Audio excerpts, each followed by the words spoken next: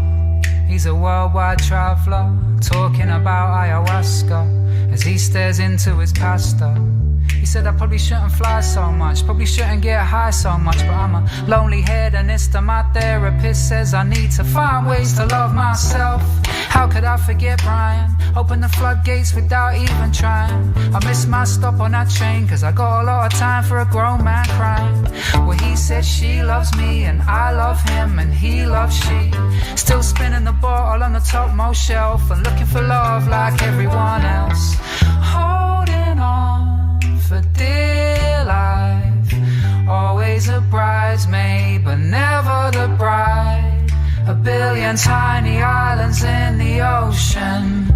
All these characters I dream, variations on a theme.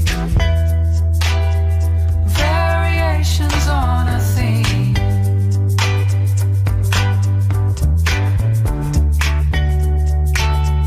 Variations on a theme. Holding on for dear life. Holding on for dear life. Holding on for dear life. Holding on for dear life. Like everyone holding on for dear life. Like everyone holding on for dear life.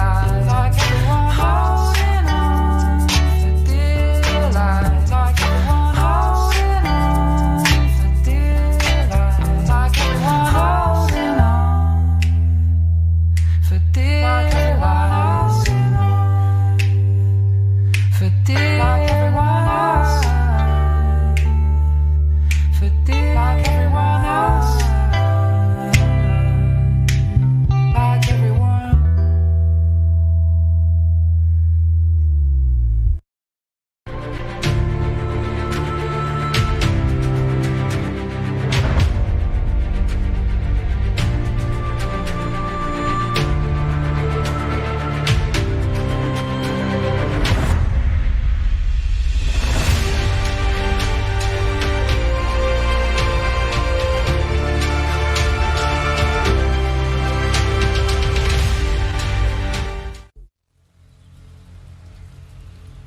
My name is Joshua Silva. I am a licensed commercial pilot and flight instructor. I have had a lifelong love of aviation and aerospace, and when growing up I even fancied myself an amateur astronomer. I would drag my family and friends, anybody I could, to every air show I could possibly find in Northern California. I was the only kid you knew, or anybody knew, that knew the various components on aircraft, spacecraft by heart. I absolutely loved anything to do with flying or space. But my love of aviation and aerospace never stopped. I continued studying, had an entire library full of aviation books of various military and civilian aircraft, military history, every aviation campaign and theater in almost any war. I studied religiously, and it was just out of pure passion. Later in life, many years later, I decided to become a pilot. As strange as it may sound, it hadn't occurred to me to become a pilot up to that point. I just simply loved aviation and aerospace, but I decided to become a pilot, and I began attending a prestigious flight academy in the Midwest and attending university at the same time, and to gain a degree in aeronautics and aerospace. Shortly thereafter, I began flying twin turboprop aircraft out of Northern California for several nonprofit organizations, and years after that I found myself flight instructing for various small flight schools, both in California and in Arizona, and then on to large academies that trained for the airlines and even some military flights.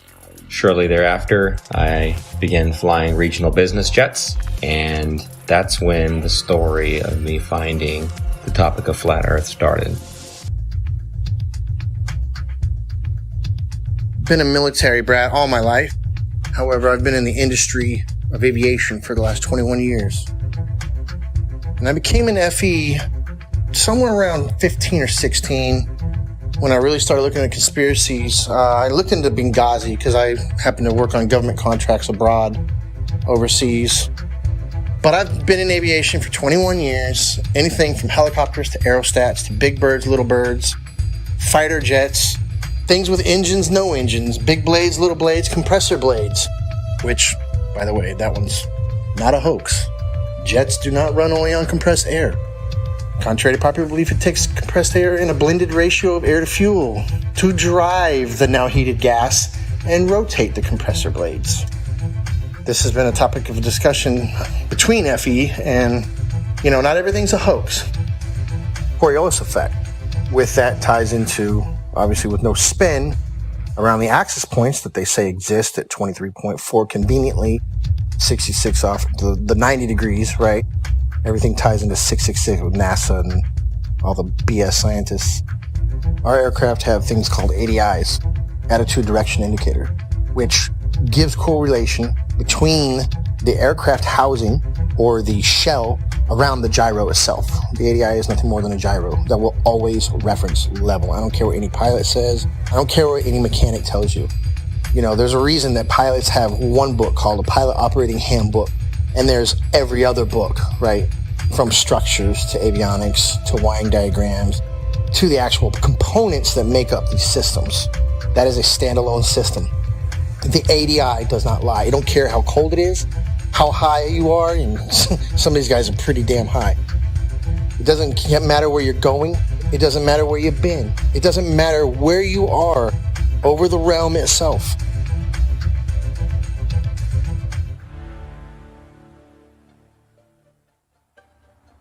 I woke up to the truth of the flat earth, shape of the earth, as an engineer and a pilot. So I've studied engineering, physics, 3 different ways: basic physics, electric physics, and construction physics. And also as a pilot, as a rotary wing pilot, that is helicopter pilot, I studied aeronautical physics as well. So I can cover and discuss just about any factor of flat earth.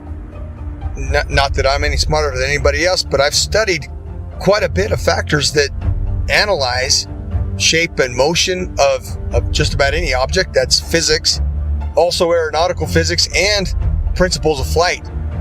I can tell you this: airplanes fly straight and level. That's even an aviation term, straight and level. Airplanes will fly for hours at the same altitude, never dipping their nose down to follow the curve of the earth. An aircraft on a 12-hour or even 18-hour flight from Portland, Oregon to Seoul, Korea, that would have that aircraft starting at one point and then flying so far around the earth that it's flying downwards with its nose vertically downwards, and then starting to go around the curve of the earth so that the airplane is now flying upside down. Would have to make that kind of a flight path on a globe, which is, it's such an absurdity. So that being said, I come into the true shape of the earth, the flat earth, as a skeptic, like most anyone else.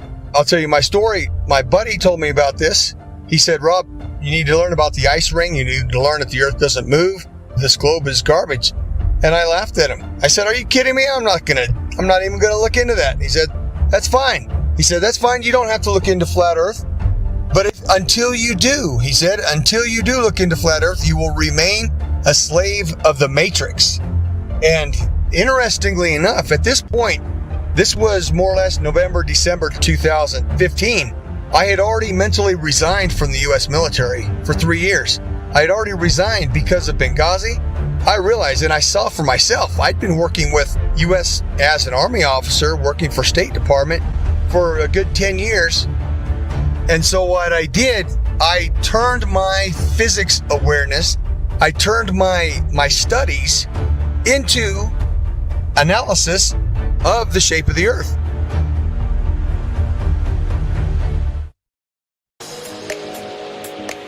I have a bachelor's degree in English and international business and a master's degree in emergency management. Emergency management is an area of study that deals with lessening the effects of natural or man-made disaster. Areas I had to study related to emergency management were meteorology, geology, geography, hydrology, and oceanography. You have to know well how Earth works in order to prevent or lessen the consequences of a natural disaster. In 2019, I wrote the book called 16 Emergency Landings Proving Flat Earth. Not many people know that when I was younger, I worked for an international airline. I worked at the International Cargo and Logistics Division of the company at São Paulo International Airport. I had to know all international routes in order to provide our clients the precise information about import and exports, as well as the logistics of transporting cargo internationally. Our company transported from a simple parcel package to cars and helicopters to anywhere in the world. Having access to all areas of the airport in 1988, the Brazilian soccer team was about to board their flight towards Australia to take part of the bicentennial Soccer Cup in Australia. It was a tournament to celebrate Australia's 200th birthday. Two South American teams were invited to take part of this tournament, Brazil and Argentina. At that time, we had access to several maps, all based on the globe Earth model. The Brazilian squad left to Australia. A natural conclusion is that this charter flight was going to Australia over the Pacific Ocean, as the global model suggests. Perhaps a stop in Santiago, Chile, and then head to Australia. To my surprise, the flight went to Los Angeles. For several days, I could not comprehend the reason why that flight went to Los Angeles in North America to then go towards Australia in the Southern Hemisphere. This thing kept alive in the back of our mind for all these years.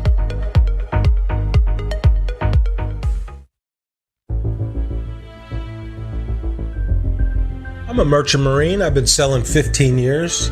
I graduated from the Paul Hall Maritime Center out of Piney Point, Maryland. I primarily sail on container ships, tankers, drill ships, military cargo vessels, you name it, I can sail on it. My sailing capacity of bosun, my whole title is AB Unlimited. That primarily sail deep sea and coastal, meaning up and down the coast, west coast, east coast, and deep sea is out deep sea across to other continents.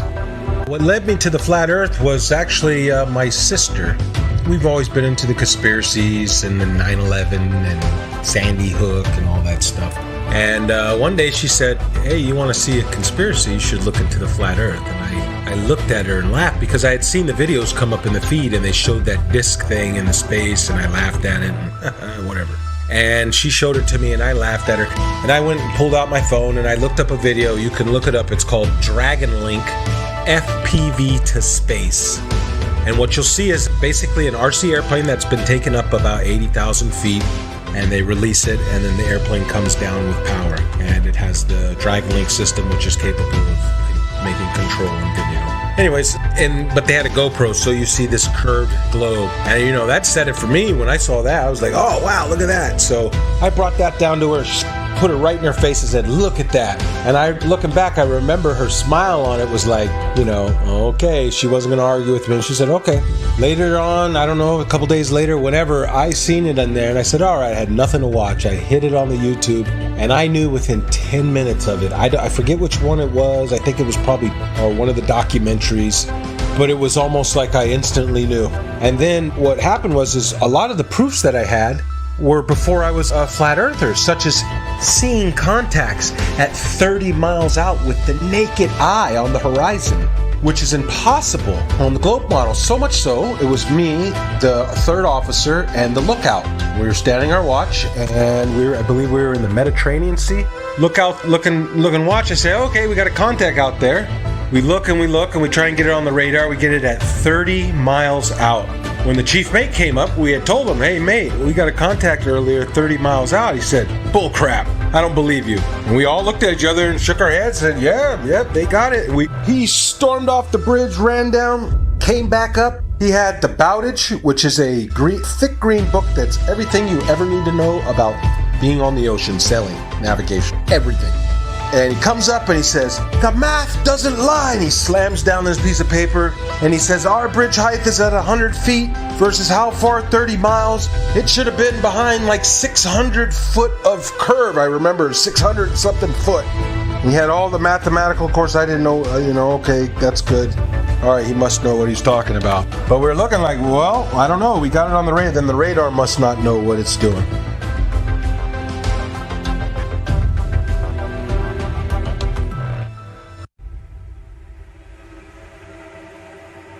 You can just call me Jay. That's what my friends call me. That's what I go by. I just go by Jay. My work experience, I joined the Navy when I was 17 years old. I had a secret security clearance. There's different levels of security clearance. There's a lower level, then there's a secret, which is what I had, which is like a mid-level, and then there's a top secret. I did not have a top secret clearance, so there's a lot that I don't know. But I did have a secret clearance. So it's basically the mid-level security clearance for the government that I had, and I did that job for 8 years. I worked in operational intelligence specifically. The radar navigation, there's a limited scope of what we're able to see. Now, granted, this is 15 or 20 years ago. What I mean by that is, with it being 15 or 20 years ago, the technology nowadays on the new warships, I would imagine, are just off the charts advanced compared to what we had, 20 years ago in the early 2000s when I was doing deployments for the Navy.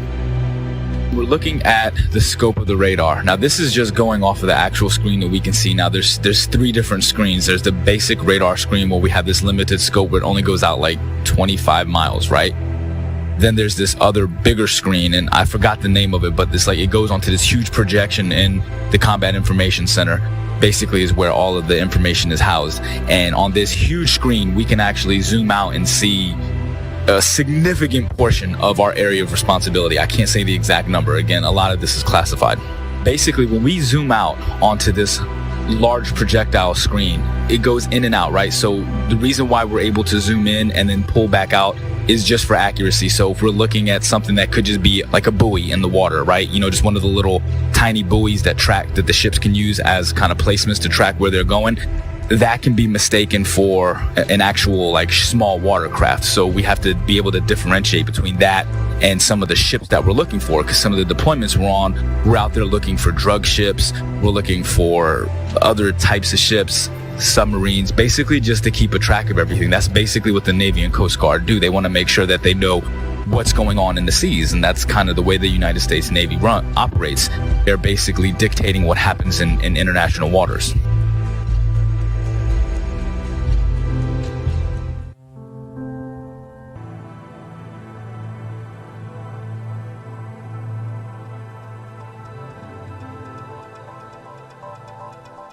I will be providing my in-depth experience of U.S. Navy submarines and how they prove we do not live on a globe Earth.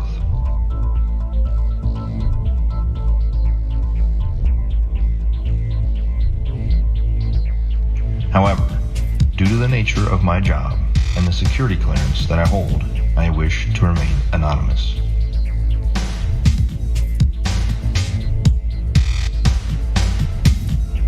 I've worked for the U.S. Department of the Navy as a submarine quality assurance specialist for the last 5 years.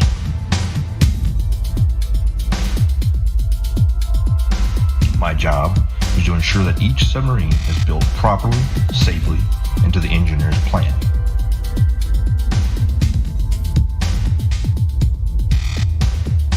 I have an intimate knowledge of every aspect of each submarine being built in the shipyard I work in. Now that you've heard a little bit of my background, let me explain how I arrived at the crazy notion that the Earth is visibly and observably flat. I have always questioned the reality around me since I was little. I never followed anything mainstream, and I was never interested in what the news had to say. As I got older, I started looking into more and more things out of my own curiosity. 9/11, school shootings. I eventually started researching the moon landing because it just never sat well with me. And it didn't take long for me to completely unravel that for the hoax that it is.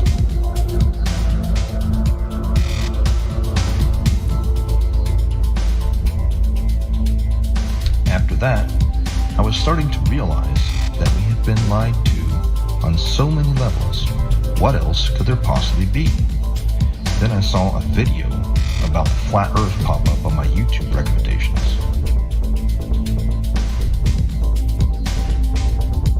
At first, even with my awakened mind, I thought this was absolutely ridiculous. I decided that I'd look into it simply to disprove it and move on. It should be easy, right?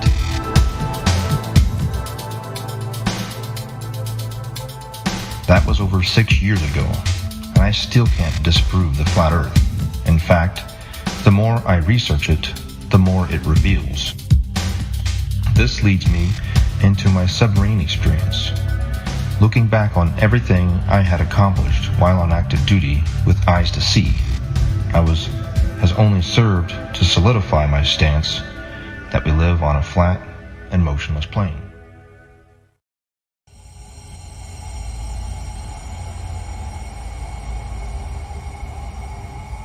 Also, there's a semi-classified naval communications device. When ships are communicating ship to ship on the ocean, U.S. Navy, semi-classified laser communication NAVCOM device, which also does data as well. So if they're communicating with ships 70 miles, 100 miles or more, like I said, every 100 miles is a mile of curvature.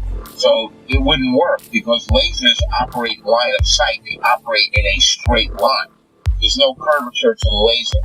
So the bottom line here is the naval NAVCOM classified, semi-classified system that they use to communicate ship to ship, that operates on a laser, and if there was curvature, anything over, like I said, 100 miles is 5,280 feet of curvature, and the ship's diameter is nowhere near that, which you know.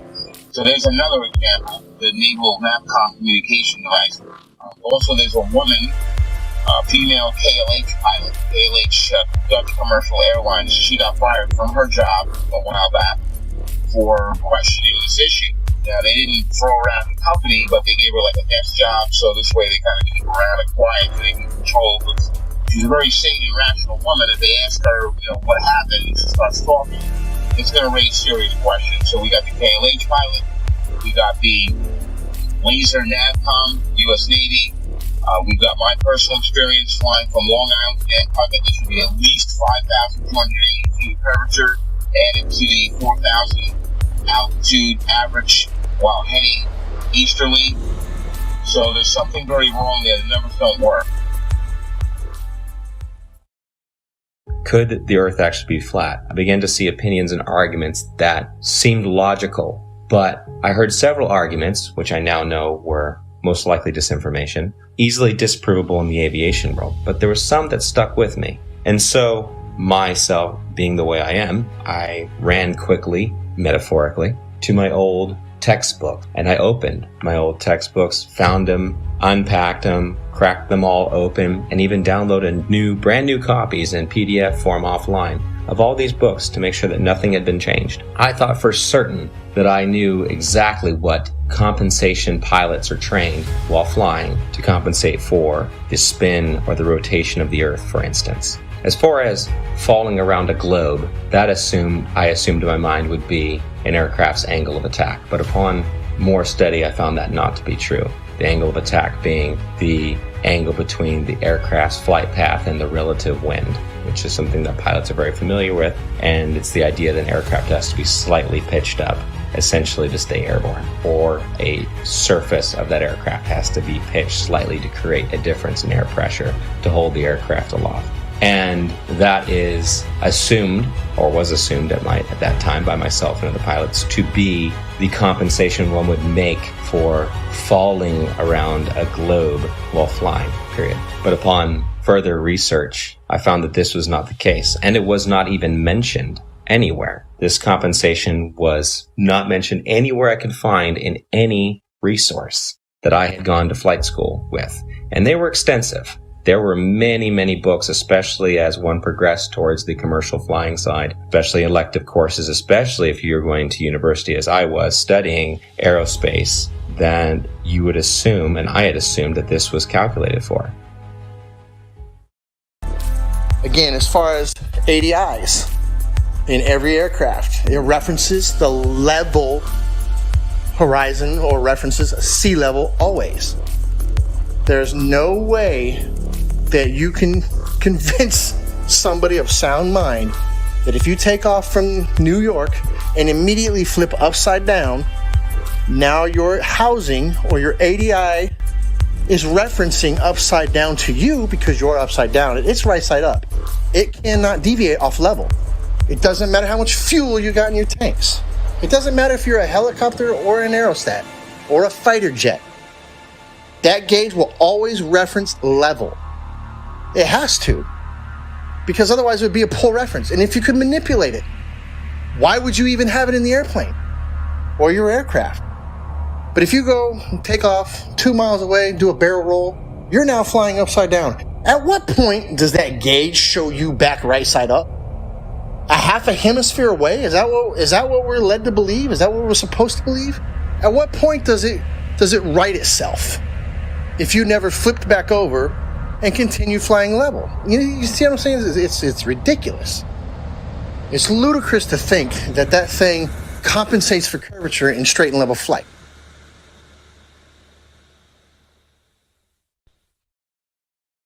The big one that is oftentimes quoted is compensation for Coriolis effect while flying. And this is something I'd even taught my students about, and it's always assumed to be correct. We just assume.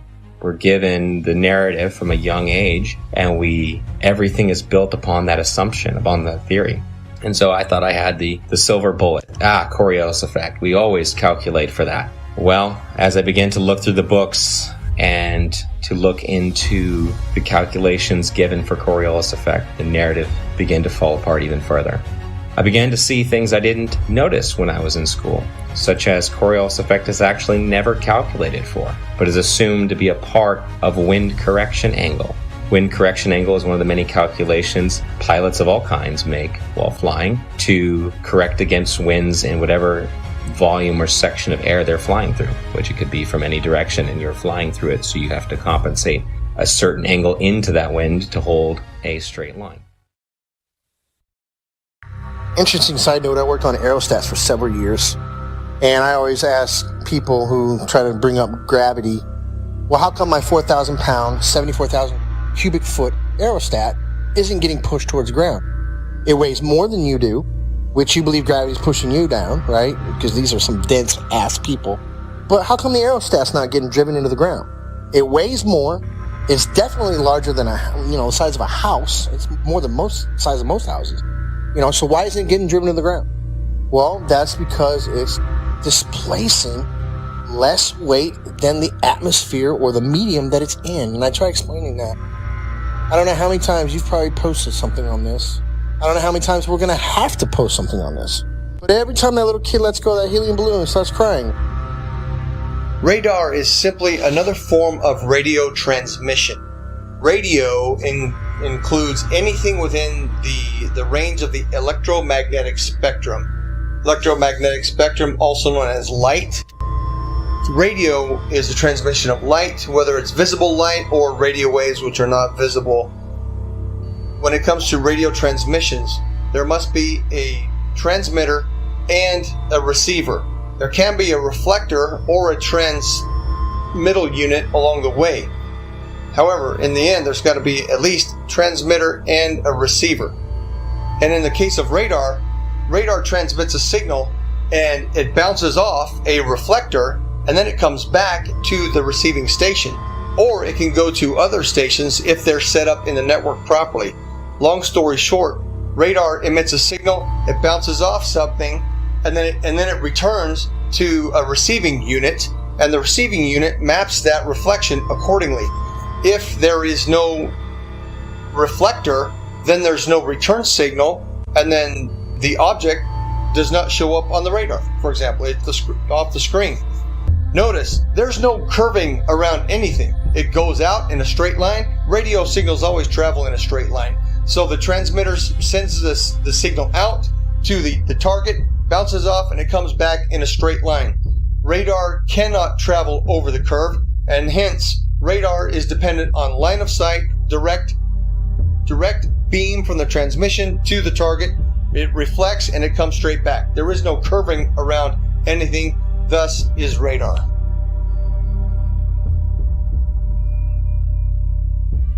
Also, radar works in straight lines. The radar is incapable of curving around a curve, picking up and bouncing back the reflection of what it's picking up. So if you can imagine a ship on the other side of the curve, we'll say 30 miles, 40 miles out, it sends out the radar beam.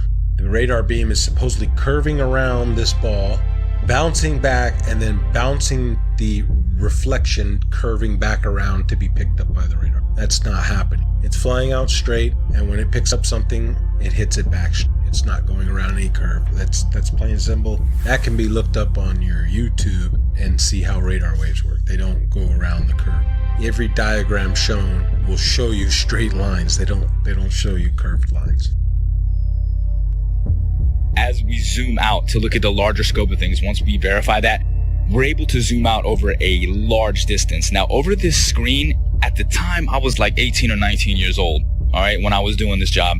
I wasn't thinking about flat earth and any of this other shit. I was still indoctrinated and under the assumption that the earth is a spinning ball. I never thought about flat earth or anything like that, but I always thought it was weird that as I'm looking at this massive radar screen, I always used to think, how come we're looking at this and I can see, like, we're off of the coast of Argentina, for instance, right? Like, how is it that I can see this far out and it's not like over the horizon or curve, because it's so far?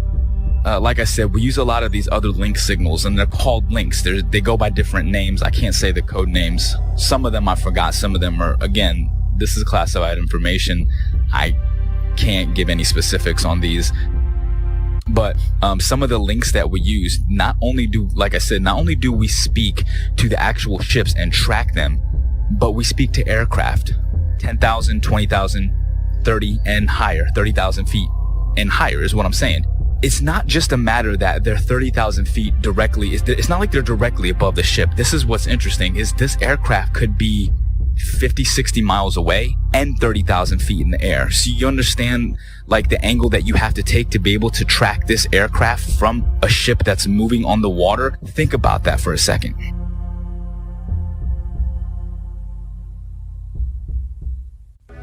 I served on board of a United States 688I fast attack nuclear submarine, and I can personally attest that we never constantly angled down during our submarine deployments.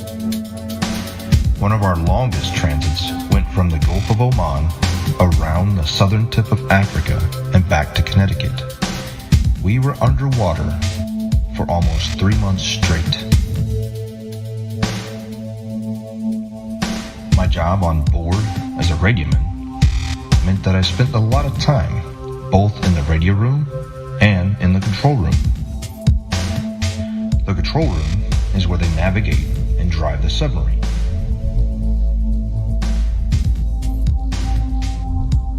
I never once, in my 5 years active duty, heard the officer of the deck or the diving officer give the order to consistently change the angle of the submarine to compensate for the curvature of the Earth. The primary task of the diving officer and the helms and plainsmen is to maintain the submarine as level as possible while in transit. If the Earth had any measurable curvature, I am certain we would not have been able to make this incredibly long transit without accounting for it.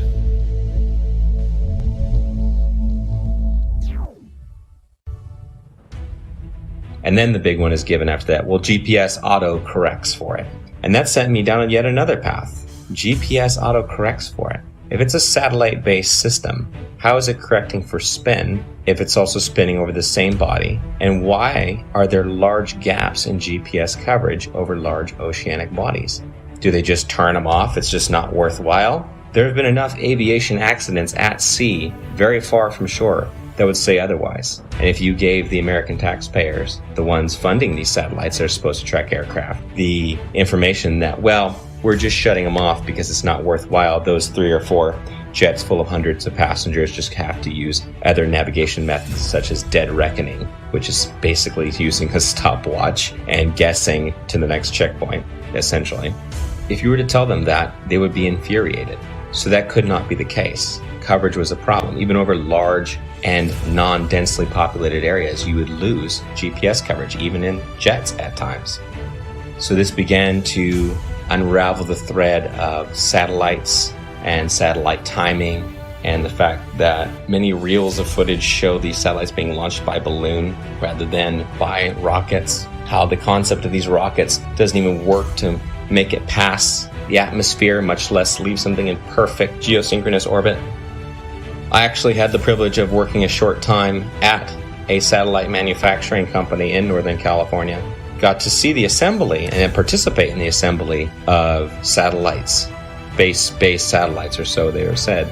There would be small bottles encased in these structures that were encased by another structure. The small bottles were the fuel cells. These fuel cells were incredibly small, smaller than a diver's tank in most cases, much smaller.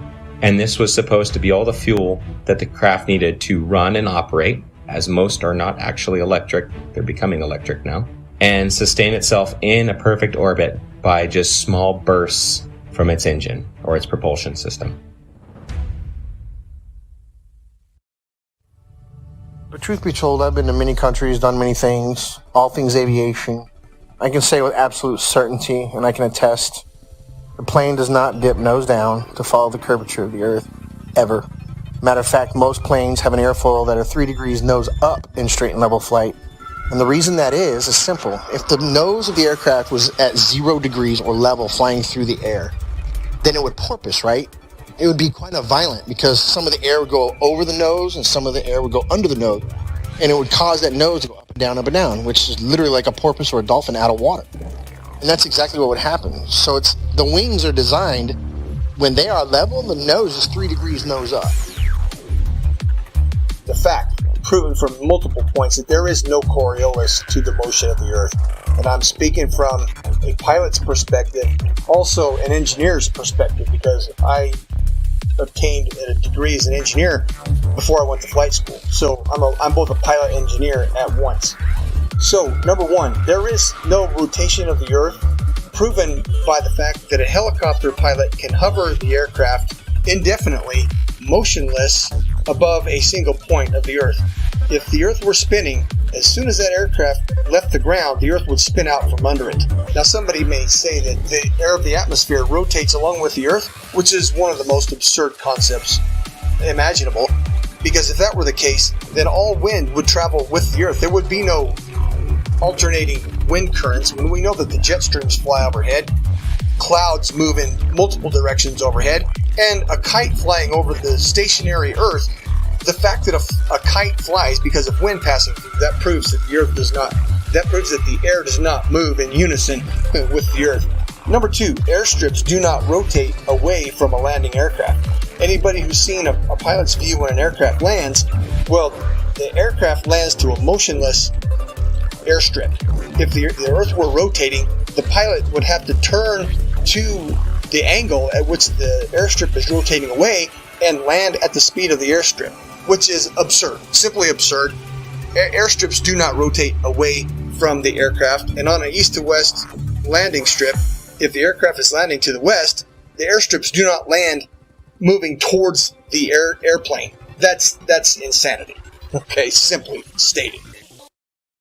If the Earth was a spinning ball, it is virtually impossible for a ship to be moving at 25 to 30 knots on this curved spinning ball while tracking an aircraft that's probably going 300 miles per hour, 50 to 100 miles away. Really, I mean, these like P3 aircrafts were pretty far and 20,000 feet in the air. It's just virtually impossible. It doesn't make sense. Again, at the time, I wasn't thinking like this, but looking back on the information that I had, I'm like, yeah, there's no way. There's no way that was done on a curved Earth. Literally, the only way that could work is if we are on a flat, stationary plane. We're cruising along. The boat is cruising along in the water. Like, think about it in terms of like a large, like, you know, like those backyard swimming pools. picture the swimming pool filled up, right? And then your ship, you put a little boat on the swimming pool, and then, you put like a little fake aircraft in the air. Now, from that ship, you're able to see the aircraft. It doesn't matter where you are in that pool, you can track that aircraft. If you're on a spinning ball curve, how the hell can you track an aircraft that could be in a position that's 100 to 200 miles away from you, 30,000 feet in the air from a different angle that's around a curve? It's impossible. There's no way that there's no radio frequency that could track that. I'd like to point out that I see now that I didn't see before is that you have a magnetic compass and you have a gyro on any ship. And I'm not talking about your little Crabberman show fishing boat, what are the deadliest cat? I'm talking about a real deep sea going, unlimited tonnage boat's going to have a gyro. And it is a big, huge box that sits usually behind the bridge or in the chart room.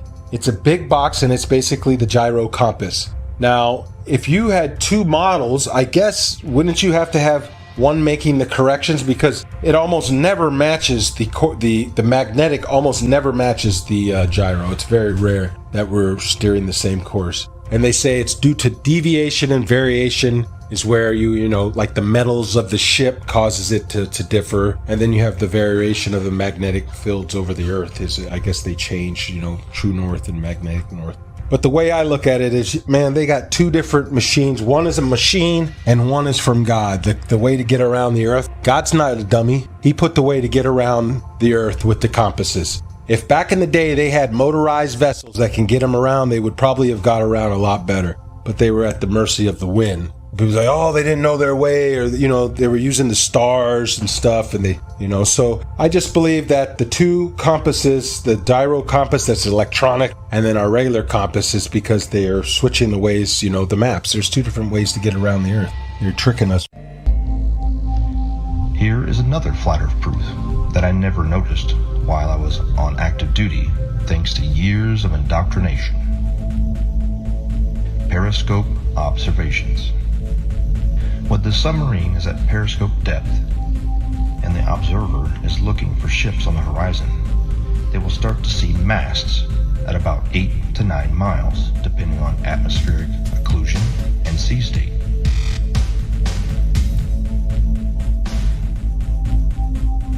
The hull of the ships won't be visible until about 5 miles, depending on atmospheric occlusion and sea state. At 9 miles away, the target should be 26 feet behind the curve, but this isn't what's observed.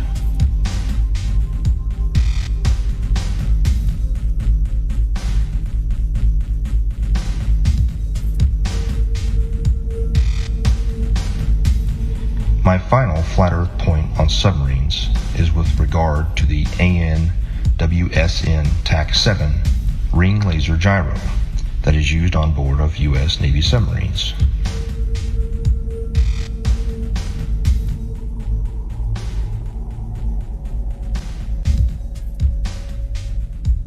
A typical gyroscope, like the ones used on board of an aircraft, is a device used for measuring or maintaining orientation and angular velocity. It is either a spinning wheel or disc with a counterweight in which the axis of rotation is free to assume any orientation by itself.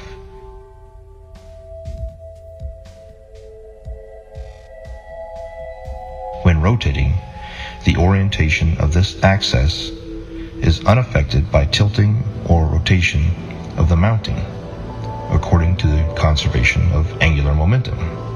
However, a ring laser gyro doesn't have any established weight. They use light as a point of reference. It spins up a disc that shoots out lasers, and it has a digital encoder that deciphers where the laser strikes inside of the gimbal system. No make-believe gravity required. Let's just say we're like 30 miles away. These missiles can shoot much further than that. I can't give you the exact number, but say we're 30 miles away, okay? 30 miles is far. So from our ship, we can track on our we have like a missile projectile. It's like a radar, but it's a little bit different. It's specifically designed to track the missiles. You actually input the coordinates, latitude and longitude of where you want the missile to strike. Really, really high precision accuracy. Really we hit that launch and the missile, and it will hit that target 30 miles away, even longer than that. Now, here's the thing. Again, that's not possible on a curved Earth. These missiles are huge, 50 caliber projectiles that are carrying massive amounts of explosives in them, okay? Each one of these missiles are probably worth hundreds of thousands of dollars. So whenever you're lining up these missiles to shoot at targets that are 30 plus miles away, if the Earth is spinning, again, now think about this. We're not sitting like on land holding a gun, all right? So picture this. We're on a ship, like actually in the middle of the water, okay?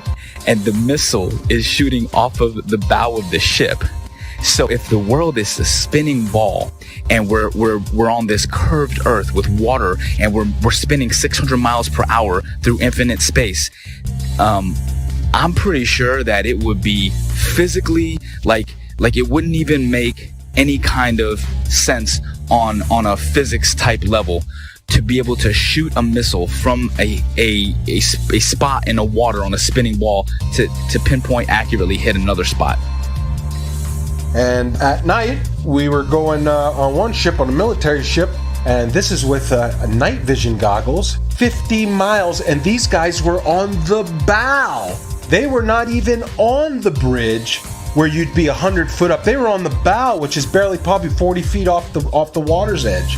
So these guys, and they have the latest state-of-the-art. This was in 2015.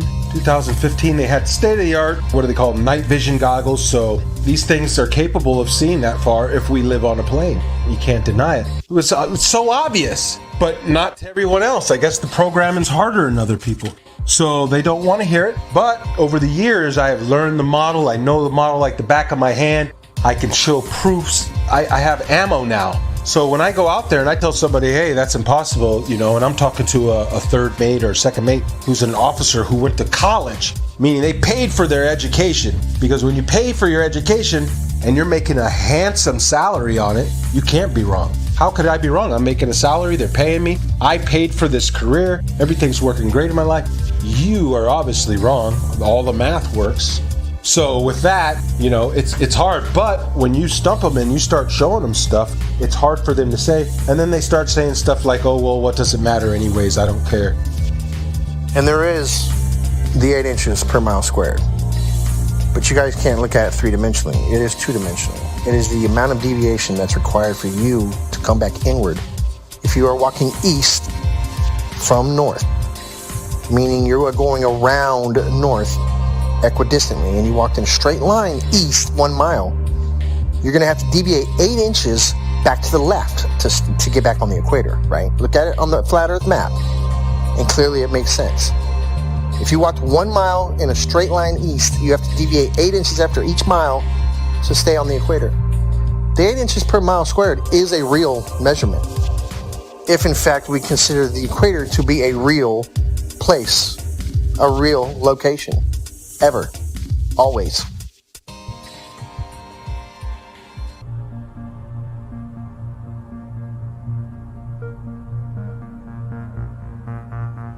In 2015, I came across YouTube suggestions for flat earth videos. My first reaction was to laugh off. After seeing flat earth videos in one of my favorite channels, I decided to watch one. When I came across a flat earth map, which I had never seen before, it immediately sparked me to look at that flight route, Rio, Los Angeles, Sydney.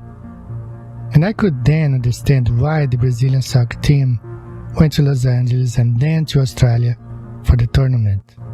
The earth is flat, no doubt about it.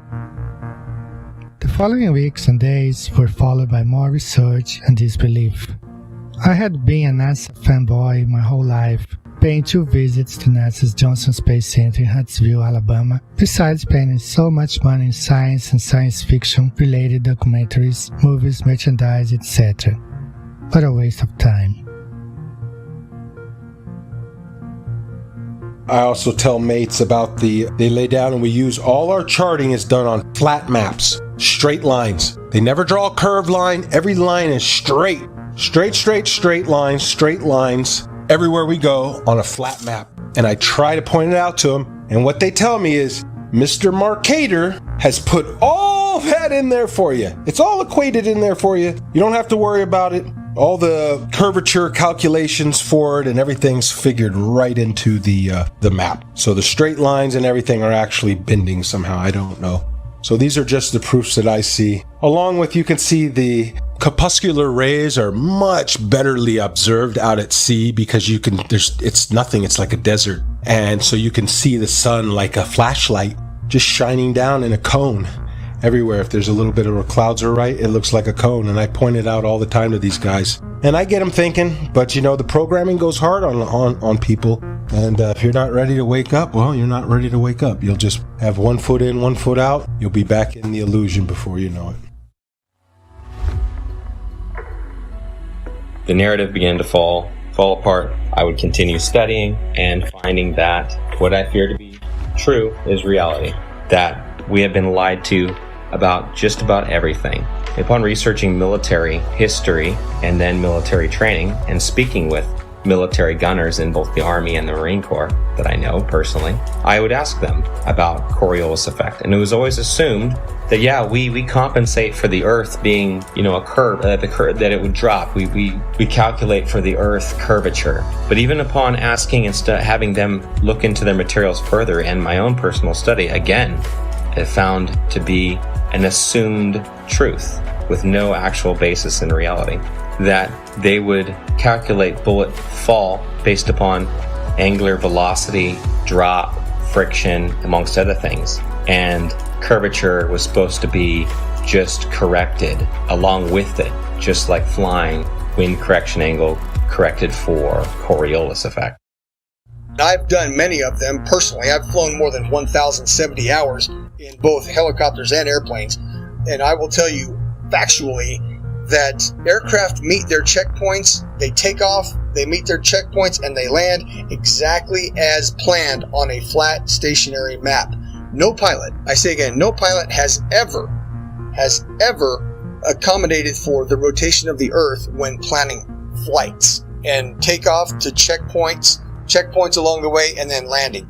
Pilots can plan so well that they can take off and land hundreds of miles away down to within 30 seconds of their planning because the Earth simply does not rotate.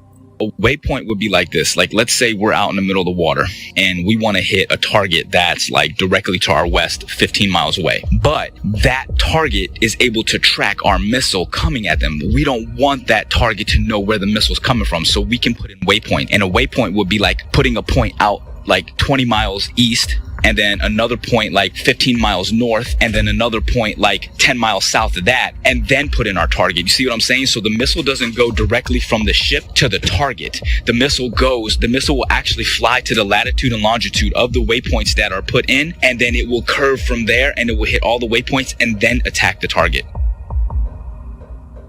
How is that possible on a spinning Earth? If the Earth is moving at 600 something miles per hour or whatever they say it is, there's no way that missile could stay.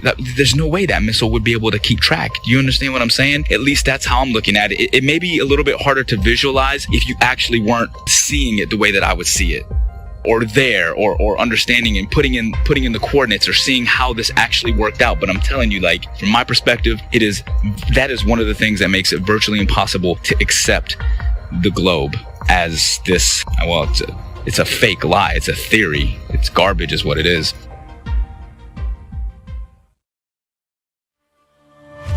So that began my journey down the flat earth. And since that point, I've only found more and more voices, more and more educated people, educators, professionals who are beginning to shed light on this subject in ways that I can only begin to imagine. But I'll never forget the day that I realized my plane wasn't falling around a globe, that I could look out the cockpit window, 185 degrees plus field of vision at 40,000 feet, and not see one iota of drop, but nothing but a flat, beautiful, motionless plane. The assumed calculations that we made that were compensating for Earth rotation were just a part of a calculation based upon wind speed and the angle we had to hold in order to fly against that wind and go in a straight line to our destination. It's one of the most freeing truths I've ever experience, because in some small way, the idea that these other conspiracy theories and things we've been lied to about are true. But this biggest one is the biggest truth of all. We've been lied to about everything. It means we can start over. We can start again. At this time, at this point in our history, we are uniquely positioned to make that change. And if I can make one statement to the people out there, it's simply this. That's it. That it's level. You cannot fall off the edge of an in-ground pool. It is level. Where you put your feet in the water in France, it's the same height that you're going to put your feet in New Jersey and Brazil. Do some research. This is not the only thing out there that needs to be researched, unlearned and relearned. The Department of Education, founded by Rockefeller in 1908, did a good job of proving that the mode of ignorance that he calls his education board, you are the proof it's working. The mode of ignorance widens every day. It gets bigger and bigger every day because people keep believing what they spit out. Unlearn. Thinking outside the box. The box is the cap that you got at graduation. So understand that for the first 18 years of your life, you didn't learn the truth about anything. You were simply told, and you got a reward for repeating it. Now it's time to think for yourself. It's time to do research and do your own testing. Be your own white coat. Knowing the earth is flat has placed me in sync with our Creator, His creation, our hidden past, and with the future we hope to build. A future where we should not have an organization called United Nations governing the world. And there is no globe, there should be no globalization. This is my message to all of you. Peace.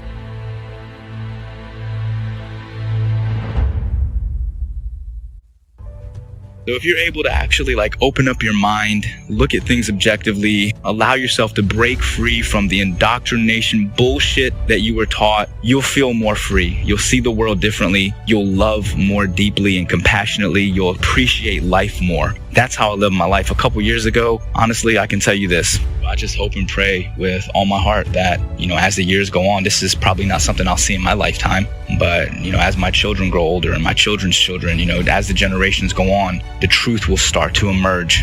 And it is starting. I mean, it's incredible, that so many people are starting to really awaken. But, 10, 20, 50, 100 years from now, hopefully we can break free of the chains of indoctrination and really see the world for what it is and actually appreciate it and love the world and love each other. And I think if we all understood that there is a creator, people would be less inclined to be so abusive toward each other and the earth. So that's my big message for the people. Just think for yourself. At the end of the day, just be a good person.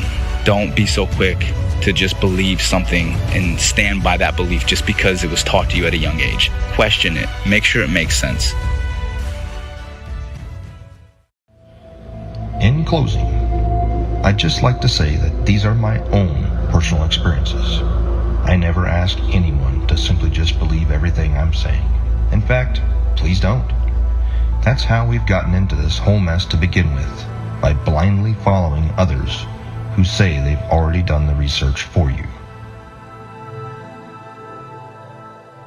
You allow deceptions to occur. Please do your own research and test all things.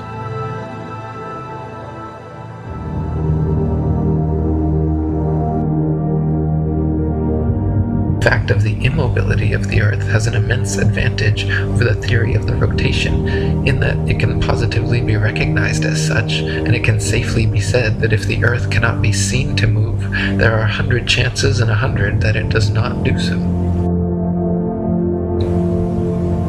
So trust your eyes and trust your experience. Trust your feeling, trust your intuition. Look out, see the horizon, flat. Feel for yourself. You're not moving. Just sit still.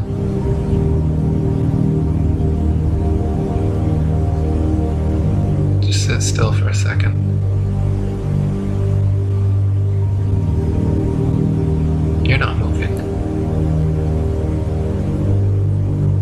spinning around an axis at 1,000 miles per hour, rotating around the sun at 67,000 miles per hour, spiraling around the galaxy at 500,000 miles per hour, and shooting off from a Big Bang at 67 million miles per hour? You're not. You're motionless. You're just sitting there. Just sit still. What does that even mean, sit still? You think you could sit still with all those motions? Does it feel like you're moving? Feel that? Same thing you've always felt? Nothing? Ever? Nobody's ever felt movement. Nobody's ever seen the earth move. Nobody's ever seen the earth curve. Maybe you just got fooled by some Masons. Mark Twain said, "It's easier to fool people than to convince them they've been fooled." That's why it's so hard to convince you you've been fooled. You can't possibly believe that you and the rest of the world could have been lied to and deceived by these Masons. The oldest and largest secret society in the world, over 5 million members, all over the world, existing for hundreds of years. But not you, right? They couldn't fool you. Of course you're spinning around. Of course you are. That's what they told you in school. They don't lie to you in school.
I used to think the scientists, or astrologers, globers, whatever you want to call them, I used to think they had a tiny shred of evidence in it, and I would talk about predictions. I never realized that they weren't predictions at all, post-dictions, and that was like the last little sliver.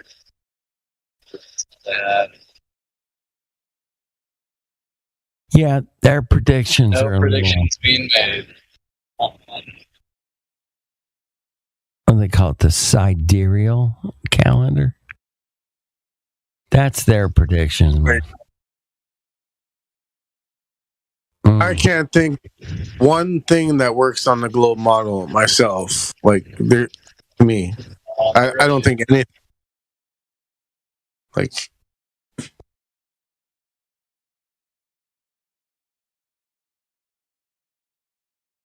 Like sure, there's math, but if you actually contrast it to reality, like nothing in the globe model actually makes any sense at all to me. But I forgot what he was talking about. Matthew was talking about 2,000 years ago. Something. Oh, the different North Star. And I'm thinking like, oh, people don't believe in Jesus. Oh, a couple thousand years ago. What are you talking about? well, you could get them because supposedly the pyramids are built like north to south perfectly, and they haven't changed. And I always say like Polaris doesn't move. Like my house is lined up north to south perfectly with Polaris. Like so, like you can use the Glober claims against them, but you just But they'll still say it moves. You gotta know that if the Earth moves and is spherical, then everything else on Earth can move because it's on a spherical surface, and you gotta deal with relativity. So they have explained it all away already. Yeah, like if the Earth is moving in the 8 different vectors, then like Polaris is gonna move. For them to say Polaris doesn't move, it's a concession. Yeah, but if Polaris doesn't move, the pyramids will angle themselves towards Polaris. It's just how things work. Trust me. No, I know, but they concede. They're like, no, Polaris doesn't look like it moves. It'll move in like 2,000 years. And I'm like, thanks. Yeah, but... Yeah, wait a but that's because it's on tectonic plates. they move along. It's a monkey Glober. He's playing the Glober. Yeah, I'm just trying to help the Globers out there, but you got the corkscrew solar system that's fake. In the fake Milky Way arms. What was I saying? 26 trillion miles. None of it's even fathomable. It's just ridiculous. If the corkscrew solar system that's fake is happening, then isn't everything else corkscrewing too? Depends on how much wine you drink. Yeah, exactly.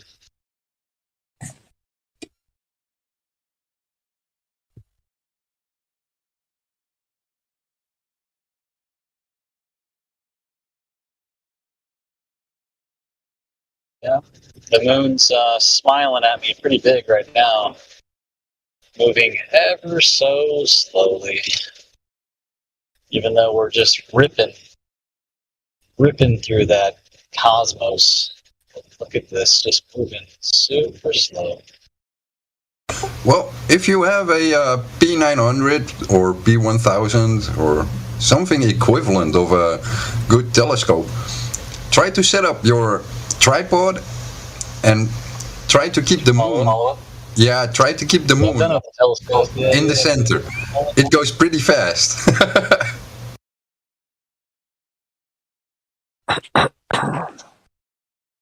Well, that's exactly what I'm saying. Like that movement it takes, I don't know how many hours, 12 hours or whatever you want to call it, to cross the sky.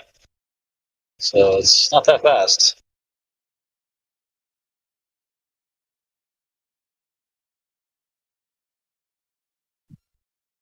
Well, usually you see the moon once a day, so except for new moon, you'll never see it for those 1 to 3 days.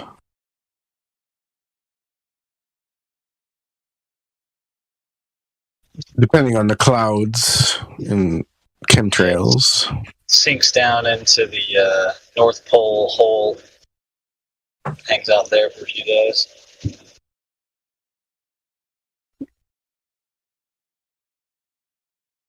Yeah, there's 0 pictures of a new moon.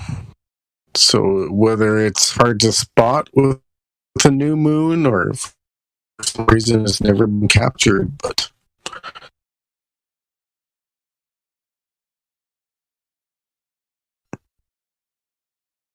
it continues on its 29-day cycle despite being invisible for those 1 to 3 days.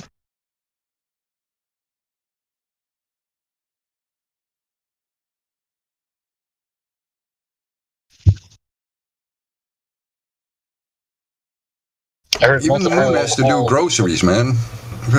Just accept it. He's got taxes to pay. Yeah. I heard multiple people say that they're confused about not being able to see all the stars in the sky. You know, it's like, come on, man. How far do you think you can see? How far do you think the light's going to travel? How long do you think the night would last? Because if you could see all the stars, then the sky would be white.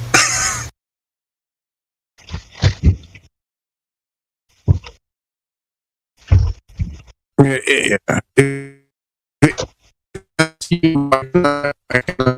can't see forever. It's you just gotta check their honesty and be like, "What? You think you can see forever? Yeah, really? How? There's no way. Like, so weird. Yeah, there's no way you think it. They'll be like, "Why do you think you can't see forever?" And then they'll be like, "I'm asking you." No, well, I'm asking you. Like, they Globers always want to be the ones asking questions, especially like the anti-flag. There's no logic in it. I mean, you drive away from a mountain, and then that large mountain disappears. You get far enough away. It's like, there's no logic in it. Well, everybody knows. Yeah, everybody knows. When you move away from a mountain, the mountain also moves away from you.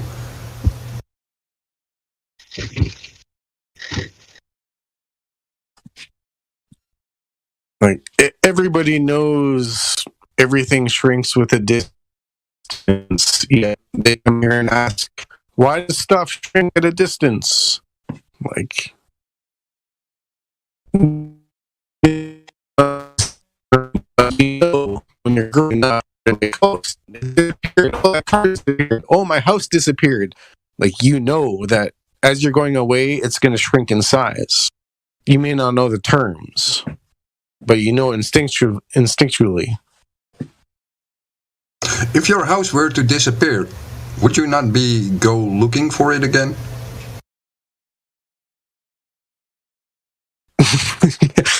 The Glover would be crying, driving away in the car. Is like, our house is down. Like, I think the argument we can only see so far is kind of weird, because when it's a clear sky, I can follow planes for about 200 nautical miles from horizon to horizon. So that means to one end I can see 100 nautical miles, to the other end I can see 100 nautical miles. So, you know, isn't that like kind of weird? That they say, oh, you can only see for 3 miles, you can only see for 25 miles. But when you see those big white lines across the sky, you can see for hundreds of miles. So, you know, how does that work? All you have to do is check your local weather my local weather tells me my visibility on the road, highway visibility, and usually it's like 14.6 kilometers. So I'm like, what? I'm 3 feet above the. I'm like 5 feet above the ground, and I can see 14.6 kilometers. You're debunking yourself. Yeah, it's it's kind of self-evident that A, Globers don't look into it, and B, meteorologists and all, seemingly globe institutions are all working off a flat model.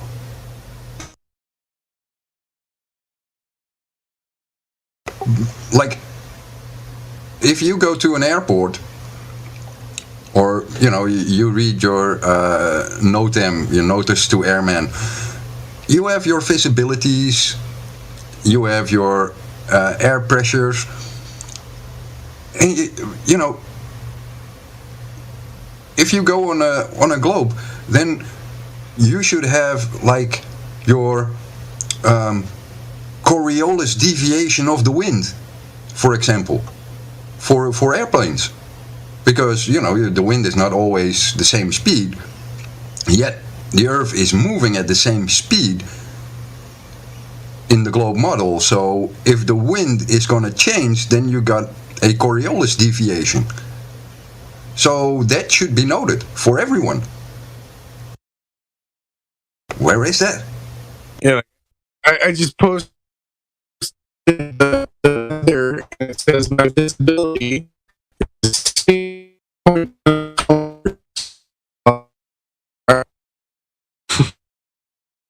yeah, that's roughly 10 miles. Yeah, so I have a 10-mile visibility at 4 foot height. Welcome to Flat Earth. Yeah, it's in your face, but they don't understand it. Yeah, you're telling me I can see 16 kilometers from a driver's height. Like, it's right there. Yeah. Like, I live near the sea, and when I grew up, they always told me, oh, the ships go over the horizon. So, as a kid, you take that as given, because, your uncle is saying it, your nephew is saying it, everyone basically says it who lives on the coast. So, for 40 years, a little less than 40 years, that's what you've been imprinted. And then when you actually look at it, it makes no sense. And it's just a convenient hand wave in nice words, like it's not like a dismissal of something. They wrapped it really nice. Like, if you grew up near the sea, then that is what you experience. So it has to be the curve. So it becomes like a second nature just to think it, because everyone is repeating the same mantra, but no one measured it. Like, and when I found out no one measured it, everything fell apart. And it's so easy to measure, like, especially now with mobile phones and vessel finders and all that crap. All you need is your mobile phone in your eyes.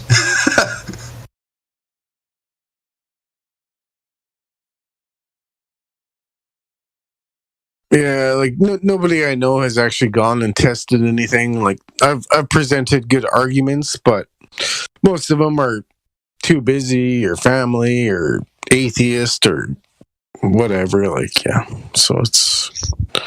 Yeah, the number one thing I hear is my life won't even change. Well, what I hear, let's say in family circles, and why I stopped trying to get people in family to, actively look for it, is that they fear the consequences. So, in my family, depression is like a serious thing. so everyone shies away because they fear that when they have to accept a new paradigm, they will fall into a depression because everything falls away under their feet. And they don't know if they can handle it. So basically they are globe skeptics, but cannot deal with it on an emotional level because of the fear it brings, because they understand the consequences. Imagine being accountable for every deed and every action.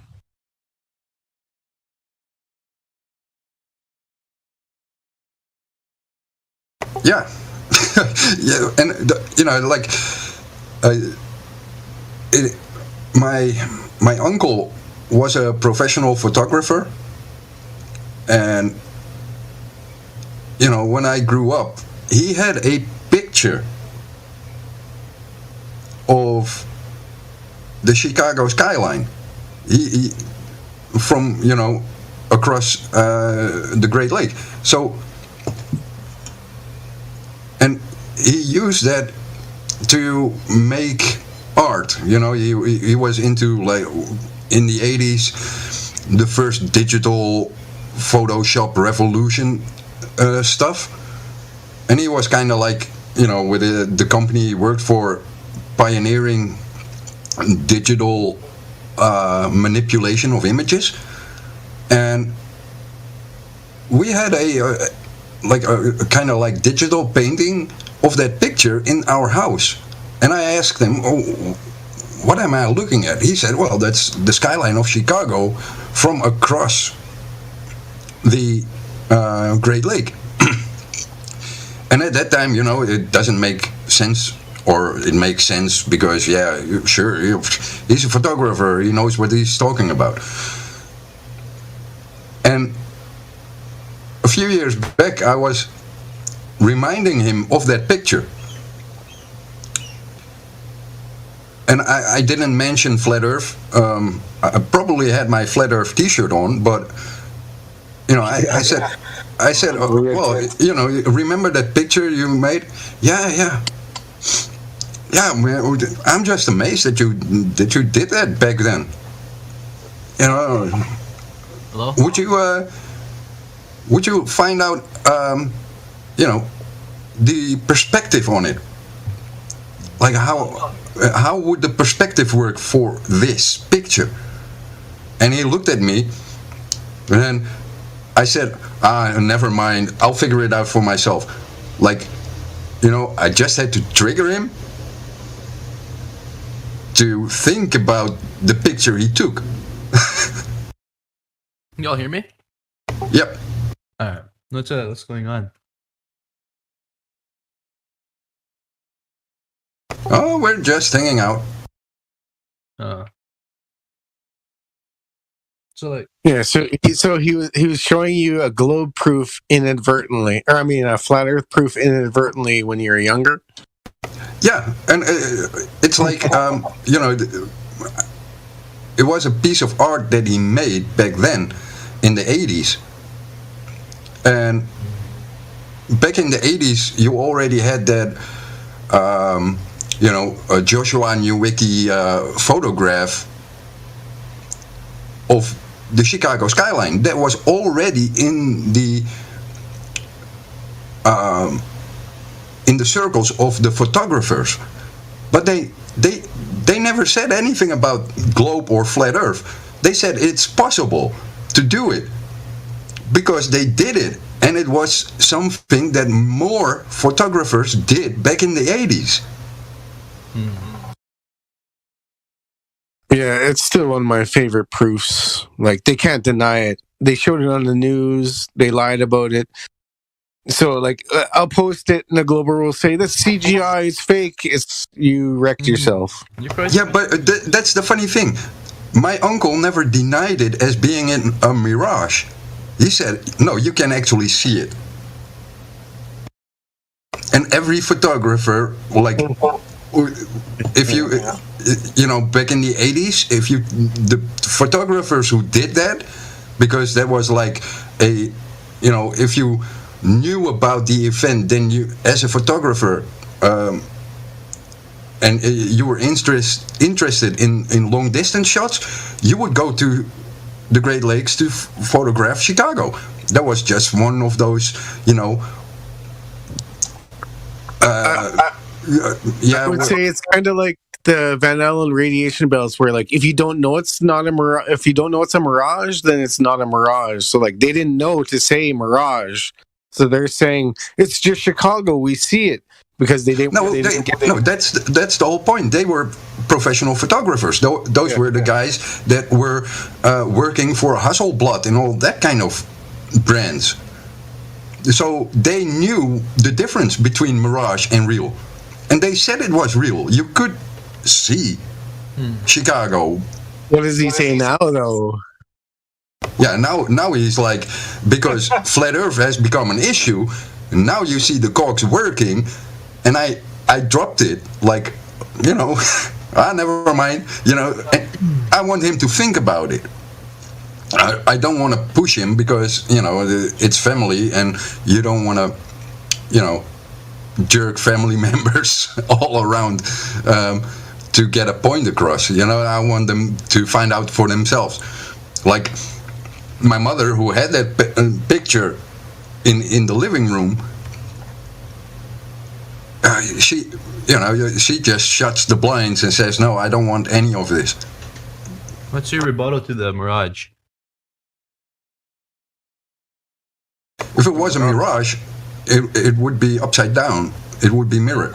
No, I mean the common viewpoint around flat Earth is the curvature, but that was debunked from the mirage photos, or not the photos, but the heat bending light.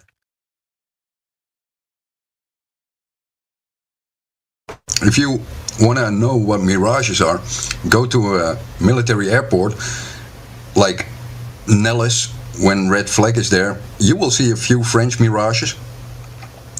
But besides those mirages, which are actually something tangible, if you look through the exhaust plume of a fighter jet prior to taking off, you will see the hot air excite in the surroundings. And looking through that plume, that is called a mirage. Yeah, I understand, but and it doesn't bend up, down, left, right. No, it goes like in generality all in all directions, but equal in all directions. So you just get a slightly enlarged, blurry image. Yeah, that's raising the curvature and perceived through the eye.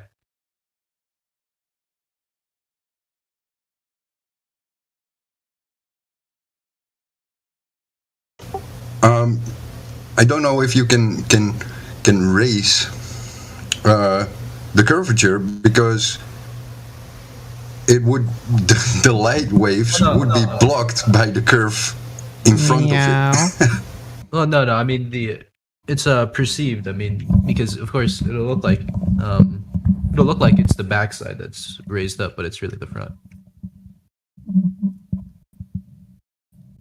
Are you able to repeat this effect in any way and post the video?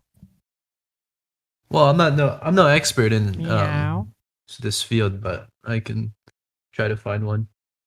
No, I want you to repeat this thing. Repeat what? This experiment? What? That'd take time. You'd have to show me that we can see around a corner. No, you can't. Heat doesn't bend through the corner. It'll make it look before the corner enters. It's when the. You're saying that we can see around the corner. I didn't say that. I said the perceived, through the perceived eye. It looks like it's sort of an illusion that the slope, the curvature has risen, but it's. I'm saying I see Chicago right there in the picture. You're saying we can see around the curve of the Earth, and we can see around the corner. No, Mod Monkey was understanding what I was saying, but he didn't respond.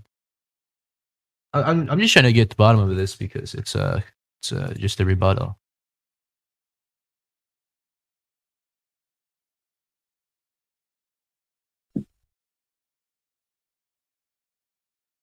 So, like, what's up with the backstory with Flat Earth? Is there like are you guys like investigating the some journalistic thing going on? Most of us were truthers researching the government and their corruption, and then somebody suggested that we research flat Earth, and we're like, whoa, shit, Earth is flat. There's no curvature, no Earth spin, no proof of gravity. Oh. What's your backstory? I just, I was invited in here from a friend a while ago, and then I just hop in here when I'm bored. You must be a bored person. Well, it's like 12, and there's nothing else to do. I'm not tired. Can't sleep. Yeah, some topics are off limits, but yeah, I don't know how much. Yeah, I probably don't have time, but. No, I'm just curious about this flat Earth thing, because usually when somebody says flat Earth, people just look at them like he's retarded or something. And then then I debate them, and they get destroyed in 5 minutes. Oh yeah, you have a lot of viewpoints readily available. Usually, they just blindly come in here underestimating everybody. 100% of Globers do not know their own model, so. Well, I'm sure a physicist could handle a debate in here, but a lot of people. Like a physicist deals with physics. Well, okay. Well, a physicist who's researched biomes within their. Yeah, but the globe is a geometry, and you don't settle geometry with physics. You settle geometry with direct measurements of the elements of the geometry. But physics stems to, you could say physics between physics and environmental science, I guess. Sort of correlated with each other. Well, environmental science. You research movements of tectonic plates and other things like that. Those things have no relation. The math does, and the slopes certainly do. No, they don't. Because they, like earthquakes, any geological event, flat earthers and globe earthers both experience. So that doesn't matter for the geometry of Earth. Well, you have to understand, physics doesn't only stem from just applied math. A lot of it has astrophysics involved too. And those things all depend on the radius of Earth, which they never observed and documented in any research paper to verify the value that they use for the radius of Earth, which is a requirement to call their work science, because every value they use has to be measured before they can use it within a calculation. And that measurement comes from a observation which is well documented and repeatable for everyone else to do, so you can do science, aka repeat what the other has done to verify if he's correct. Not one globe scientist has ever measured curve on the Earth or radius. They take the values as given from assumptive calculations. Not one observation is documented of the curve of the Earth or radius. So thereby they have failed to meet the scientific requirements. And therefore they cannot claim themselves to be scientists, because their baseline is not based on measured observations. Well, NASA has published many of this stuff, but I mean, you reject anything NASA says, so no, I don't, because I have NASA papers which state that the Earth is flat. Okay. Well, you could always twist anything to say what you want. No, the point is that if NASA says it's flat, and I got papers for it, and on the other hand they say it's a globe, and other people got papers for that, then you have one institution speaking two different things. That means you got to figure out what is true and what is not. And the only way you can do that is to measure the Earth for yourself. And that's pure geometry. Yeah. If you're going to be agnostic about science, then why not be agnostic about globe? Why do you have to just flat out deny a globe and just conceal it to flat Earth? I mean, I don't see the logic here. You could just be agnostic. You don't have to go out, because real science is agnostic. They don't just flat out. My thing is not about boo the globe or boo politics.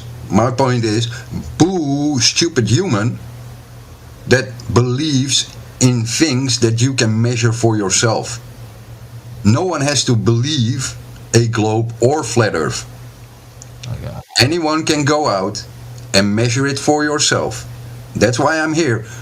I can help you do that. I can help you explain the method. But I'm not going to tell you, oh, you got to believe in the flat Earth because the globe sucks. No.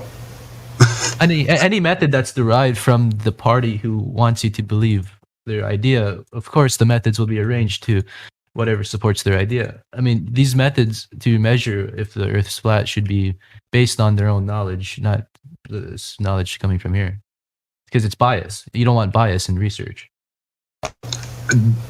If you don't want bias in research, then you have to handwave everything they tell you about the globe. No, you have to enlist in a controlled study of every single factor and do a long and tedious... I already explained that to you. If I want to repeat a scientific study of astrophysics or astronomy or physics that involves a value of R for Earth, and I dig down into the sciences where they got their radius value, I find out that they never measured it, it has never been observed, and thus everything dependent on that radius value is therefore nullified, because you need direct measurement of the values used. Otherwise you cannot claim the value to be true. And that is pure scientific method. You have been listening to excerpts from the 24/7 Flat Earth Discord Live YouTube channel. If you would like to join the discussion, simply type in your address bar discord.gg/flatearth. Thanks so much for listening.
Hey guys, Rob Skiba here. So it's been a while since I've done any research type of video here on YouTube because I've been so busy working on Seed, which is coming along great, by the way. I'm really making some good progress in that regard, but I'm still always looking into things, and this whole flat earth research is always very much on my mind, and things just keep coming across my path that catch my attention. And so I post about it every now and then on Facebook. And so if you're interested in that, you can check it out there. But I haven't been making too many videos because, like I said, I've been too busy. But I just want to do a quick one here just to talk about a few things that recently caught my attention. I posted this one today. I said, man, it just gets more and more interesting the more you dig into this research. Okay, in the late 40s and into the late 50s, there was an obsession with getting to Antarctica to explore. Something was discovered at the end of Operation Deep Freeze, which sent everyone home to draft up the Antarctic Treaty. At the same time that was happening, NASA and DARPA are created. The next thing that happens is the United States and Russia engage in a missile race and start launching high-altitude nuclear bombs into the sky. We called our effort Operation Fishbowl, which was part of Project Dominic. Dominic means of the Lord. The name Dominic means of the Lord. So here they are, launching nukes into the fishbowl of the Lord?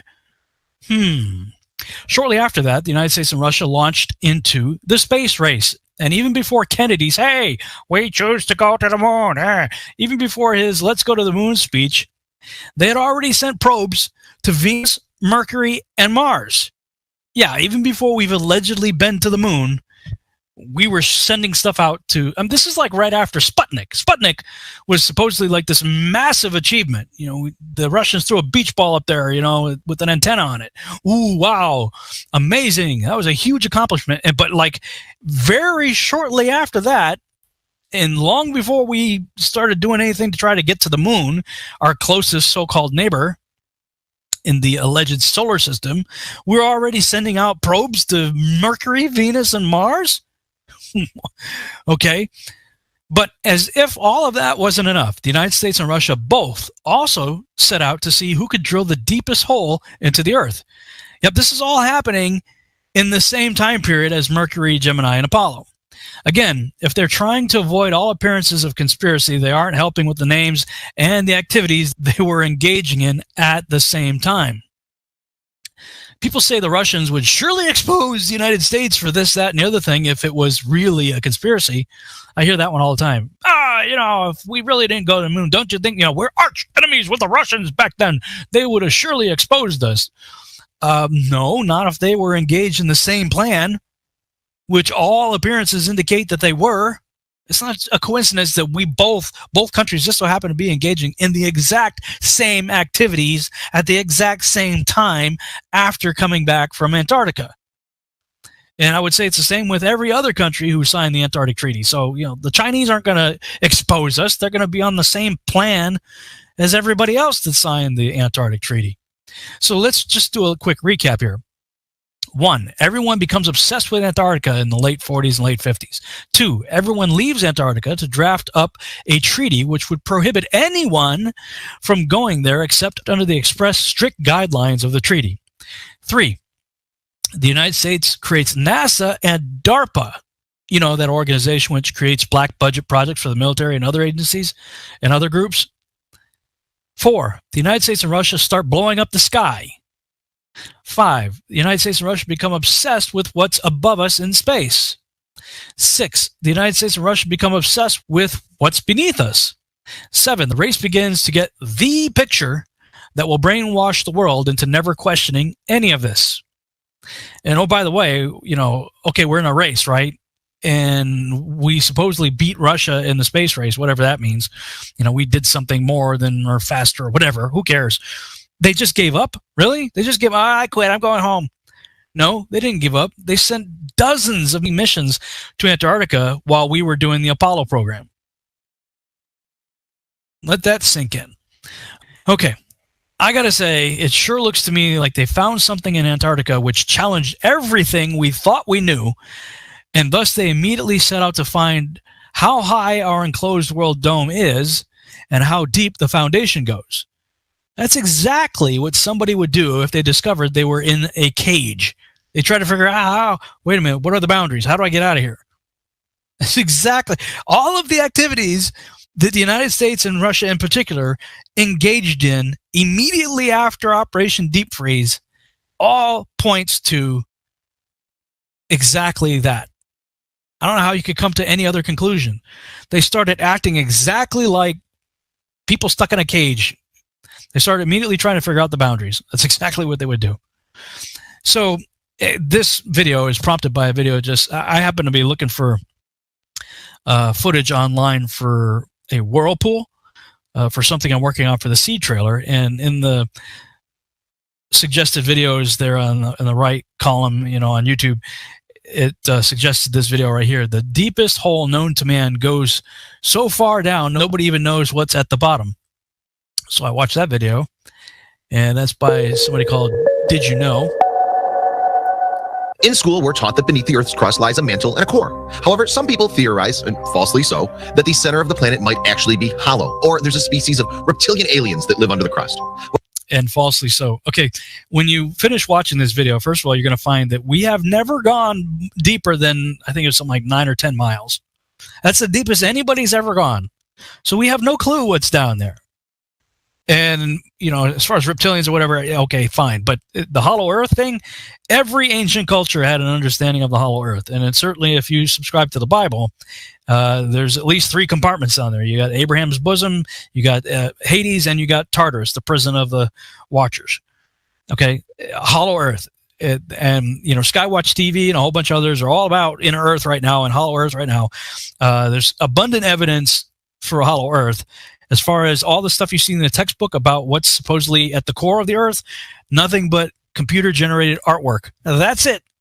We haven't gone deeper than 9 or 10 miles. But, okay, let's continue. Well, those theories are silly. They speak to our fascination with what we can't see. Several decades ago, 2 countries, America and Russia, raced to drill the deepest hole into the Earth with the goal of discovering what was at its core. Both projects were massive undertakings, and the world was fixated on what mysteries they'd find beneath the surface. Russia's efforts resulted in something called the Kola Super Deep Borehole, and when you see it, you might have to pick your jaw off the floor. Have you ever wondered what lies beneath the Earth's surface? In school, you're told there's a mantle and a core, but what if there was something else down there? Well, in the 1960s and 1970s, America and Russia each set off to find out. Both countries drilled boreholes deep into the ground until they couldn't go any further. They used enormous metal contraptions that were designed to break through even the toughest material. The world... Okay, 60s and 70s. That's when all this started. Okay, Operation Deep Freeze, late 50s. Everybody pulls out. 1958, NASA and DARPA's formed. Going to the 60s, we're sending probes to Venus, Mercury, and Mars before we even gone to the moon. And the United States and Russia are drilling deep inside the Earth for some reason. The world watched in awe as the Americans kicked off the race. The enormous drills were fired up, and everyone hoped the project would go according to plan. What kind of mysteries would the drillers find, if any? The United States called the endeavor Project Mohole, and they began their drilling off the Pacific coast of Mexico in 1961. This would be a massive effort with global interests, and there was a lot riding on the team's work. 1961. Are you guys starting to see the timeline here? 1961. In order to ensure Project Mohole success, the team submerged 6 massive buoys 200 feet under the water in a circular pattern. The Navy barge tasked with the actual drilling used sonar to maneuver itself over the center of the circle and align the enormous rig. The team was given very thorough instructions on how to handle the heavy rig. It was a dangerous operation, and extreme caution needed to be taken the entire time. Unfortunately, soon after the project began, it was abandoned due to lack of funding. Lack of funding because they decided to put all their funding into going to Antarctica looking for moon rocks and faking the whole world with the moon landings. Almost a decade later, the Russians had organized their own drilling team and began their quest to reach the center of the Earth. On May 24th, 1970, they set their sights on the Kola Peninsula. The Russians called their endeavor the Kola Super Deep Borehole. From 1970 to 1994, the skilled group of Russian drillers managed to burrow a third of the way through the Baltic continental crust. The hole they drilled still stands as the deepest man-made hole in the world. Here's an illustration showing just how deep the Russian borehole was. And this wasn't even the deepest it eventually went. At that point, it was deeper than Mount Everest was tall. That's an amazing geological feat. The Kola Super Deep Borehole was an incredible undertaking that was appreciated by most all of the people of Russia. In 1987, the country printed a number of stamps commemorating the drilling team's effort. This is a picture from a massive rig, the one the Russian team used to bore deep into the Earth's crust. It was so heavy and so dangerous that all it took was one wrong move from a driller for the team to have been crushed under the weight of the steel. Controlling the massive rig required several men at a time, and even then it was still often a struggle. The rig would sometimes jerk to one side, and the team had to be ready to reposition its massive arm at a moment's notice. This was the superstructure where the Kola deep borehole was located during the active digging period. The massive tower that loomed over the water was actually home to the enormous drilling rig. The end goal of the drilling project was to reach a depth of 49,000 feet into the Earth's crust. There were several holes dug that branched off the main hole, and the deepest branch, called SG3, reached a depth of an impressive 40,230 feet in 1989. In 1992, although the Russian team was still about 9,000 feet away from their goal, the drilling came to an abrupt end due to dangerous conditions. The temperature at such a depth was much higher than the team planned for, almost 600 degrees Fahrenheit, and it made drilling impossible. Although the drilling came to a complete stop, the entire project wasn't officially shut down until 2005. Unfortunately, in 2008, all of the facilities and the superstructure were scrapped and dismantled. Even though the buildings were abandoned, visitors can still walk around the ruins and imagine what life was like during the epic race to the center of the planet. It's a fascinating place to visit, but it's also unfortunate this grand structure was simply left to rot. If you do happen to visit the ruins of the building on the Kola Peninsula, you might not even notice the actual borehole itself. All that remains is a small 9-inch steel cap that covers the surface opening of the hole, which has since been dubbed the Hole to Hell. Even though the Russian team never reached their goal of 49,000 feet, the drilling did give the scientific world some major discoveries. Scientists now know a bit more about the planet's structure, and microscopic plankton fossils were even discovered at the bottom of the hole. The race to the center of the Earth was an exciting and intriguing time for the world. In the end, the goal was never reached, but at least the scientific community benefited from the efforts. Though defunct, this phenomenal structure still stands as a reminder of one project that had the world on the edge of its seat. What a feat! Okay, so they didn't get to 49,000. They only got to something like, I think you said 40,200 or something like that, which is less than 8 miles. That's less than 8 miles. Even if they got to 49,000, that's, what is that? 49, let's look that up. 49,000, that's 9.2. We didn't even get that far. I think you said we only got to 40,200 or something like that. Even the deepest drilled hole is still some 3,955 miles short of the center of the Earth. Barely a pinprick on the surface of our planet.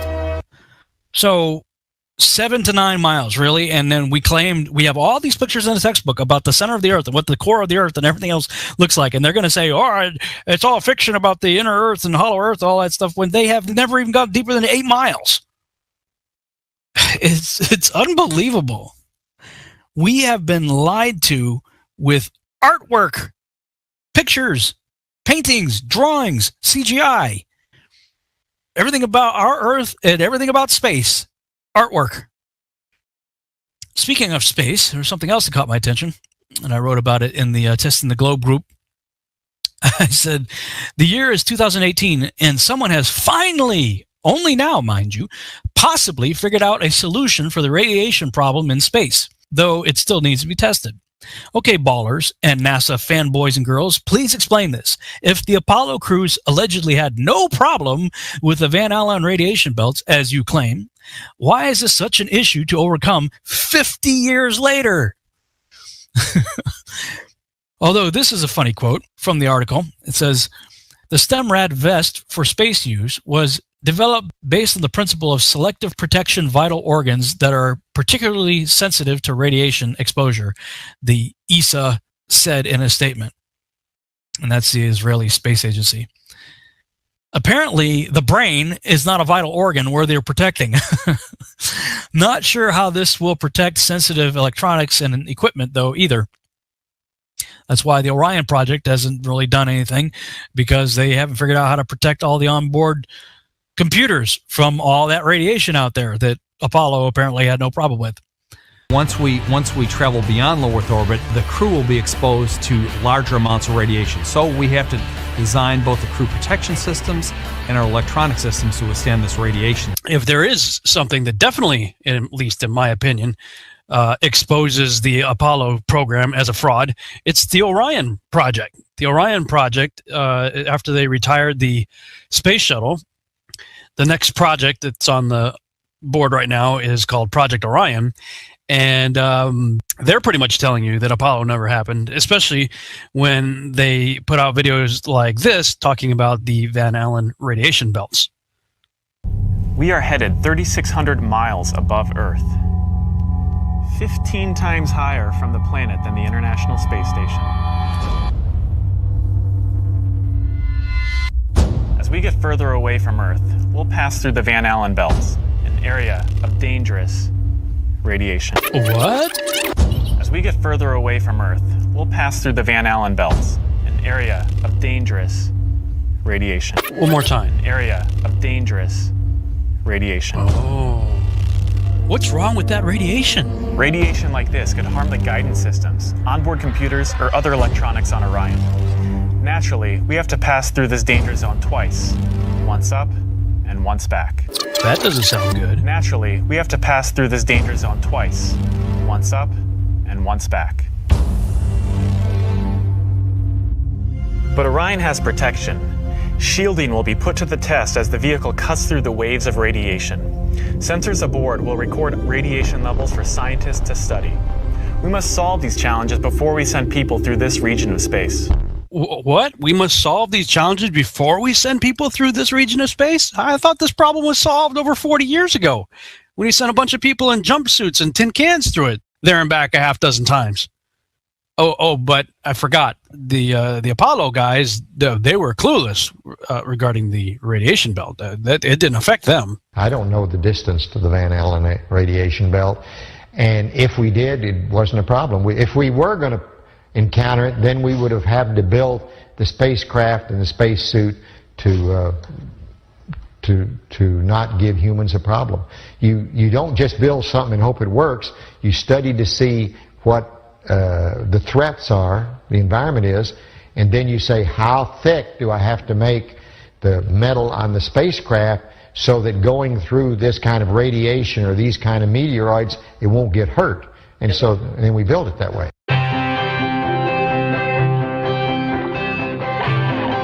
I help manage the Orion Crew and Service Module office. We're responsible for developing the crew capsule, which is where the crew lives and works when they're in space, and the service module, which is what provides the power and the fuel and the consumables then that is plumbed over to the crew module. We don't have the ultimate answer for radiation on Orion. We're still working on that. If we were to build Orion out of the materials we need and the sole job was to protect for the radiation environment, the vehicle would really be too heavy. So we have to balance the weight of the materials that we put on the spacecraft with how much protection it's providing the crew. So we're really looking at it from an operational perspective. If we understand a radiation event has happened, the crew will actually take shelter in the aft bay of the vehicle. We have found over the years that water is a really great radiation absorbing material. So we could do things like water that's already there in the water bags for drinking and things like that. That water could be used to shield them. As well as we've had some concepts like a water-filled vest that they could put on should they know there's an event and need to be protected.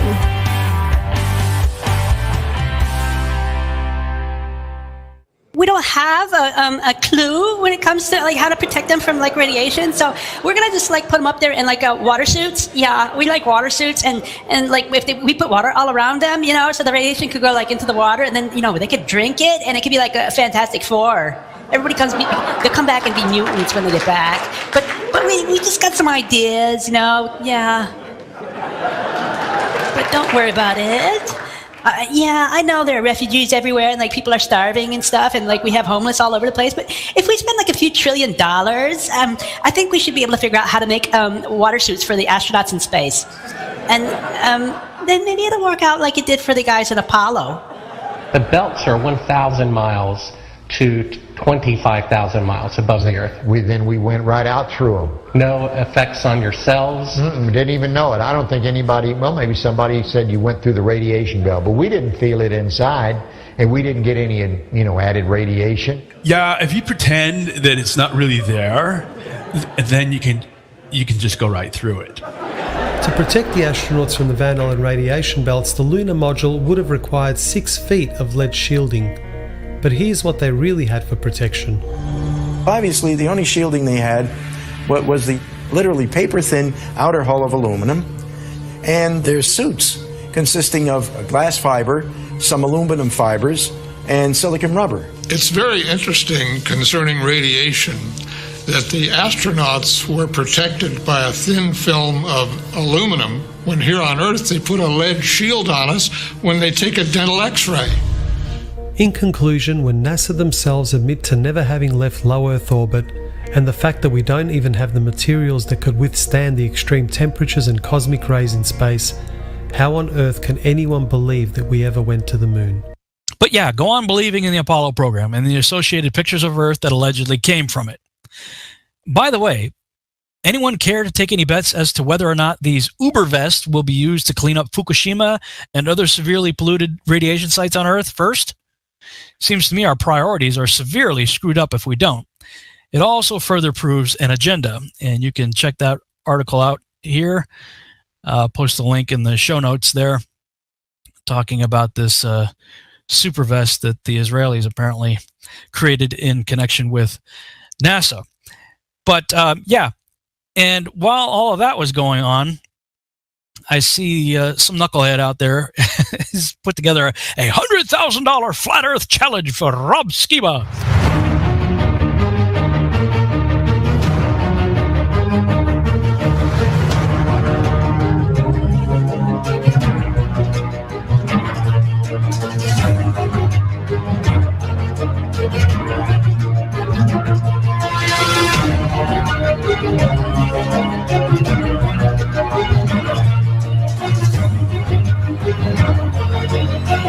Okay.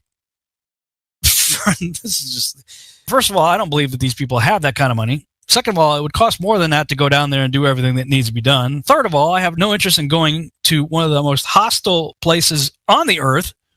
I've worked in very cold weather conditions before. I happen to like my fingers and toes and other parts of my body. I don't want to freeze them off.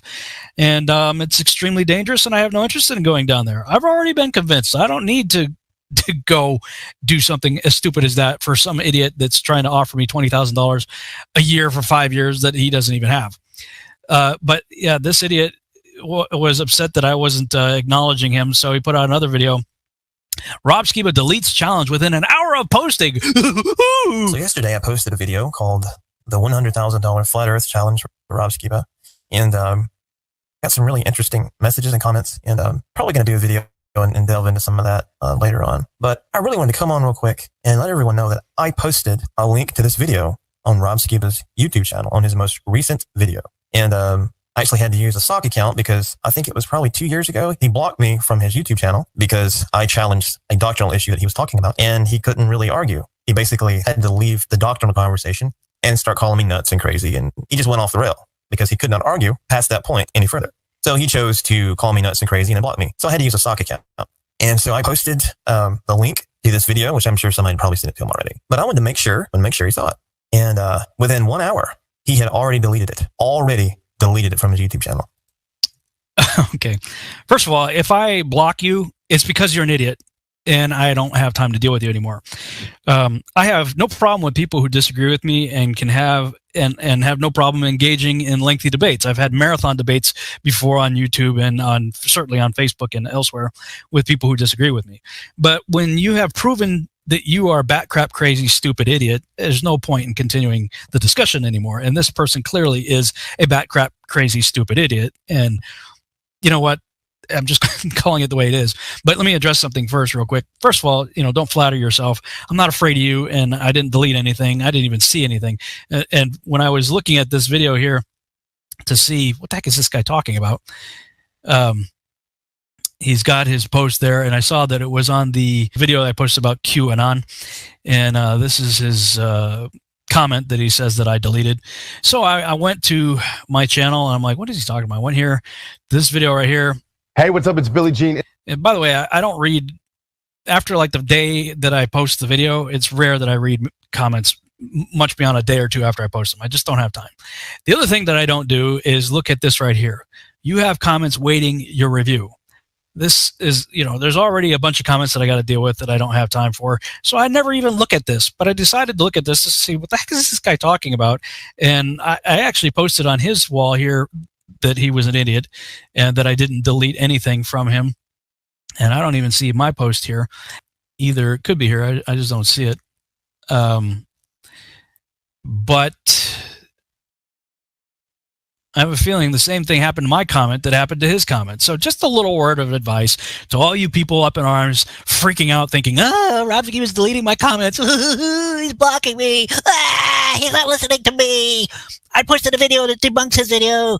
Whenever you post a comment that has a link in it, many times, I don't know if it happens all the time, but many times YouTube puts it in the review category. And that's what you see right here.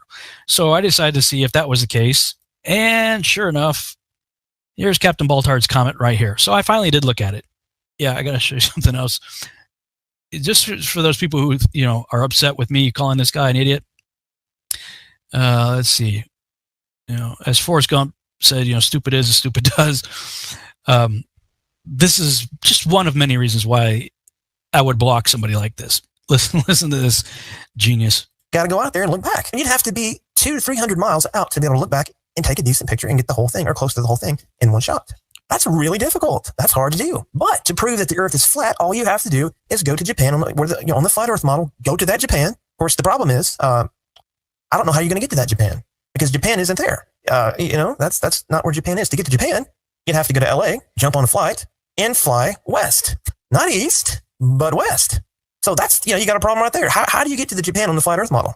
So, but let's lay that aside. Let's say you could get to the Japan on the flat Earth model. Let's say you could do that. All you have to do is find a high place or a low place because the Earth is flat. Remember, it's flat. The whole thing's flat. So all you have to do is just go to the flat Earth Japan and just look out over the flat. Because water finds its level, right? Water doesn't curve, right? So it's flat, right? Okay, so all you have to do is go to the flat Earth model Japan and just look out over the ocean, and you should see it. You should see a rim of ice circling around that part of the Earth if it's flat. And it would also be easy to charter a boat or a ship and just go out there. Easy, so much easier to prove the Earth is flat than it is to prove the Earth is a globe. If your criteria is, well, we want one shot. Need I say more? Wow. Alrighty then. Enough of this idiot. But to answer the challenge, why I wouldn't go down there, I'm going to conclude this video with a mirror of taboo conspiracies video. Antarctica, sorry, we're closed. Our hidden flat Earth. Fantastic video. I suggest that you subscribe, just as I did, to his channel. He's got some great stuff out there. But for all you guys that are, okay, just show us a picture. Just go to Antarctica, take a picture, go touch the dome, and show the rest of us, all right? This is why that can't be done. Please try to pay attention. Thank you. Welcome, everyone. This video is in response to the many globe propagandists who demand that I show a picture of the edge of the flat Earth. For the dozens of these ball-loving zealots with multiple sock puppet accounts who repeat this mantra daily, your demand is ridiculous. But you probably already knew that, right? And that's why you probably keep demanding it. It's actually pretty funny that I just got one of these take a picture comments an hour ago. I'm going to prove in this video that independent travel is not allowed under the Antarctic Treaty System. That fact alone should cause any thinking person to begin questioning our official models, because something big is being hidden from we, the plebeians, and we're not talking about penguins. For most flat earthers, based on the information that we can reasonably gather, Antarctica constitutes the outer rim of the known world. In other words, Antarctica is likely the shoreline to all of the world's oceans. Like a ring magnet, north constitutes the center of our flat Earth map, and south is every direction away from the northern center. And before I get a dozen comments claiming that such a magnet is impossible, here's a ring magnet shown here. Notice that south is in every direction away from the center north magnetic pole. This is where the 60th south parallel is on a Mercator map.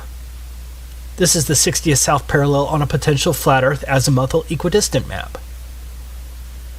It seems that Antarctica constitutes the circular shore of the known world. So, demanding that I take a picture of a possible edge of the Earth, if any, requires me to not only travel below the 60th south parallel, represented by this circle, but also to cross the entire breadth of Antarctica. According to official numbers, Antarctica has a diameter of roughly 3,400 miles. And so that means our trek will include a long boat ride for hundreds of miles below the 60th south parallel, plus a minimum 6,800-mile round-trip hike across Antarctica. That's assuming the official model is correct. Maybe we could fly to one of the ceremonial pole areas, but that would still leave at least a 3,400-mile hike. In addition, we wouldn't know for sure whether the plane trip itself was interfering with our results, since the pilot would have to follow a designated path outlined by the Antarctic Treaty System, and who truly knows what direction that is until we get there.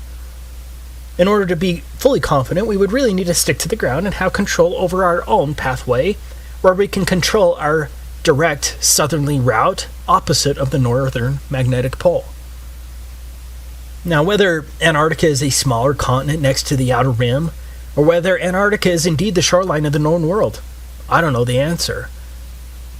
Flat earthers don't have a government budget to spend $1 billion to hire hundreds of cartographers and fleets of boats and planes to map the entire world. But even if flat earthers had the money, we would still run into the Antarctic problem, which is the point of this video. So, what is the Antarctic problem? It is the fact that independent travel is not allowed below the 60th south parallel in any reasonable manner to make any determination as to whether Antarctica is the shoreline boundary circumscribing the known world, or whether Antarctica is simply a continent a little north of the true but unnamed southerly shoreline of the Earth's oceans. For all we know, Antarctica may be an infinite plain that is uninhabitable at further distances. Again, we don't know. But, as I will describe in this video, I suspect that Antarctica is the shoreline circumscribing the known world due to the unbelievable restrictions placed on travel there. Excluding a couple of questionable claims, the total lack of north-south circumnavigation only proves the same. But if I'm not allowed by our governments to independently travel below the 60th south parallel and then to traverse Antarctica over 6,800 miles, then I cannot take a picture of a theoretical edge, dome, or those other lands beyond the South Pole, whatever the case may be. But you probably don't quite grasp how much area is really being blocked off under the Antarctic Treaty System. Let's look at it from the alleged 60th north parallel, because this will give you an idea of the tremendous area blocked off to independent exploration. This is the area of the 60th north parallels. As you can see, the 60th north parallel includes all of northern Canada, Alaska, much of Russia, including St. Petersburg and other major cities, Finland, Sweden, Norway, Iceland, Greenland. It is huge. Now, why in the world is this much area blocked off at the south? Do you really think it's because of penguins?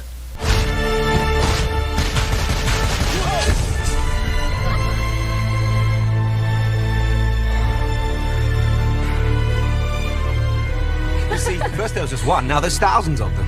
Are they trying to tell us something? So what's the problem? Well, among other things, we are messing with their food chain. And we have got to do something about it. We suggest a ban on all marine harvesting.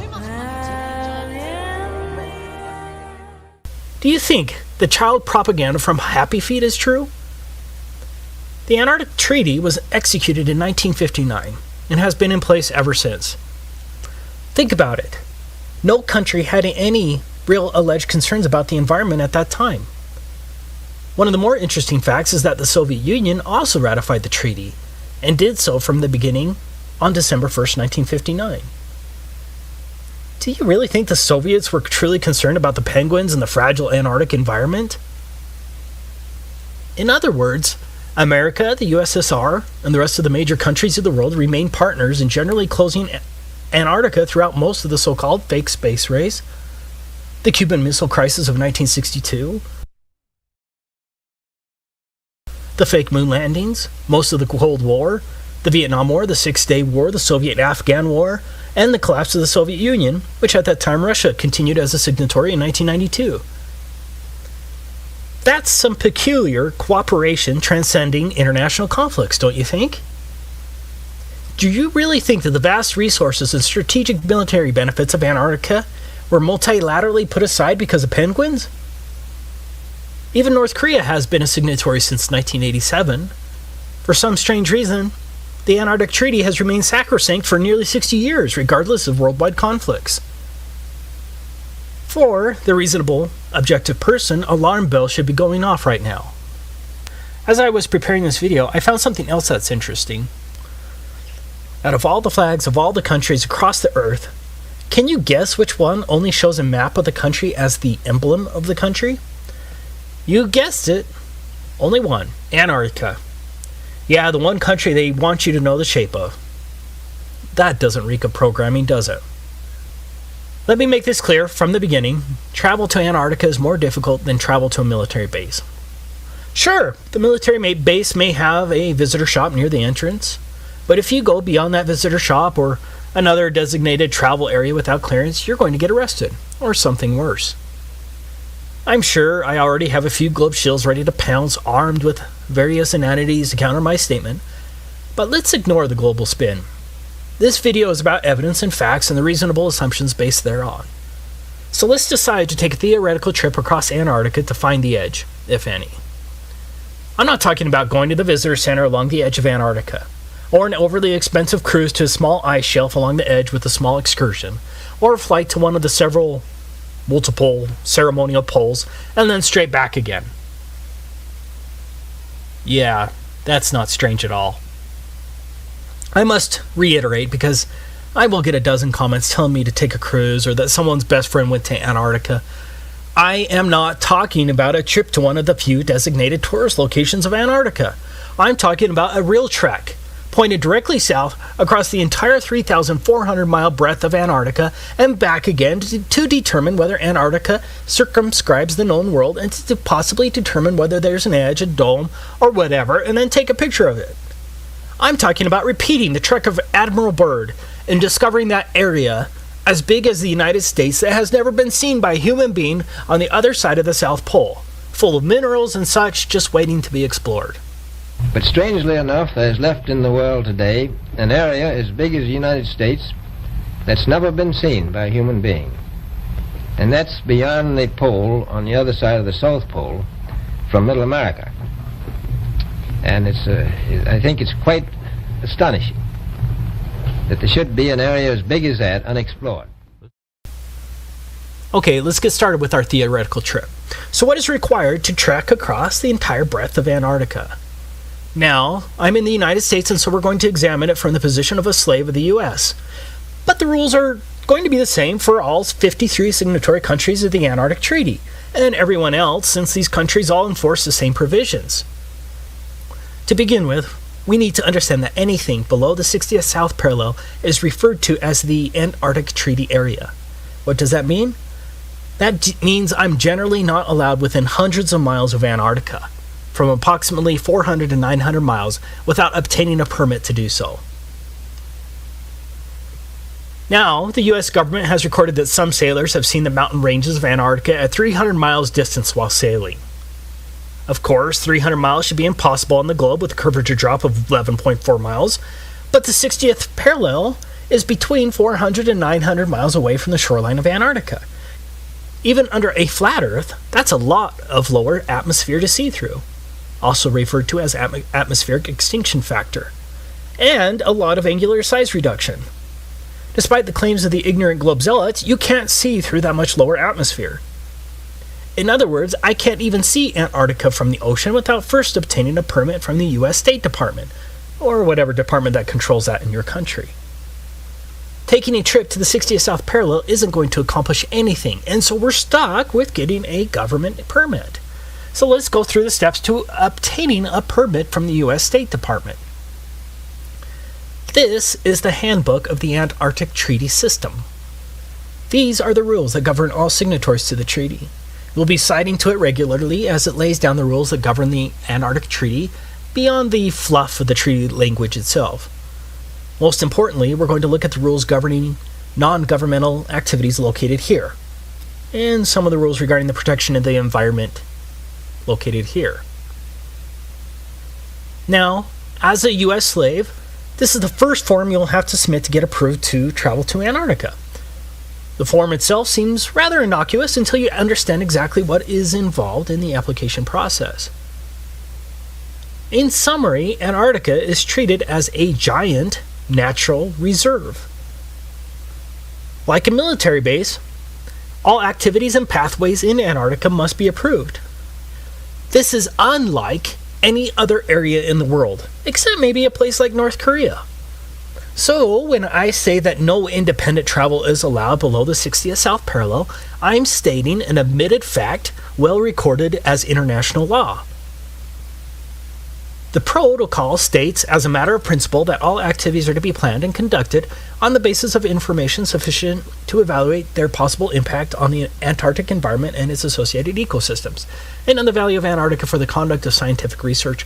Organizers should be aware that the environmental protocol requires that activities shall be modified, suspended, or cancelled if they result or threaten to result in impacts upon the Antarctic environment or dependent or associated ecosystems.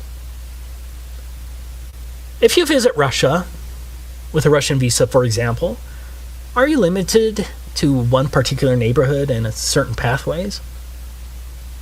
For those who visit America as a tourist, are you restricted to New York City? Or are you generally allowed to travel around America? No one is just allowed to travel around Antarctica. All of your activities, vehicles, and pathways must be approved, but it gets much worse. Now, how many genuine people watching this video think that the purpose of seeing the edge, the dome, or the extended plain beyond Antarctica would be approved by the U.S. State Department and the other myriad of agencies? Are you ready to litigate the matter when some State Department official arbitrarily says something like, "I think your expedition is frivolous and would be too damaging to the environment, especially in the light of the frivolity of the expedition"?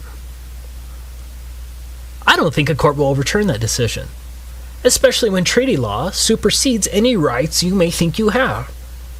So, we're going to have to come up with some fake expedition that will somehow get approved.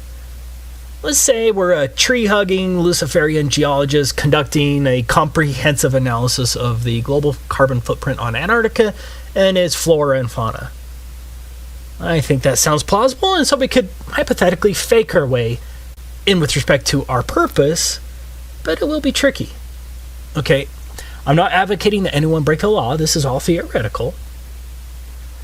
That brings us to the next point. Entire swaths of land are entirely off limits to all travel. These are called specially protected areas. It's pretty much guaranteed that no one is going to get a permit to go through a specially protected area. If my math is right, that's 1,373 square miles that are allegedly specially protected areas. You can see the maps on the websites, but I don't have time to plot all of them. Now, I agree that's not huge in comparison to the total alleged area of Antarctica. But I believe there's a distinct possibility that those swaths of land could be coordinated in such a way as to prevent me from going through Antarctica easily. So, right from the beginning, my route may be extra hard, especially if mountain pathways are blocked and the areas are much larger than claimed due to likely globe distance shenanigans. But let's go ahead and assume we can navigate around those prohibited, specially protected areas. Next, no motorized equipment is allowed at all for non-governmental personnel. Page 308 states, "Do not use aircraft, vessels, small boats, or other means of transport in ways that disturb wildlife either at sea or on land."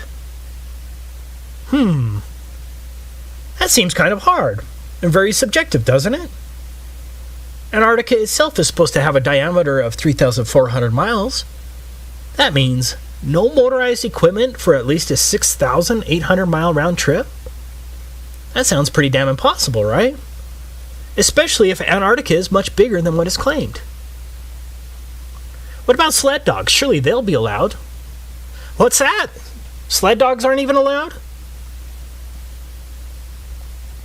Okay, so our trip is now limited to a very long hike in insanely harsh conditions over an extreme rise of elevation. On a side note, Antarctica has the highest average elevation of any alleged continent, but I'm sure that's just coincidence, right?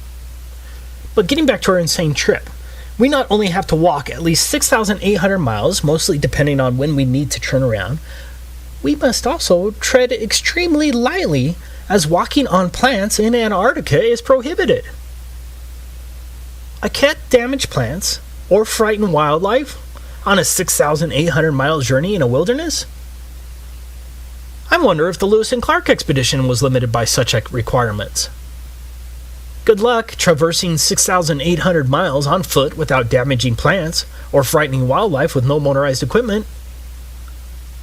I'm not saying that we couldn't figure out a way to get around these big issues, or maybe we could just, theoretically ignore the issues once we get there. But again, I'm not advocating that anyone break the law. I'm saying that these are listed enforcement rules under the Antarctic Treaty System. And so think of how easy it would be for one of the many international bureaucrats reviewing our application to deny a permit to trek across Antarctica based on this one plausible excuse.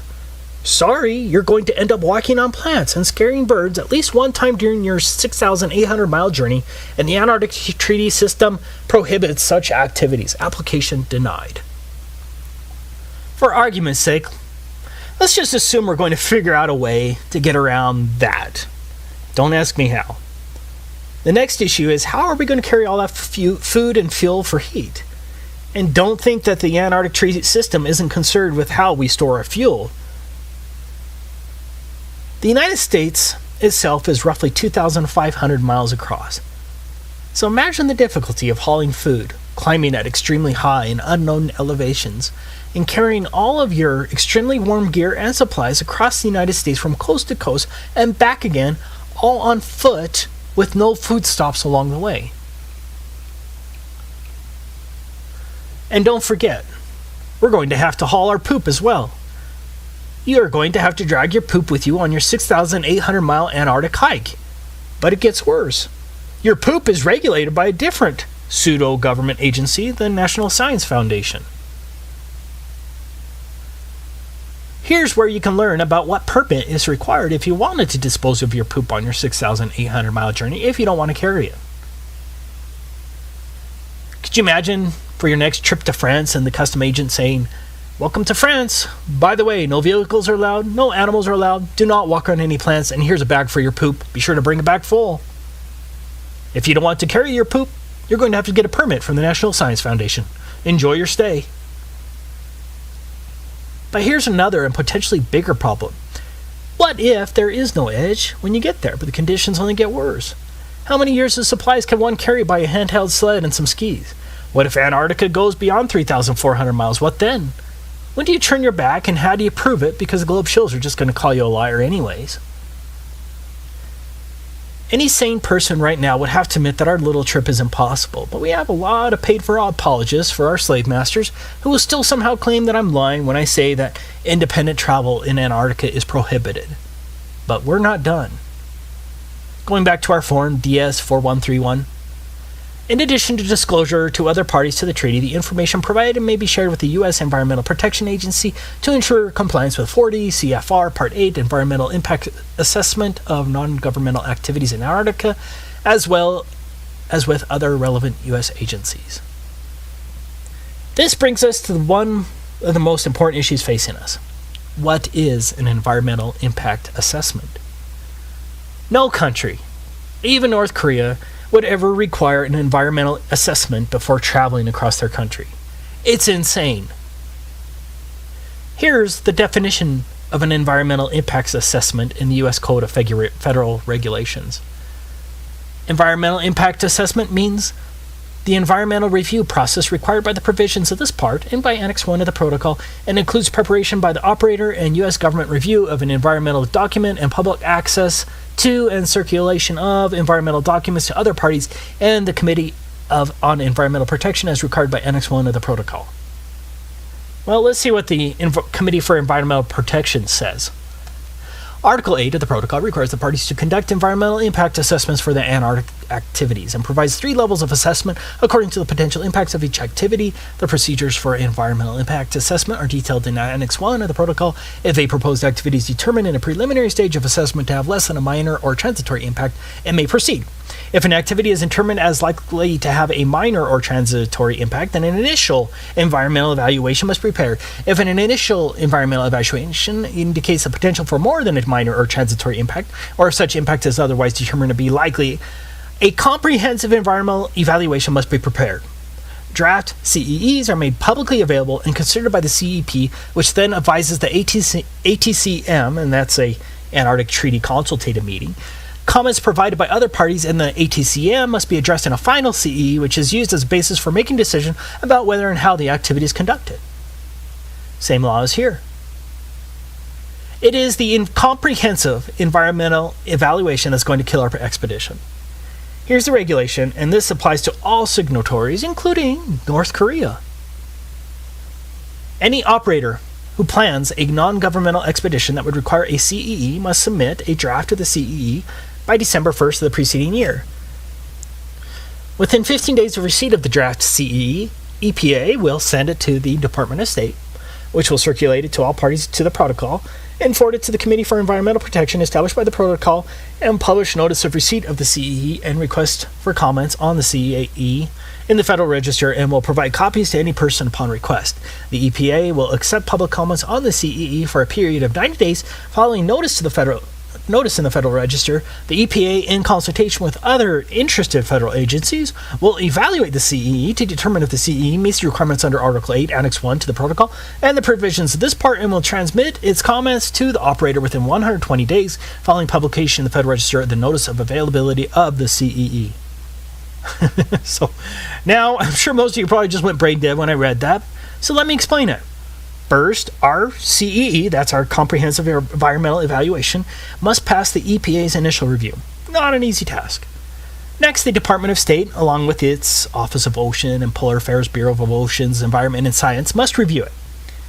Next, it will be sent to all parties. That's 100 countries, by the way. Next, your assessment must be approved by an international bureaucracy called the Committee for Environmental Protection. After their highly unlikely approval, the EPA will then publish it in the United States Federal Register. Now, why would they do that? Because any supposed private tree-hugging group can now sue to stop you from going there. Once that is done, assuming you haven't been sued, then the EPA, along with all of the other interested federal agency, whatever the hell that means, evaluates it again. Do you realize the amount of legal work this would entail? Do you realize how easy it would be for any one of hundreds of entities or thousands of bureaucrats to halt your expedition? Again, this applies to all countries. One person in the comments of my last Antarctic video claimed that it wasn't necessary in the United Kingdom. Well, he lied. The Environmental or Madrid Protocol is part of the Antarctic Treaty System and applies to all countries. Here is the requirement on the UK application if you're interested. As explained above, for every person in the United States who wants to get a permit to travel across Antarctica has to first submit the environmental impact assessment to the EPA. You know, the freedom-loving EPA. Beware! Beware! Time is short! EPA! EPA! EPA! Believe me! Believe me!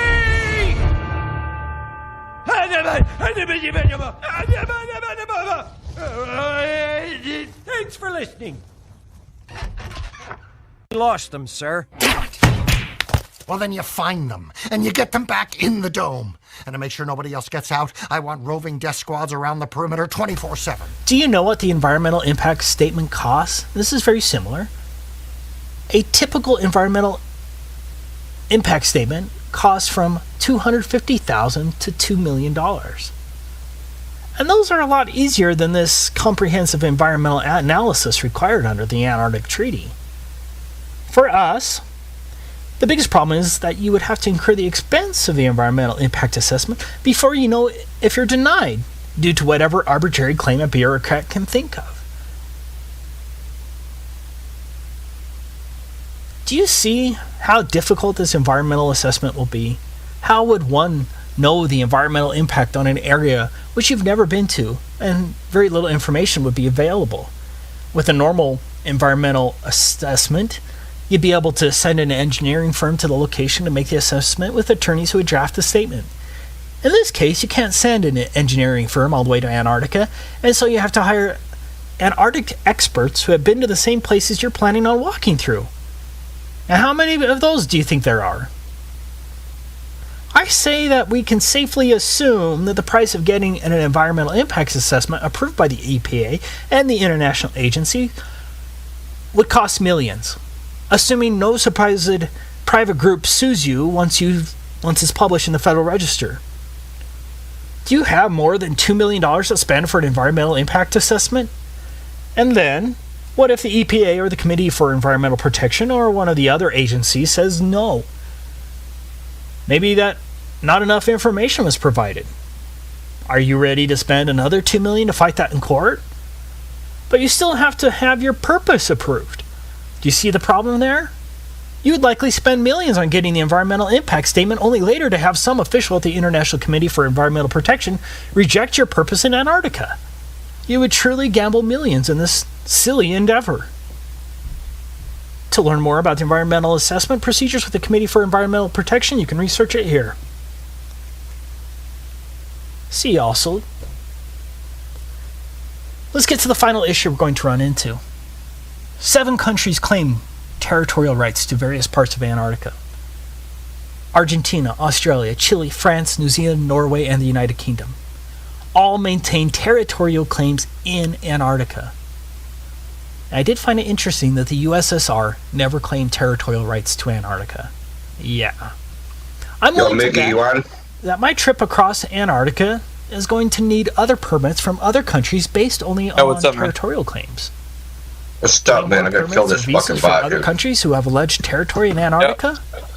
Yeah, that shouldn't add too much to our already strained budget. Fuck, typed in the wrong place.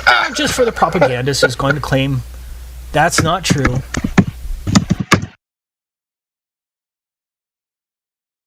That's what it be like, man. Not the most, man. You multitasking as usual? Yeah. My usual shit. I got like 4 hours. Cooking, cleaning the carburetor, talking on Discord, filing your taxes all at the same time. Shit, yeah, man. I'm always multitasking. I was telling somebody, man, I need to be doing this shit full time, man. I'm trying to get internet famous so that I don't have to go to work. I don't know if that's gonna work or not, man. Being a truther, people don't like the truth. Yeah, truth is horrible, man. People hate it. They'd rather live in your fantasy bubble. It's a lot, you know. Gives them a peace of mind, you know. Yeah, I was getting a bit of flat Earth criticism on the way that I do things. So it was like too harsh. I need to make people feel more comfortable, and people are like, I just think that people need to feel more comfortable when they come in here. I like to get to know people. I like for people to know the fact that everybody's okay. We're all right. We like having a nice conversation. And if it comes up to where we're talking about the Earth, being flat and stationary, that's fine. If not, let's make them feel comfortable. It's like, no. Why would you? The whole purpose of the server is to talk about this. Like, I mean, and I just, me. I'm yeah, well, dude, I agree with you. Like, I don't know. Say you're a doctor, right? Well, you gotta give somebody some bad news, right? You got cancer. You ain't gonna try to be friends with them first, right? And if you did try to do that, they'd be mad. Like, dude, you talked me all up like that, and then now just to tell me I have cancer? Like, what the hell's wrong with you? It's a bit psychotic to even think that way, man. It's like we're dealing with things that are like it's world paradigm shifting, kind of things. It's like you're not gonna be able to do this any other way. The truth is, like, and I even explained it this way. The truth is something that you don't want to hear. If somebody tells you, I'm going to tell you the truth, whatever precedes that is not going to be something you like to hear. Oh yeah, that's great. Tell me the truth. That's not the way this works. It never has. But I don't know. I guess some people feel like we're too harsh with quotations. And I'm like, fuck off. Those are people trying to create a club, Flat Earth Club. We have Flat Earth parties and Flat Earth conventions and Flat Earth T-shirts and Flat Earth secret handshakes, right? Yeah. Like, dude, I ain't trying to make no Flat Earth Club, dude. Sorry. Yeah, I don't know. And then just everybody else agreeing with the people like that. It's like, yeah, I think that's great. We should also have like people come in here, just like, let's be friends with them and let's talk civil. I was like, first of all, this is a civil conversation. Yeah, there's a place for that. Not here. Exactly. It's like, oh, okay, let's just all have a seat on the couch and just be like friends, and then let me tell you how your world doesn't make any sense. Like that shit is just like, I don't know. It's even worse, I think, but that's just me.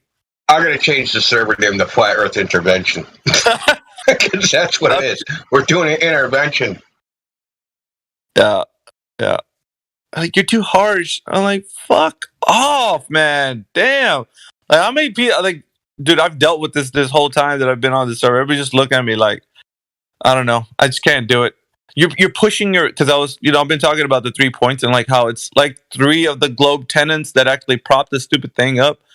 Like, that's the exact thing that you'd like to talk about, if it is or not the globe. And you're like, well, you're pushing your methods on people, and like that's making people like you can't do anything else like that. Kind of like basically I was hearing people said that shit about the Black Swan too, right? Yeah. When the Black Swan, you guys are making everyone do the Black. We're not making anybody do anything. It's an effective argument. Why would you do it's an effective argument. It's simple. There's only so many possible responses. Like, it's really simple, right? To just narrow the discussion instead of going off into space and satellites and, because this topic can meander, right? We can go down infinite rabbit holes. Yep. So it's like, at least as a moderator in here, you have to try and keep it focused, right? And one way to do that is 3 points, Black Swan, I thought that was self-explanatory, man. Like, the reason why this shit worked, it's effective and it works. I've already said that like a couple of times. Those get involved, you know what I mean? Yeah. It's like if they didn't invent it, then it sucks. Well, yeah, it's like, and that, like, people are talking about like, well, I think my way is effective. I'm like, it's not, man. You got these sophist types coming in here and leading you around by your short hairs, and like all they're doing is like your civil conversation in quotations is making shit more like unbearable to listen to. Like, I don't like raw dogging it like that, but I just have to sometimes. It's like people think their method is effective by having a civil conversation. I'm like, I beg to differ. Like, these idiots come in here and they don't give a shit about your truth, so to speak, and how you go about it. And they're like, I don't care. I'm like, well, you should. Like, nobody's bearing to listen on it, not in here anyway, bearing to listen to you get drugged around with your civil conversation, and they don't care 2 shits about your civil conversation. They're going to talk about whatever they want to stay from not being held accountable and just going wherever they feel like in their mind. They're literally just not even listening to you. Like, they don't even realize that this person's not even listening to you. Yeah, it's you gotta have some sort of interaction. You can't just monologue. You're not gonna brainwash them out of being brainwashed because your brainwashing is better. Like they have more experience in brainwashing. They've been doing it for longer. They have the weight of so-called authority. They have the social group that, where 90% of the world are Globers.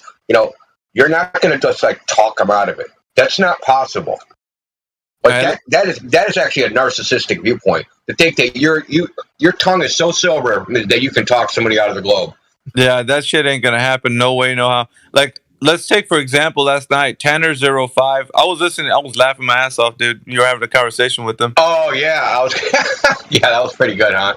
That was good. Well, it's a classic case of somebody who's just totally submerged into the lore. Like, this guy was like balls deep into the lore. Like, he could not see anything past like the globe.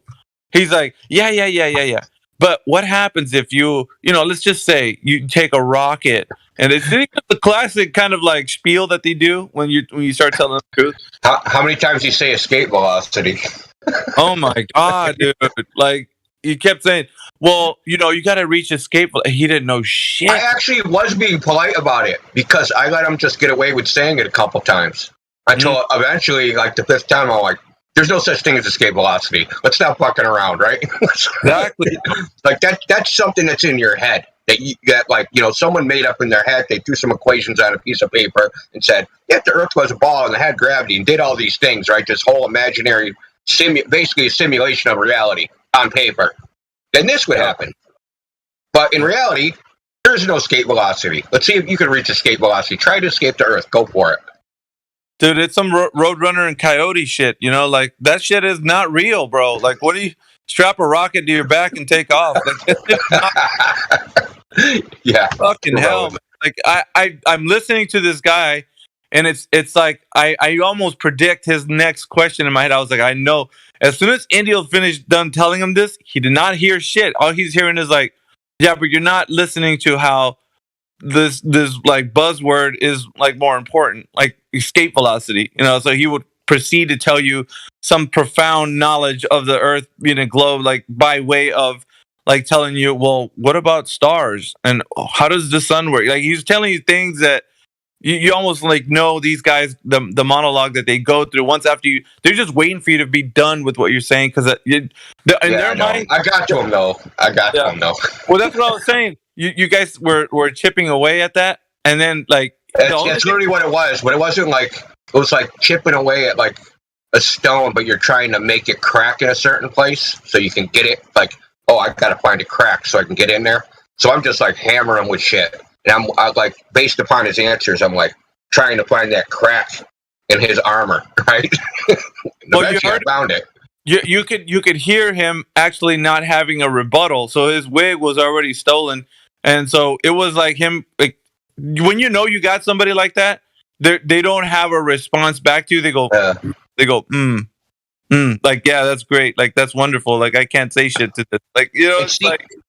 Yeah, and you see how, like, something I did, I think people should do this more, right? After you've been talking for a while and the conversation's kind of meanders, to like sum up where you've gotten so far. So I kept doing that, right? Like, so this is what we got so far. Globe on this side. Here's the evidence. Jack shit. Here's the flat Earth. See too far. No evidence of curvature. No evidence of rotation. No evidence of the vacuum of space, right? So there's no evidence on one side. A whole bunch of claims. And on the other side, you can just go outside and observe reality. Because that's what one of his questions was pertaining to that. He's like, yeah, but what if this is disinformation? Remember that question? It was yeah. What if this is... That was like a Hail Mary. That was like just 1 second left on the clock. We're on the 2-yard line. Throw it as hard as you can down the field. Yeah, because he said he actually was correcting the room. He was like, it's not misinformation, it's disinformation. Like, he was trying to make a point, as if in like, okay, you think disinformation is going to help your like cause in any way? Like, what do you think this is? Like, as far as like even the definition of disinformation, do you think that that's what this is? And so when you were explaining to him, like, you know, how is it possible if we have information that leads to verified sources, things that you can actually follow up with, and it's not just like your claim that it is, because it's something you can actually research, and every point that you brought up had some validation to it. So, you know, he doesn't have to take your word for it. Like, you can look it up, but it seemed to him like every time you would finish with your points, he would be like, like, okay, do you have anything to say about that? Or just like, you know, he never did. He just like, you know what I'm saying? You stumped him every time. So like little pieces of that wall that he has up were just flying off. It's like, okay.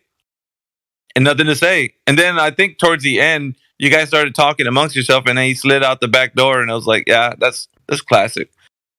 So this whole facade of being here, wow, I just want background noise, I'm playing a game. Nah. That doesn't fly in this room, because the shit that we talk about in here is so provocative that it's not because you want to play a game and listen to this in the background. Your mind is curious to know why you think the way you do, and you want to hear something that sparks your interest, because it's crazy. Like, how can people think like this? So I always think past what their initial kind of like coming in. I'm just here to listen to you guys. No, you're not. You want to ask questions, but you're too afraid to do so because of your mind and the way you think. Because first of all, you think it's batshit crazy to ask any of these questions, and then to be in a room full of people who are talking about them, it's like, how can I join in a conversation like that? So you got to hear something that makes you want to ask a question, which is kind of it's kind of funny, man. Like, the disinformation thing is funny to me. Like, you're just trying to like stamp this with the disinformation tag so you can ignore it. It's like when people try to stamp it with the religion tag so they can just go, oh, that's just some religious nuttery. Yeah. Right? They try to stereotype it, right? So by or it's conspiracy theory, stamp it with that tag. Now I can ignore it. So now it's like an excuse to hand wave dismiss. Oh, it's disinformation. These aren't the droids you're looking for. Hand wave dismiss, like just disappeared. The whole topic just disappeared because you labeled it something. Like that shit ain't gonna work. Sorry, not here. You say it's disinformation, provide the evidence that it's disinformation. What exactly is the disinformation part? I think you asked him that, didn't you? Yeah, exactly. Yeah, because he asked me, what would I say to somebody that asked me that? I said, I'd ask him exactly what am I saying is disinformation. And then I went back to a couple of things that I'd said, right, so-called claims, and then I provided the evidence for them, right? So tell me, is the truth, that's why I specifically asked him, is the truth disinformation?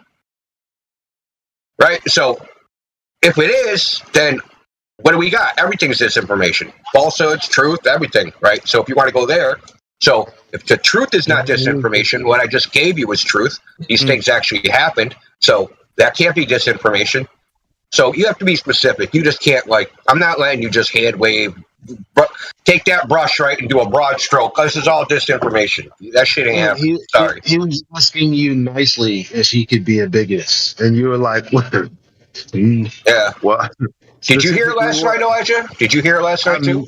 I missed it, but it sounds like it was good. Oh, yeah. It was a young man. Dude, it was kind of funny. I'm actually going to clip it because it's actually pretty good. It's actually pretty good. Actually, it was Drace and Timbo, so I'm going to clip that. But you know what? It changed. It changed over from him saying, or he came into the room when I unmuted him, and I was talking to him. He's like, "Yeah, I'm just playing Destiny, and I'm on here using this as background noise, you know." And I was like, immediately when people say that, I already know their intention. It's not just for that. Their mind is so curious about the topic, especially if they're brand new. You know, different if like you or I are doing it, because like we already, like, you know what I'm saying? We would be literally doing it for that, but also to kind of listen to somebody coming in. But like he was doing it intentionally because he wants to perhaps talk about the topic without having to talk about the topic. You know, so that somebody brings up a buzzword or something that he thinks is interesting, because the fellow didn't know too much. He was on Xbox, man. I thought that was pretty cool. We need to get some Xbox people on here. Yeah, he admittedly said he didn't know too much, though. But he proceeded to... He said, something about, I'm not really, wanting to engage or nothing like that. But he said that to Drace. However, when you came on and your approach... Now, think about it like this. Your approach really changed his way of, like, wanting to engage. Because when you came in the room and you started talking to him, you knew exactly what to say. Because I know the way you think too. You're like, I know how to get this guy to, because he sounded like he doesn't want to talk, but I know he does. Like, so I know you, Indio. You get right to the the juicy. You roped him in because Drace would just be like, "This is how it's like, you know, this is the." You were like, "You like those little galaxies, don't you?" Yeah, exactly, bro. This guy asked us if we'd ever been where there's no light pollution and seen the stars, and like asked us if they were fake or something, right? Wow. And then turns out that he said that he can't see the stars because of light pollution, that he's never done what he asked us to do. Like, what the hell, dude? Yo, the thing people miss is like, and it's crazy that there aren't more flat earthers just because of the night sky alone. If you don't live in a city or something, it looks like, it looks flat as fuck, man. I don't know what else to say about the stars when you can see a lot of them, but they don't look like they're different distances or this or that. It just looks like a brilliant sky thing, you know. They all look the same distance. You can't tell. You can't gauge a distance. Especially if you use a telescope. It looks like, I don't know, Connect 4 or one of those little battleship or something. You know what I'm saying? It doesn't look like a light bright. Yeah, you know what I'm talking. One of those light toys. Yeah, you know what I'm talking. Yeah, the light bright, man. The one with the pegs in it, like the plastic pegs with the light in it. Exactly what it looks like. Anybody want to tell me that that's not what it looks like? Be my guest. So the reason that was brought up because we were talking about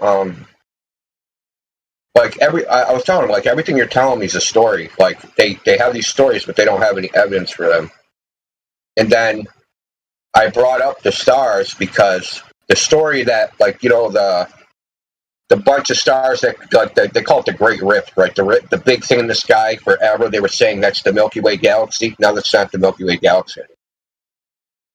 Did you know that, Elijah? Now that's the Milky Way galaxy. That's a dwarf galaxy that's being eaten by the Milky Way now. I didn't know that. No. Yeah, so now that's what I was trying to tell them. Like, these are just stories, and they change the stories at will, and they can do that because the old story had no evidence, the new story has no evidence. But you know, you can sell newspapers and TV shows, and you know, Neil deGrasse Tyson can sound smart, saying you were wrong about the Milky Way the whole time. You are wrong. There's no, you cannot see curvature. Yeah, they talk about the Magellanic Clouds being gas that is burped out of the galaxy that's eating the other one. How stupid is that, man? Yo, like when you're on our side of things, yes, it sounds so fucking stupid. But the scary thing is, I know how real that would have sounded. Now, when I say real, I don't mean as real as as I was going to tell a stupid joke, but forget that one. It's not as real as, like, you know, me sitting in this chair or standing up. It's as real as, wow, I can't even imagine that, but it sounds amazing, right? That's what Vsauce was for me. Whenever he talked about shit that wow, I didn't even know that. How the fuck do we know that? That's so amazing. That's how I prefaced everything ever when it came to that kind of stuff. Because it's not like there's no way you can actually get the answer. Like, how the fuck do they know? Like, you always ask, but that answer never comes. Well, so the funny thing about that is that when you see these like speculative things from like Vsauce, you think like, yeah, it's fun to imagine things, right? You're like, even though they're saying in a way it's real, but you're imagining like all the consequences of it. You're actually not imagining anything. You're taking their idea. It's not your imagination. It's their imagination. And you're just building upon it into your own imagination, right? It's like we're not having like these things that come out of like cosmology. They're not like, it's not you imagining things. It really is them. They're planting these ideas in your head. People don't even realize it. Like, I'm going to imagine going to space. No, you're using somebody else's imagination. And you're just like, it's like fan fiction, right? So I can write fan fiction about Star Wars. But it's not like the story I created. Yeah, that might be my imagination. But the baseline of it, Star Wars itself, that's George Lucas's imagination. Right? It's just when people think that they're like originating something, they're not really. They don't realize that they're being brainwashed or something. Not brainwashed, but you know, their mind is being contaminated.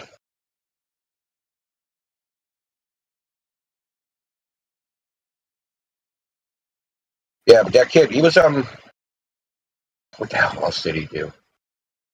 Oh, what broke him, Miggy, was the belief. When I started going on about the globe is a belief, that he never experienced it, that no one, like in his family or anybody knows, ever experienced the Earth as a globe. When I started, that's what broke him, dude. Like so many. I think you said 27 or 600. I don't know what the number was. But he said so many of these people have been to space, allegedly. Yeah, like 27. Yeah, they've seen the Earth as a ball. Oh, it's only 20. It's only the Apollo astronauts that claim they've seen the Earth as a ball. Actually, going to space or saying they claim to have been to space about 600. But then from those people, how many people on Earth have ever been like around to say that they could actually verify or claim that they've actually done that? Yeah, far enough away where they're far enough away to say, "Oh, look, there's Earth. That's a ball." Right? You have to be so far away. ISS isn't far enough away. And then you'd have to be so removed from the person who actually firsthand verified that it'd be so ridiculous to say that you even know somebody that actually went there. So you even posed it to him like, well, how? Yeah. What, do you know somebody that firsthand went up there? And you know, he's no. Secondhand, like tertiary, like how many people do you want to get to before you actually so far removed from like the knowledge of it, somebody verifying that they've actually been there? Yeah, you're like 5-person hearsay away, dude. You know what I mean? It's And then, like, that person, like, what's their veracity? Have they sworn under penalty of perjury? Like, are they going to stake their life on it? That they're telling the truth? Like, no, they're either going to say, on God, bro. Or they're just going to try to punch you in the face, like Bart On my mind, bro.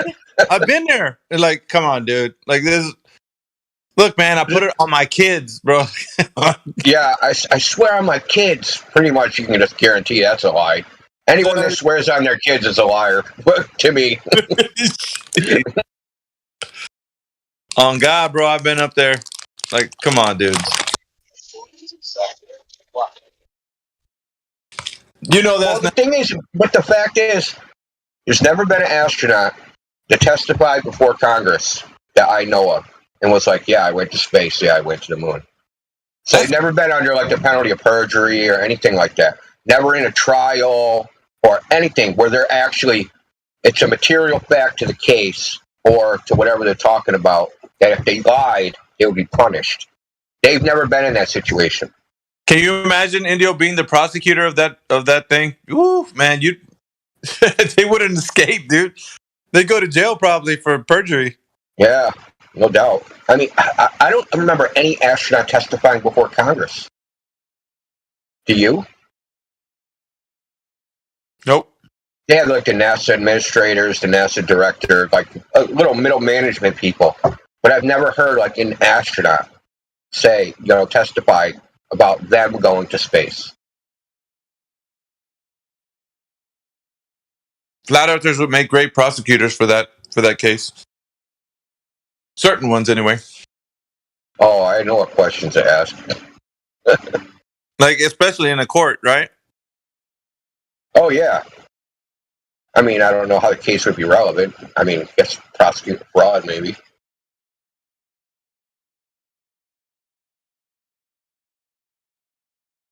The question, have you ever been to space? Or, you should get a flat earther to run for Congress, man, and then do a hearing on space travel and invite a bunch of astronauts to testify just to see what happens. Then you end up dead. Well, you'll have a car crash or a plane accident or something. As India was arriving to the court, a mysterious guy came out of nowhere and T-boned his car. Unexpected. No, it would be like India has had a long history of depression and mental illness, and he shot himself in the back of the head 7 times with a shotgun. He left a note behind and declared why he did it. It had nothing to do with the case, of course, but yeah, he left a note that said, "I'm very depressed and I'm never going to space." That would be the shit they would do, man. Shit. It'd be like, even India believed in space. Look at this suicide note. The suicide note declares it. There it is. Oh, well, case closed. Case closed, space is real. Oh, what did I see last night? It was a movie. It's called Super 8. Have you ever seen it? It's like a Steven Spielberg movie. Okay, so there's a scene in that movie. I always pick up on this shit, dude. I'm like fucking Batman when it comes to like detective work. Picking up propaganda. So they seen this, so they see the train crash, and afterwards the 2 kids are talking about it, and they just they're like, okay, nobody talk about it. So the next scene is like, it's on TV everywhere. Did you hear about the train crash? He says, now we know it's real because it's on TV. I was like, what the fuck, dude? That's what they said. Yeah. Dude, they were there and saw the train crash, but that was fake. But when they got home and saw it on TV, then it became real. That just said it all to me, that the kid said this shit. Mental conditioning, bro. That's what it comes down to. Mental conditioning people to be mental conditioned. Like they're trying to train you to be like, how could you even say that? I saw it, like, I was a witness to the crime, but I wasn't sure if I was sitting in my chair until I saw it on TV. That's what Mr. Sensible would do. Are you sitting in your chair? I'm not sure. Well, yeah. Okay, the news just came on, and they showed live video of you sitting in your chair. Are you sitting in your chair? Yeah. But the weird thing was, Indio, is that what he was actually live streaming of himself sitting on his chair. Oh yeah, that's right. You know what I'm saying? It wasn't a government live stream or something. It wasn't on ABC, CBS. It's not real until it's in one of the mainstream, media companies. Then it becomes real. We live streamed that Mr. Sensible was on his chair in today's news, and you're like, "Oh shit, it must be real." Like, I didn't hallucinate that. I read it in the newspaper. I was sitting in my chair. Look, there's even a picture. All right, scientists confirmed Mr. Sensible is sitting in his chair. So stupid, dude. But the question is asked: why would they lie? I don't see a reason why they'd lie. What? No, what's their purpose? I'm like, man, you can already see the damn purpose when you guys can't even understand that the only way you'll get this information is if it comes through mainstream media. The control method is beautiful because you can't trust anything unless it's filtered through a scientist. Those guys who are talking heads, they're like, yeah, well, we think the galaxy's eaten by another one. Check it out. And then the other guys are like, you know what? This guy, he's been doing this for quite some time. I believe him. I think that's what it is. And quickly jump to another narrative. That's the thing with these guys. And there was another guy that came into the server that was saying exactly that. I'll believe it only if a scientist says so. And even to the point where certain things are visible in reality, he's like, no, denying that and say, no, even though I can say this in reality that this is what it is, if a scientist comes out and says it's not, then it's not. He admittedly said that. He said that. We've had that's actually increased unbelievably. I'm actually kind of stunned in light of the Mexican beer germ incident, let's call it, right? And the obvious fact that you just got bullshitted for 2 or 3 years. How are you appealing to authority after all this? I don't get it. We've had more people lately. Last week, it was 3 different people said that that's how they would determine pretty much anything. Was what do the authorities say? Whatever they say, it's got to be what it is, and that's how I'm going to decide what reality is by what I'm told. But and I just ask them, what's the difference between that and 500 years ago when someone from the Catholic Church was before they could read the Bible was the Bible says this. They're yeah, the Bible says when you look at it that way, you're like, no, that's stupid. People that believe in religion are stupid. You're doing the same thing. Bro, it's like this, right? Because I've seen this happen even in religion today, in Catholicism. They teach them how having idols and stuff is little statues of Jesus and Mary and all that stuff in their house. And the Spanish culture, especially from where I'm coming from, you go to a house of somebody, that's Spanish, you walk into their home and it's filled with nothing but statues of Mary and pictures of Jesus and all this stuff. And you're like, dude, doesn't the first commandment say, does not make yourself any idol of anything in heaven or anything on the earth or under the it says that specifically. That's the first thing it says. You're going to deny that, yet the priest who's out there saying do so, God says it's okay, or you can use these things. I was like, man, screw that shit. He said that in the first commandment, don't do this. And that's what you're doing. How are you justifying doing this? Well, it's easy because the Catholic Church says so. So that must be true, right? Because, they're the ones saying that they're the arbiters of who cleanses your sins. You go to a confession booth and tell some stranger some of your sins. It's that's not exactly what the word says. It has nothing to do. So the contradiction of how they believe from even ancient times. That's exactly how it's always been happening, bro. It's always been that they listen to people or a group of people who are declaring themselves, the mediators between them and the actual truth. And you know what I mean? And even if the word says so, it's completely against that shit and just believe whoever. That's what boggled my mind, even coming from that religious standpoint back in the day. It's there's something wrong here, man. You guys got pictures of all these things, idols and statues and shit. And the first commandment says, do not do this. How are you guys rectifying that and then turning around and saying it's okay? I don't get it, man. And so it's like that's what they're doing here with the conversation of the shape of the Earth. They're doing the same damn shit. It's like, when do you measure curvature? Never. How is it then you're believing that someone's telling you that Earth curvature is there, and then not even having a second look? It's the same mental conditioning that's happening when people just believe without ever examining. And it's like, you have the tools and the means to do so. You just don't want to do it. Maybe it's the apathy that's created from, living in a world where everything's being done for you. And I don't know. Or maybe it's just that's the way we are as people. We don't care to look into it if somebody's already done the work. And you know what I'm saying? Like that's. Yeah, I mean, to a degree, but I mean, I understand that generally, right? Yeah. Right. I mean, generally for normal things, right? You're not going to sit there and learn how the internal combustion engine works to drive your car. Like, you just drive your car. Like, I understand that. This isn't like I'm trying to, like, get to work. This is like, what is the meaning of my life? Yeah, right? This is a different type of question, and it's one you shouldn't take just because some guy said X, Y, Z, without checking what that guy, whether what X guy said. He says X, Y, Z. Go check whether X, Y, Z is true. Yeah, I'm thinking of it like if somebody told you like magical elves inside of your car are causing that combustion. And you can't see them, so that's what's really happening under your hood. And if you never look, because you're like, well, I don't know anything about that, so must be the magic elves that are turning the engine, and then making things work.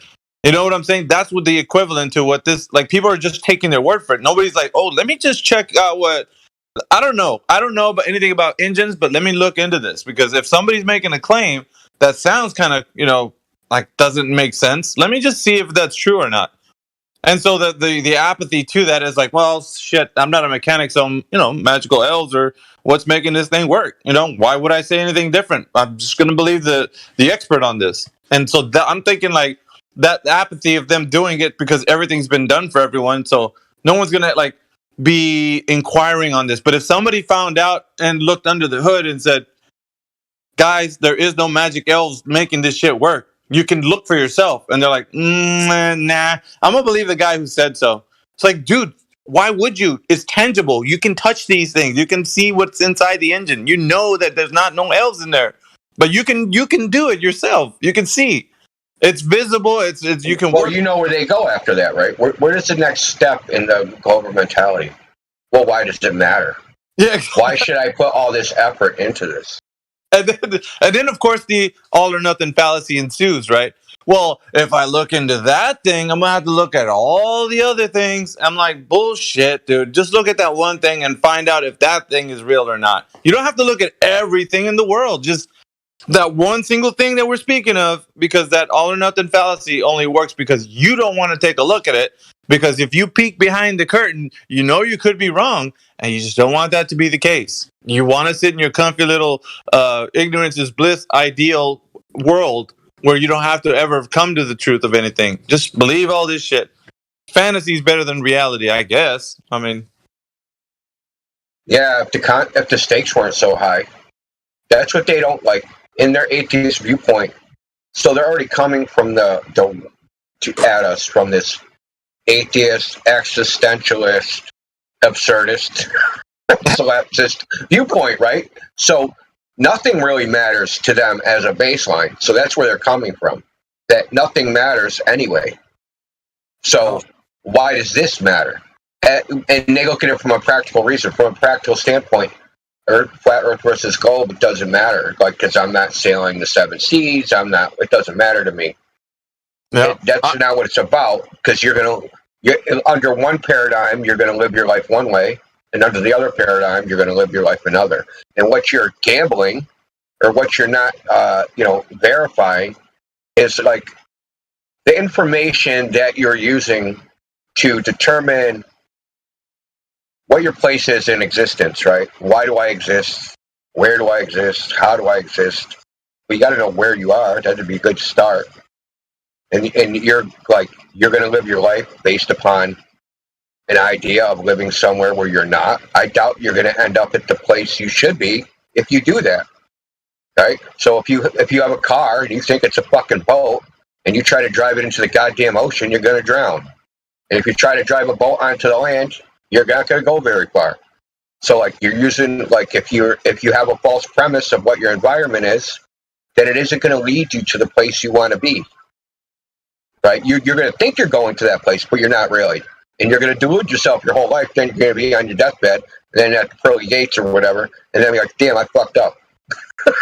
I fucked up big time. I was in that Discord, and those flat earthers were telling me some stuff, and I ignored them so I could keep playing Destiny on Xbox. No, I'm telling you, bro. Like this is the case. And I refer to the biblical narrative as like pointing out some of this in Matthew chapter 5. I think it even talks about, or 7. Excuse me, I don't want to misquote, but it's one of these where Yeshua is telling the people like, hey, they will say to me on that day, Lord, Lord, have I not prophesied in your name? Have I not cast out demons in your name? Haven't I performed any miracles? Lord, Lord. You know, and like in question into like, weren't we doing the right thing? And he's like, I never knew you. That's the point. Like you guys are thinking you're sitting at my table. It's not my table that you're sitting at. It's a table of demons. So like he's telling them this thing about how they're perceiving life a certain way because of their mindset. And then their mindset was they thought they were following God, but they were not. So he never knew those characters who claimed that. And this is future tense, so it's talking to individuals who perceive something in a particular way because they think that's what reality is all about, like doing the things that they were doing. And so they think they're doing the right thing. And it's like, it's all a method of control because at the end of it, they weren't doing the right thing. They're just like completely oblivious to the actual truth because they're stuck in this like, you know, I don't know, this lie or, you know, this falsehood or whatever. And then you can't get out of it. Or it's not that you can't get out of it because I don't believe that. I think the person can if they just looked under the hood. Like that's all we're asking them to do is just check it out, man. Just the one thing that we're telling you to do is look into this. Wow. If I do that, I'm going to have to look at every single thing. It's like, come on, dude. That's the bullshit. That's the game right there. Cop out. It's a cop out, man. Not going to be doing that. So this is the verse I like. So if your right eye causes you to sin, pluck it out. So if you look at like what are the consequences of the globe paradigm and living under it, it's sin. There's no doubt about it. If you live your life like an atheist evolutionary monkey on a spinning water ball with no existence, you're going to commit sins because you don't think they're sins, right? You think that, like I said, just nothing matters mindset. Doesn't matter what I do. It's just subjective rules made by men that are just made for like practical uses, and all the religious connotations, that's all artificially created, and all that stuff doesn't matter. So in the end, I'm going to live. I'm going to try to get what I can get while I'm still alive. Dog eat dog world. And then I'm going to die, and then I'm going to just go back into chemicals, and then the sun's going to explode, and my molecules are going to go all over the universe. Like, this is how they think. This is their mindset. So, like, but that only exists in the cold paradigm. Yeah, it doesn't exist in the flat Earth paradigm. I've had religious people tell me, Indio, that flat Earth or the topic of the subject of the matter of flat Earth has nothing to do with anything about God, and I was just floored. I was floored, and that's one of the main reasons these religious types, that they believe the Earth is a globe. They actually will go from this standpoint. It's like it has nothing to do with God. What do you mean? Like, even if you insert God into the modern cosmology, right? So say you wait. Heliocentrism was birthed because of because wolves in sheep's clothing, aka the Roman Catholic priests and whatnot. The Roman Catholic Church is a wolf in sheep's clothing, completely, the whole thing. Like they literally rejected God and what everyone thought to be, the earth just chilling. I don't know, at the center or whatever they thought. It's just like, because earth is the creation versus where we live, and then there's all that other shit in the sky. And they made it like, no, we live here, and then there's a bunch of other places that, are terra firma, but you can't live. But they just invented heliocentrism out of rejecting God and what the world is. The concept of God is incompatible with the modern cosmology, in my freaking opinion. It's not compatible with it. I don't care what you say. You can and that's not just be hard-headed.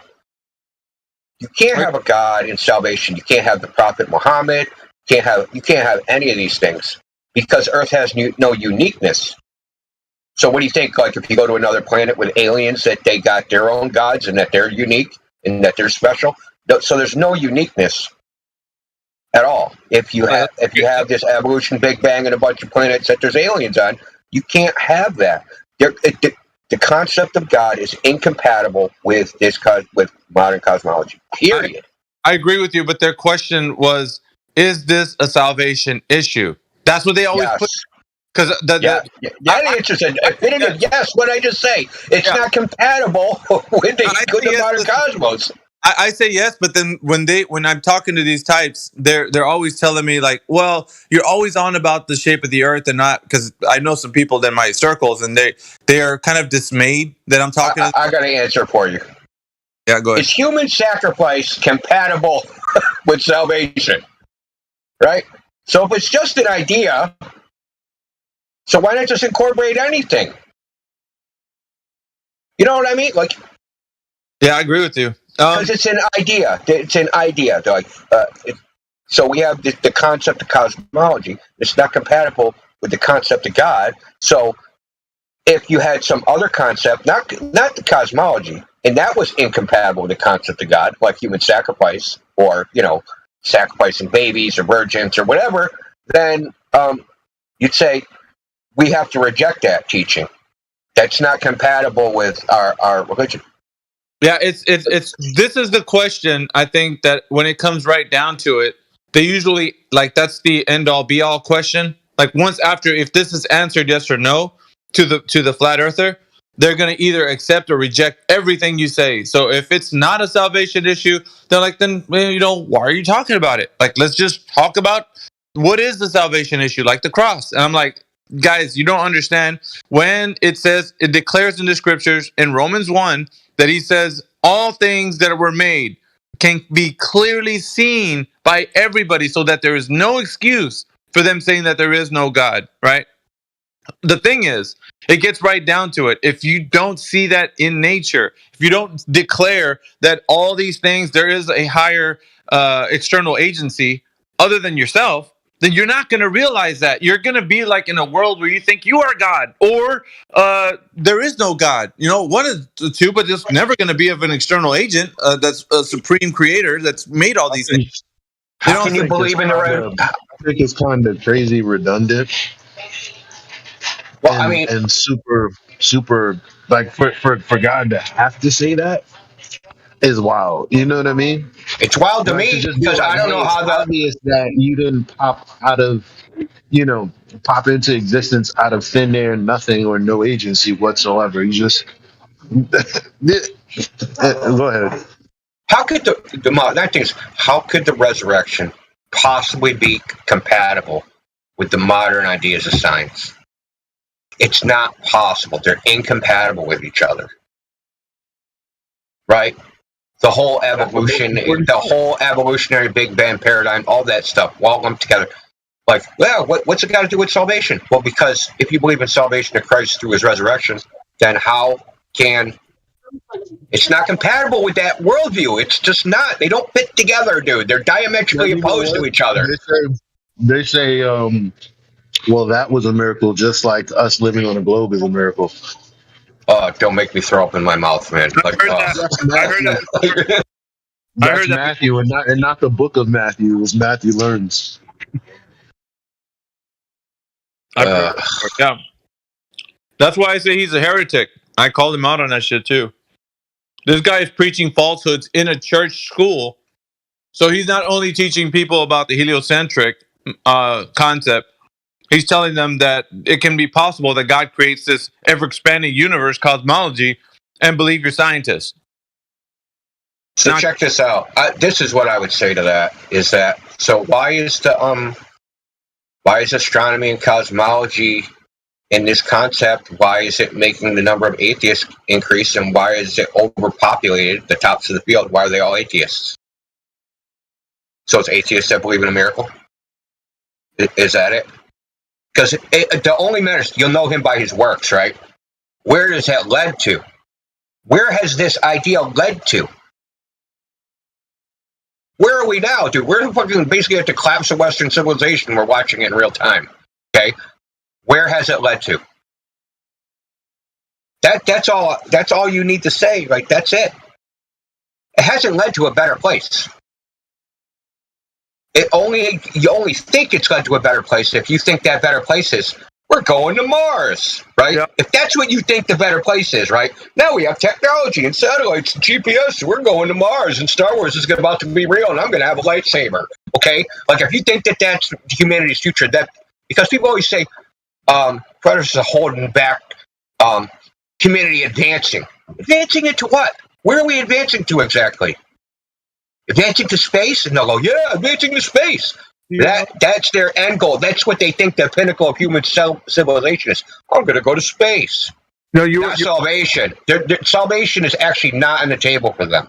Salvation just happens to be there if they die before they go to space. Exactly, which is why I was saying, like the thing that you were talking about, like how they have a workaround for almost every question that, like you said, well, how is salvation possible on this specific place if there's another place that exists with other life forms, like humanoids or whatever? Like, what if they don't get salvation? Like, well, what's up with them? Like, so they had an answer for that, and it's called a multi-Christ event, which means that on that other life form planet, I'm serious, bro. You're gonna beat some ass. Who said that? This was a thing.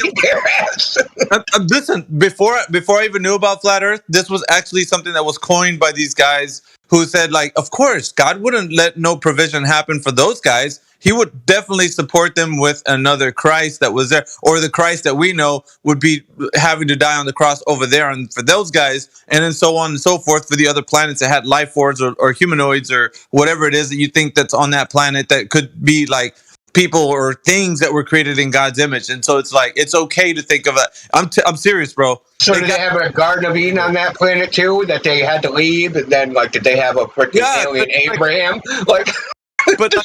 Yeah, like you could imagine them being like, humanoid types, like they weren't like us, like as in, so that would solidify an idea for there being other, extra aliens or extraterrestrial or whatever. But that could happen because they have their own Christ event happening. So it's a multi-Christ event. That's dumb. That's just dumb. Could you imagine? I could tell you why it's dumb, but go ahead. Alien planet where nobody, that their Adam and Eve didn't do that shit, and they're thriving. And then one day, God comes over and is like, sorry, guys, couple over on Earth fucked it up for you. Hey, one you start making all these new Jesuses. That's a movie coming to you soon, Morvis. I'm serious, bro. The heliocentric mind will always revert to trying to find a reasoning behind why they would support the case for scientists saying that the Earth is an ever-expanding cosmology. So this was one of them before I came to know Flat Earth, right? They were talking about, like, well, it's possible, because even the questions were even asked, like, how is it, like, just many things that would be contradictory to what the narrative says, like as in Satan's fighting for the kingdoms of the earth. Well, why didn't he fight for the entire planetary? Like, he was just looking too small. Like, he was just like, I only want this place here. Only the kingdoms of the earth. That's all I'm concerned about. The other life form planets that are out there, I don't care about those things. I don't want that. I want this. It's like, what about him not aspiring to keep all the other life form planets that are out there? Like, that's just, he's thinking too small. And they didn't, like, how do you have answers to these things if the narrative doesn't explain them that way? Or the multi-Christ event. Like, how would you then say that, yeah, there would be another Jesus on another planet doing that for somebody else when that's never been spoken of? Like, how is that? It's just, these are just ideas, man. They're fake Christians. If the creator is creating all these new Jesuses for all these other places, what's to stop him from creating new Jesuses for all the different so-called species? Like, you get dog Jesus, cat Jesus. Fish Jesus. I'm for fish Jesus. They, dude, I've heard of the most I've heard of the weirdest shit people make up. But these things that they make up, it's almost like it makes it sound kooky. And I can see why people are turned off by it because of all these other extra shits that people, and these guys these are pastors of big mega churches, that say these things. I'm like, oh my God, like I never really now that flat earth is kind of like the completion of like logical thinking from where we used to come from, before we knew, previous to the conversation, we weren't privy to this information. Now that all of this is exposed, it puts that, whatever they were saying, into like this really crazy cockamamie kind of like, why would you say this shit? Like, it's just ridiculous. Now I filtered through so yeah, to me, I think it's honestly, it's like knowing flat earth, it's you can pit that against like, man, it's a salvation issue now. It's not, to me, it's not a question anymore. I can see it. I know why they would be there. Those guys who are in the heliocentric globe earth mindset, like, yeah, of course, Jesus is the Jesus of the ever expanding cosmology, not this little tiny little place you guys want to put him in a box in.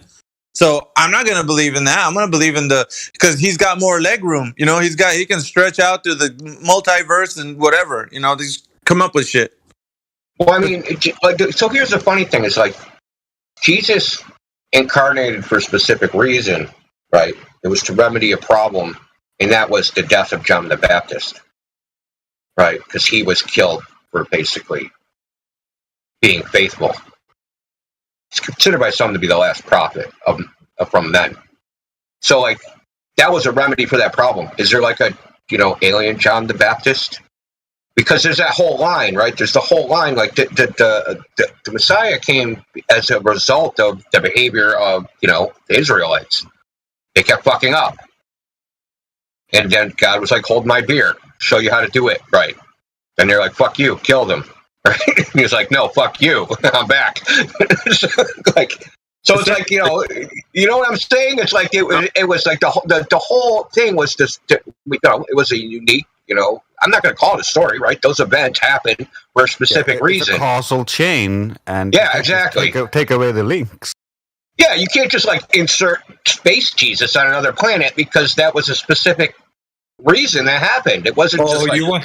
You want to bet, dude? Like, I'll place a bet right now. If you go to any one of these mega church preachers that don't believe that the earth is flat, like, if you talk to any one of them, I guarantee you they'll tell you about a multi-Christ. Like, they don't, this shit is just like not speaking head. They're the ones having like sex with like fuck boys, like gay sex, and like like Jerry Falwell, wherever. They're not real Christians.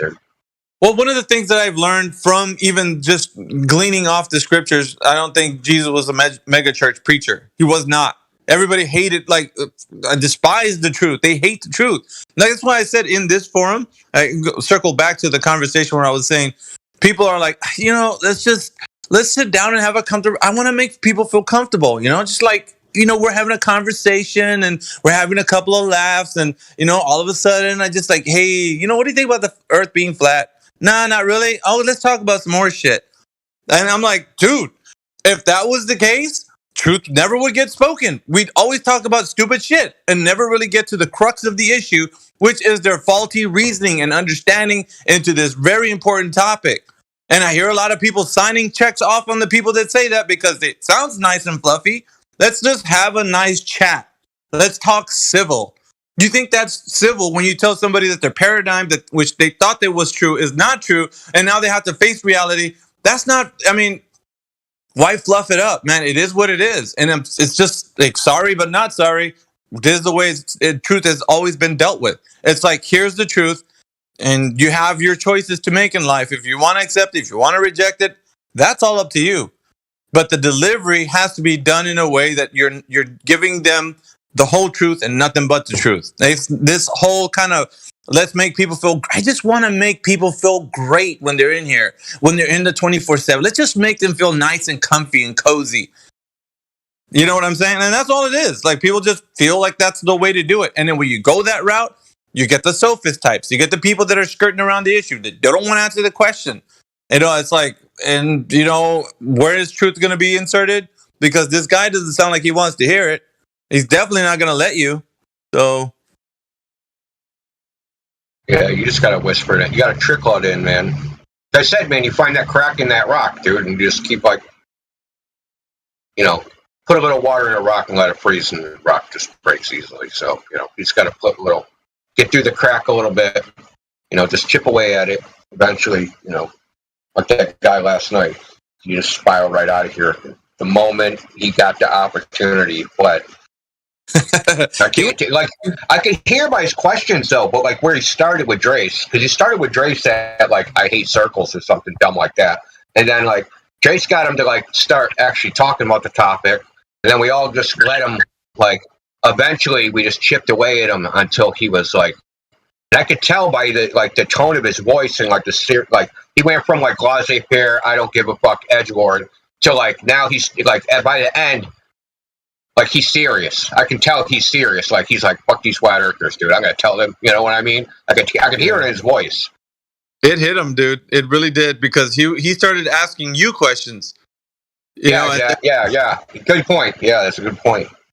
Yeah, so to me, I know it landed. It was landing. Those blows were landing, and he's like, oh, shit. Shit's getting real.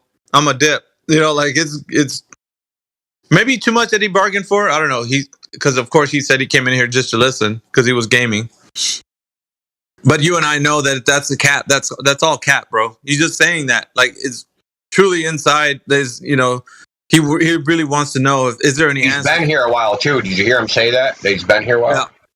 Well, wasn't he referred by a friend? I think this. Yeah. And he said he's been in here a couple months. Now that could have been a bunch of story, but yeah, it could have been. I think he was telling the truth. Anyways, yeah, I just know these types that come in here. They're like, nah, I just want to hear what you guys have to say. That to me sounds like somebody who wants to engage but doesn't know how to. They don't know what questions to ask because it's batshit crazy to them. Like, what would they say? That wouldn't sound too crazy for them.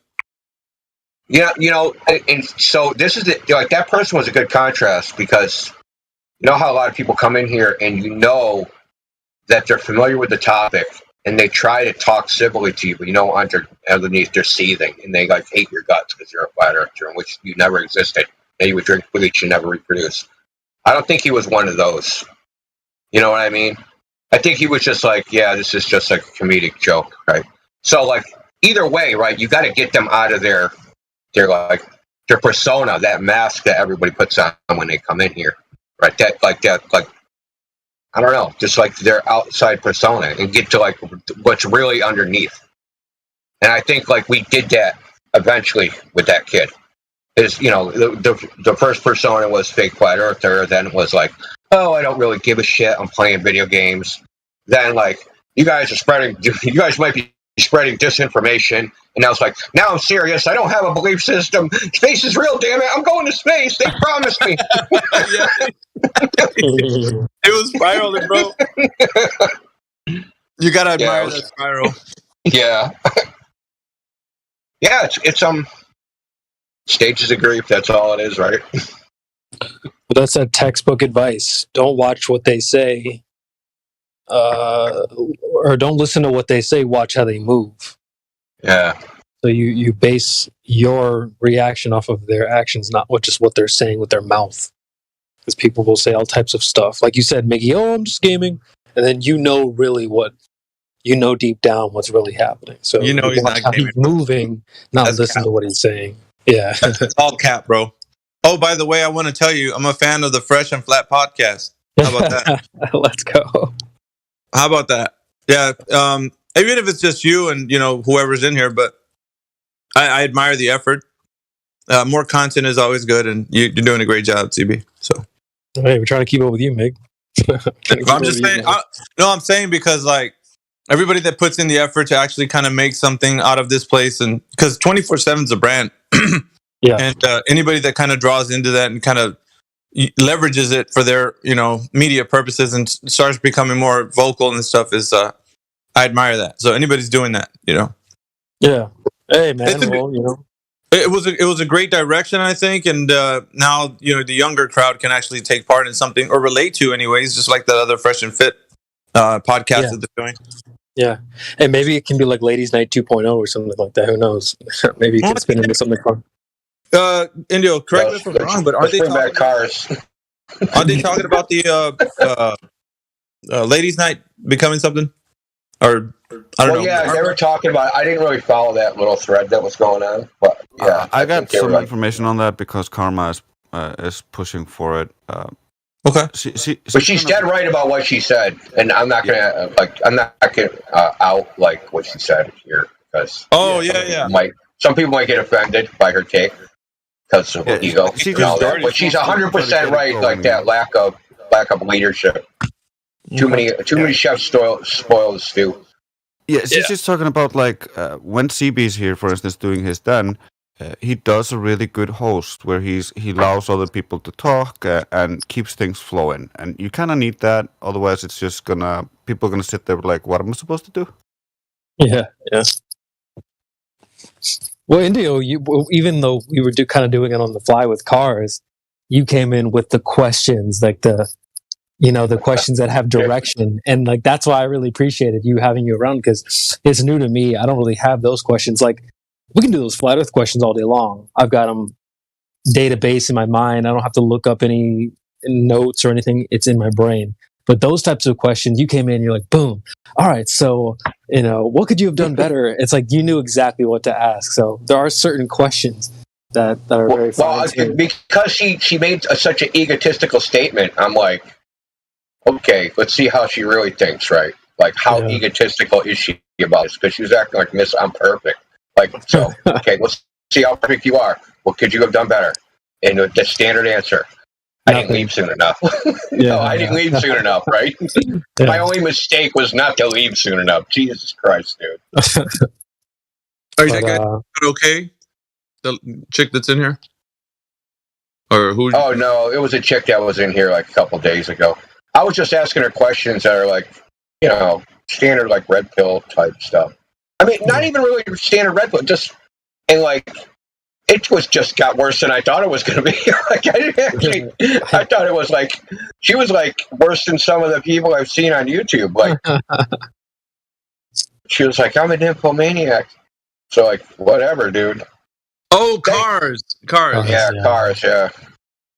Yeah, she was, I don't know, she had a very, her avatar was a bit revealing, but I mean, there's a particular, and she belongs to the streets.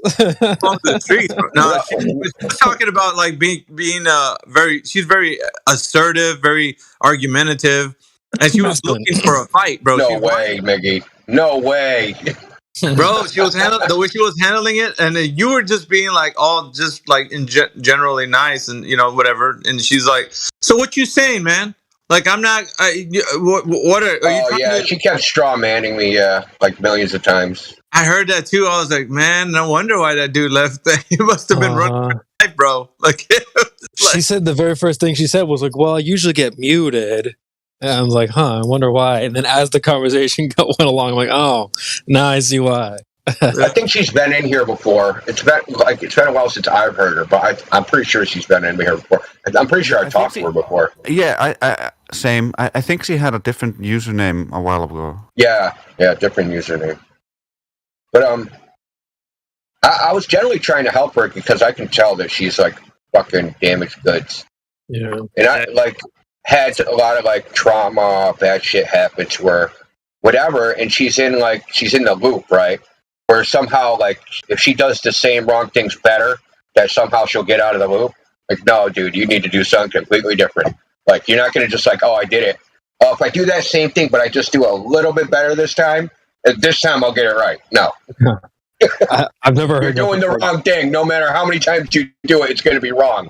But then she started saying things like, well, it was nothing wrong with the relationship. It was all good. He was my best friend.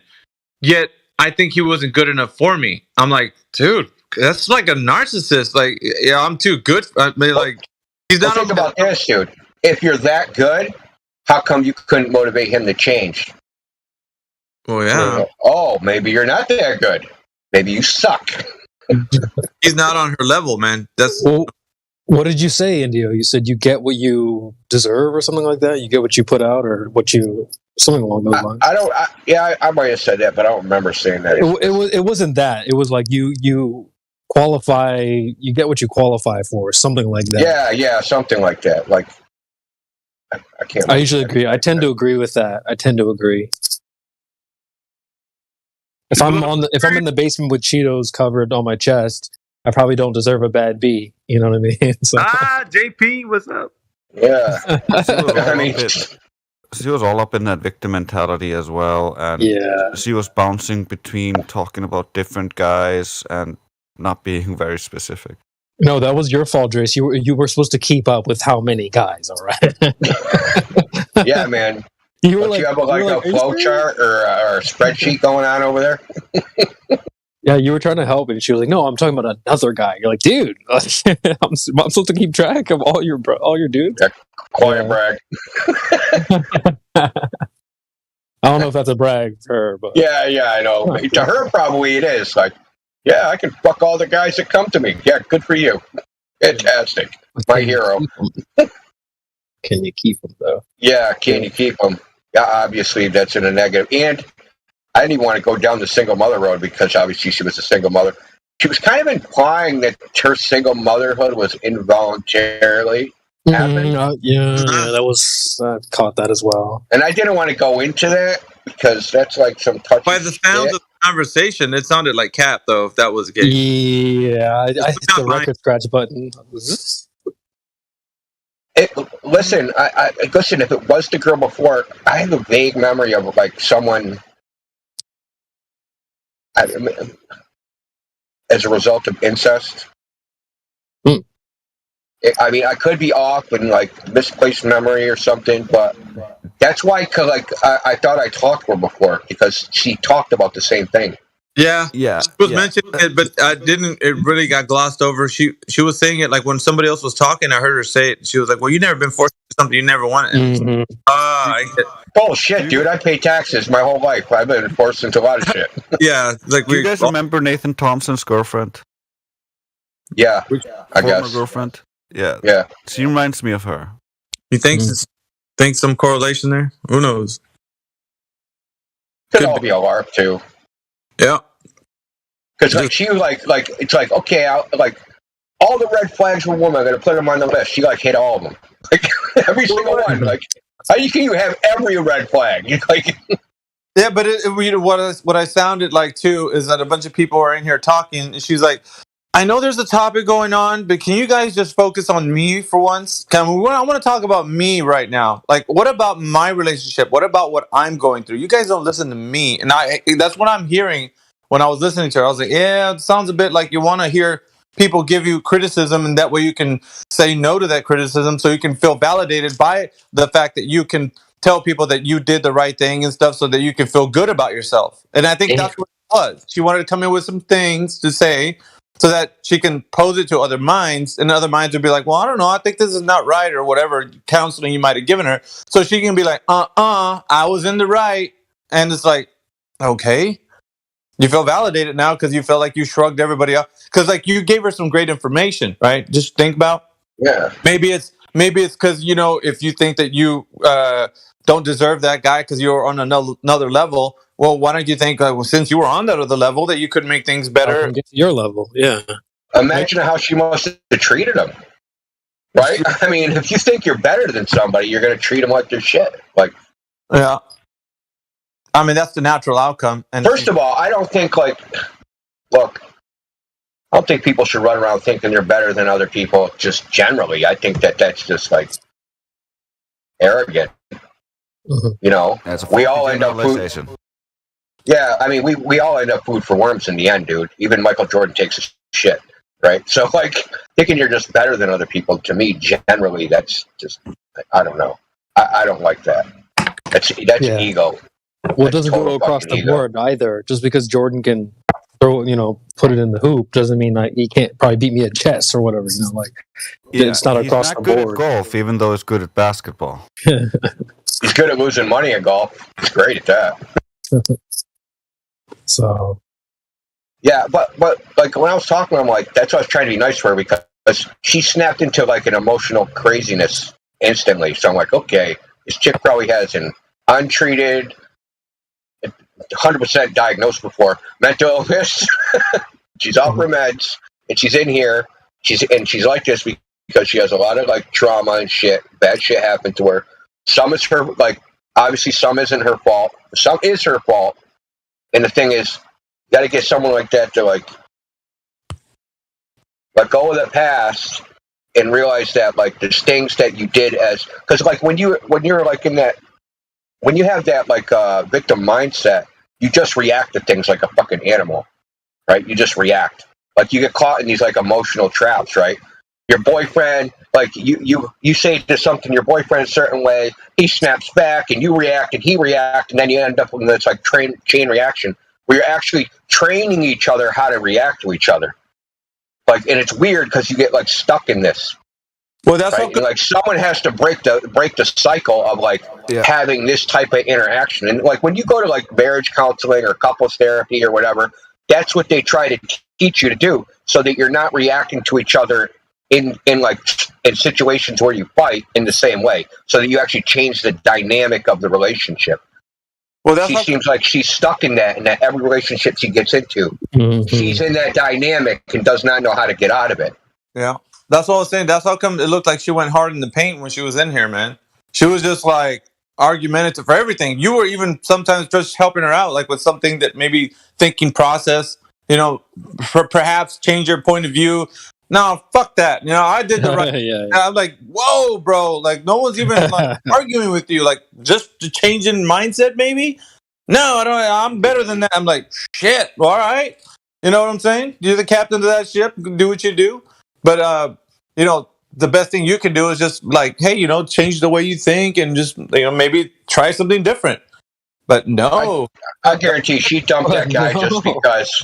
I guarantee she dumped that guy because he didn't make her feel a certain way that she wanted to feel, or this is probably the more likely scenario, is that he was calm, stable, normal. That's what I was trying to tell her. Normal, calm, stable, like stand-up guys that will give you security are going to be fucking boring. And that's probably what he was. He was probably just fucking boring. And she probably lived and grew up in a chaotic environment. And she thinks that that's normal and wasn't going to be happy until she had it again. Probably fucked around on that guy, got with some fucking Chad, and he made her life crazy. And then, like, you know, then she was her beta guy, then back to Chad, then the beta guy, then back to Chad, the beta guy, then back to Chad. Like, you know, I watched this even before we had these terms, right? There wasn't a lot of them, but back when like I was growing up, there were handfuls of promiscuous girls. You know, and promiscuous by standards of when I was growing up is nothing like it is now. But they did the same type of stuff, right? They were. I think it's harder. Like, they just bounce back and forth between people. I think it's harder for the younger people, and you know, like you get like CB and them that are out there in the dating world. Like, how hard is it for them to see like, well, the woman just save your dick in a window and call it a night, dude. Like, well, no, just forget it. It's like they're telling you things outwardly, right? I just want a sensitive man, a man who understands me. And then you're like the beta guy. Okay, you don't want to go shopping with you and stuff like that. How come you never stand up for me? How come you never do things? Right. It's like, bro, do you want the chat or the beta? Do you want me to be like both at whatever times? Like, you know what I'm saying? Like, they're attracted to the bad boy, but at the same time, when you get the bad boy, they're like, shit, but he never considers me. I'm like, oh, yeah, I need him to change. That's literally what she was saying. She was saying, forget what I was going to say. Damn it.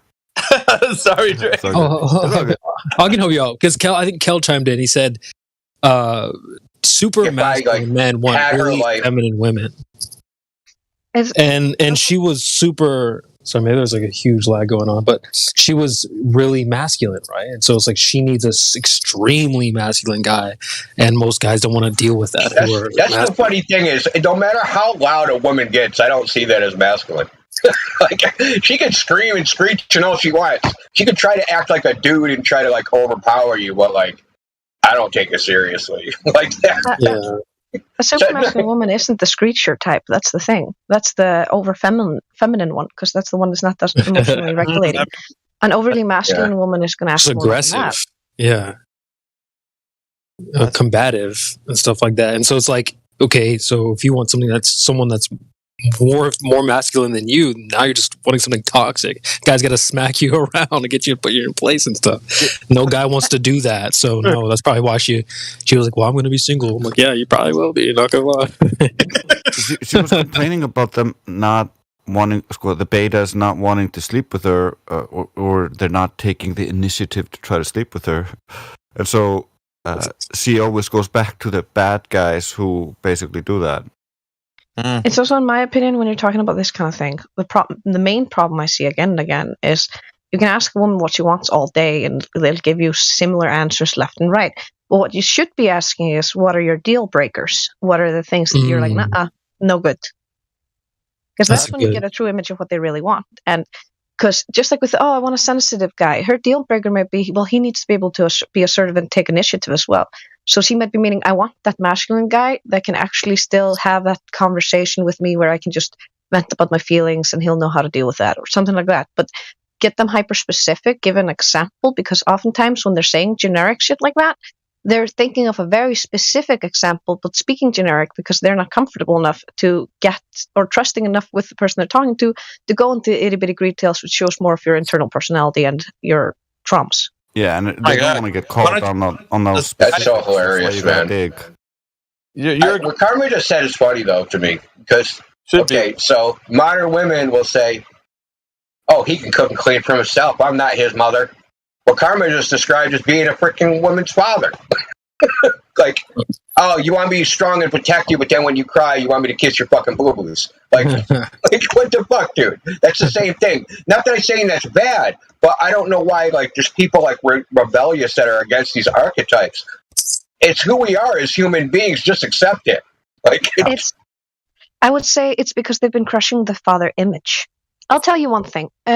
When I hadn't worked through all of my issues to do with my actual dad, because he wasn't exactly the best dad, and my brother, Trace, came and became my father figure instead, that's the only reason why, at this point in my life, I can consider getting married or having children. When I was younger, my only plan was to never get married, never have a romantic relationship. I was never going to fall in love, because I'd only seen toxic relationships, and I was scared of men that reminded me of my dad.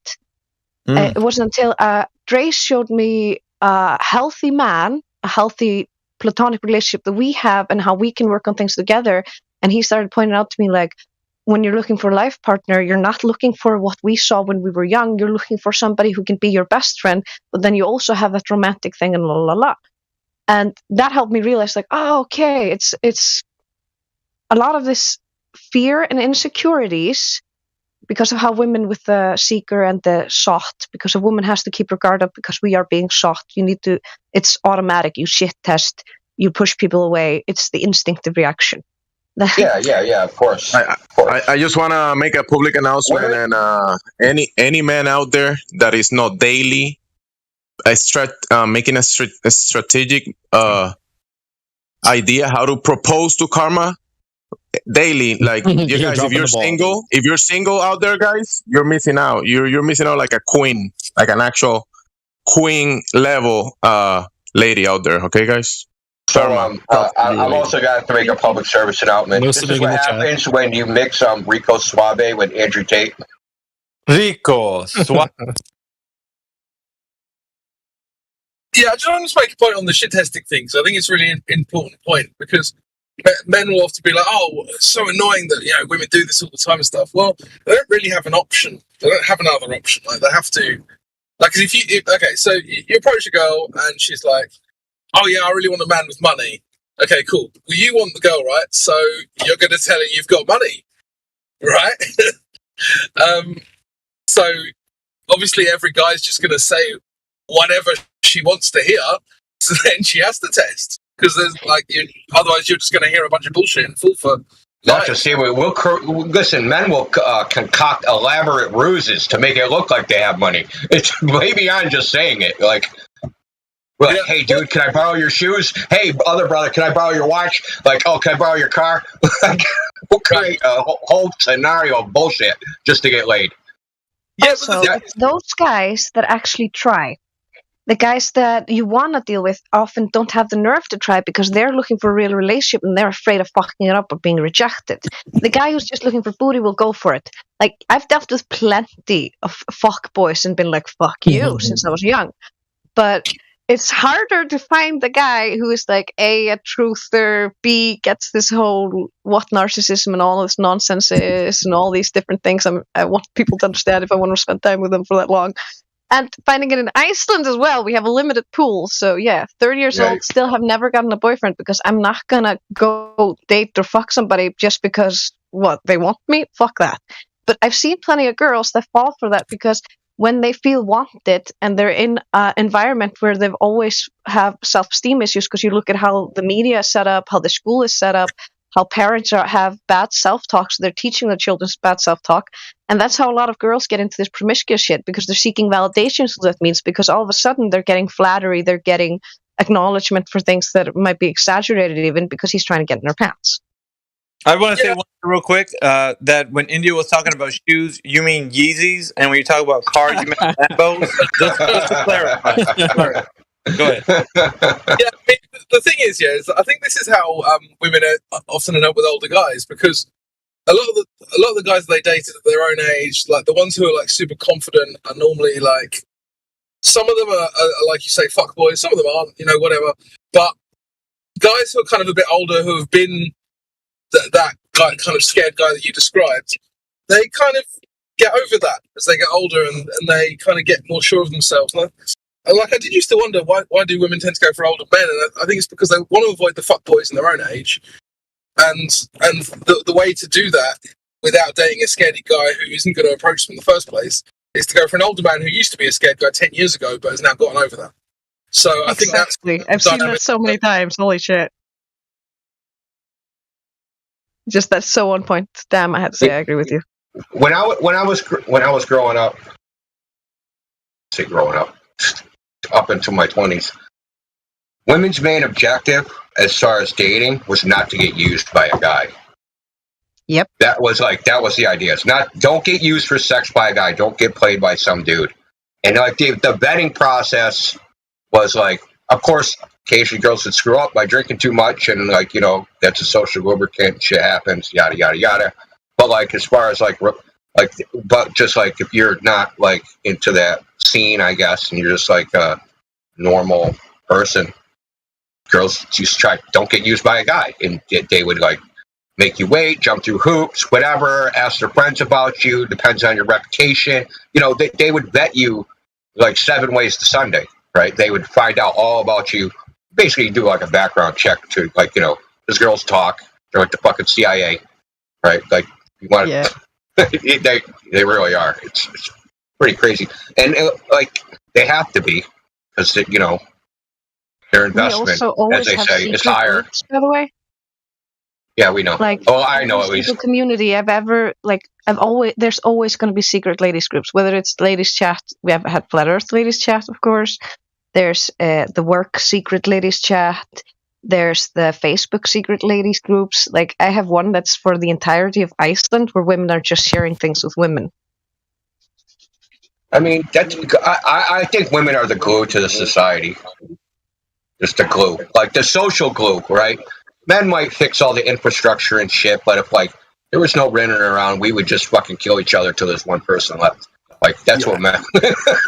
Yeah, I think the women are the things that help regulate the men, because like you say, they share that information and they check each other, and then when they find a bad one, they share all that information, and all of a sudden all the men would know. And so by fracturing all of society and making the women not talk as much to each other, you also achieve a similar thing where you can allow bad men to rise to power. Yeah, like they compartmentalize everything else, of course. Yeah, and women also check the men inadvertently, right, through their good old network. So they're like Hydra, right, from the Marvel comics. Yeah, it's kind of like a cops sometimes, because it's like there's an APB out. Watch out for this guy. Here are all the evidence, and here's the backing up everything she's saying. And you're like, we've all read your texts. Yeah, and at that point, all of them are like, no, that guy's no good. Well, I'm sure that works to some degree. But there's always the female that thinks she's special. I'll change them.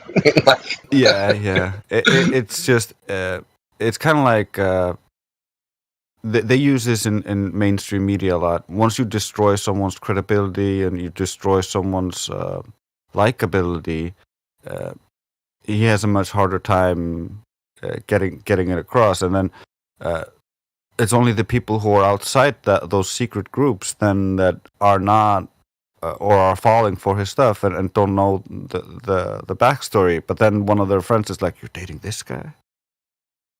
Yeah, but also I think the social dynamic in Iceland is probably a little bit different than like in America, because people here, they'll just move away. Like you can never run out of victims in America. You just bounce from place to place to place to place to place with leaving a trail of human wreckage. And people often do that. We're like a tiny town where you can't get away. Yeah. Which is a song, Trail of Human Wreckage. I'd like to mention, though, that the things we're talking about with sharing knowledge in these groups, these kind of APBs are rare. More often than not, it's women seeking advice from other women and sharing experience and sharing advice and tips and tricks between each other, or just asking for things, like even just asking questions like, "Oh, I'm facing this emotional dilemma and I don't know what to do," or sharing grieving processes and all kinds of just nice support network. That's really beautiful to see. Yeah, and the groups are also tiered. There's like your best friend within the girl groups. They might get all the dirty deeds that are not about like their boyfriends and all this stuff, and so the best friends all know like you don't date this guy, and then that spreads slowly, and depending on how far she wants to take it, she can take it all the way into the biggest secret groups, and so like the whole country knows. You know, and there's that conundrum for females. I was just thinking about some stuff from like high school. The girls that you knew did not put out, basically didn't talk to them. So that's kind of like a dilemma, right? Because you knew, like you know, this isn't going to be easy, right? This isn't going to be like, yeah, let's go hang out, and then you're getting laid, or you just do it twice, right? This is going to take like some work to actually. Like, you're not going to get any unless you're actually committed to her. So, like, you pretty much know right away. I mean, most of the time. When you meet somebody or know somebody, you know right away whether you're going to, like, oh, I want to marry this girl or whatever. But so a lot of these girls, they don't have the same type of social life or attention from men because they don't put out. So I think, like, the promiscuity is like a compensation. I mean, that's the way, like, I looked at it when I was young. The women that are promiscuous because they want attention. And that's, like, they figured out, I can get a male attention if I put out. So this is how I'll get attention. And then a lot of those girls don't have girlfriends. I noticed. That's so true. So, like, they have to go, like, women. Yeah, so they have to go, like, do that because, like, otherwise they're socially isolated. Like, the girls don't want to hang out with them. And then, so there was another one. There's this girl, man. She was so beautiful. I mean, fucking beautiful. And, like, she wasn't, like, she didn't sleep around at all. But all the other girls hated her because whenever she walked into a room, all their boyfriends would be looking at her. Like, literally, like, head-turning beautiful. Like, everybody's had staring at her. But, so all the girls treated her like crap and hate her, even though she was actually a nice person. It's like she actually dated a friend of mine, and I got to know her a little bit. She's actually a pretty tough fucking girl, too. She played tackle football with us one time until she got ran over by her friend. Then she wasn't doing so good. Shit. Yeah, no, like, she came out, like, she made, like, the first 5 tackles in the game, dude. Like, I couldn't believe it. Like, I'm like, holy shit. She actually, like, ran like a man and tackled like a man. We're, like, in our 20s, dude. Like, we used to play American football without pads, tackle football. And every week somebody went to the hospital. But that goes without saying. But she played with us one time, and, like, she was embarrassing the other team, so they, like, basically decided, like, we can't get shown up by a girl, so we're just going to take the biggest dude in freight trainer, which is what they did. And then she went out of the game. But anyway, the point of the story is that, yeah, exactly, goddamn. So the point of the story is that, like, girls will ostracize other girls if they think that, like, they're what do you call it? Their mating success or whatever, their dating success might go down with the other girl present. So they'll try to exclude the girl from parties, groups, everything. Like, this girl's here, then all the guys can be looking at her, they're not going to be looking at me. So, like, let's make sure we all treat her like shit so she doesn't come here with us. Right? So I used to watch. Yeah, go ahead. Sorry. It's just the worst thing about those types. Do you know what that screams to me? The girls that act like this are the ones that have very low self-esteem but tie a lot into their appearance. All the girls that I know that would bully someone because of this kind of stupid shit are the types that are like super self-conscious about their own looks, and they try to pull themselves up by pushing other people down. I can't stand that. This is literally why I got bullied a little bit when I was like 6. Sounds like you guys were 7. The personification of cars. The lady that was in there the other day. That's how she is. Sounds just like that type. I just know that if you don't have a lot of vanity and you don't have self-esteem issues, you don't bully this kind of girls. Like you're like, oh, I want to be her friend. But when I was very small, like, okay, basically 6 or 7 or 8, something like that. When someone new came into the class and got bullied, I was like, then I'm gonna be her friend, and then I got bullied by girls, only girls. Yeah. So I know what you mean by the type. I've seen this type, but that's usually the girls that are the most self-conscious. The 2 main instigators in all that bullying that I went through were the 2 awkwardly tall and gangly girls. I just didn't look at appearances at all when I was a kid, so I didn't think about it at all. But they were literally bullying a girl for being Asian. Yeah. I couldn't stand for it. Well, I mean, this girl, her name was Jessica Shank, by the way, if anybody cares to know. Yeah, but anyway, I don't know why I just said her name. Anyway, I remember, I don't know if it was a bar or a party or something. She came in, and there was these 3 girls that were across from me at like a high top table, and they instantly started talking shit about her. And like, at that time, I didn't really know her. And she's good looking, but like, she wasn't, I don't know, she wasn't my type, right? I could recognize her as being beautiful, but like, she just, like, something about her just didn't do it for me. Now, it does turn out, I think she was actually ended up being a lesbian or something. But so maybe I sensed that then. Exactly. But I mean, she had boyfriends and stuff. I think now she's a lesbian. She actually beat up my friend. So maybe that was a clue too. But the girls started talking. So I'm always like, what happened? So the girls started talking about her. I'm like, do you even know her? And they're like, yeah, they said her name. Well, like, you ever hang out with her? Do you ever talk to her? Do you even know anything about her? Like, why are you talking about her like this? You don't even know her. Like, because they instantly, as soon as they saw her, just like, whatever they were talking about, that was right out the window. And now she was like the target of their freaking ire.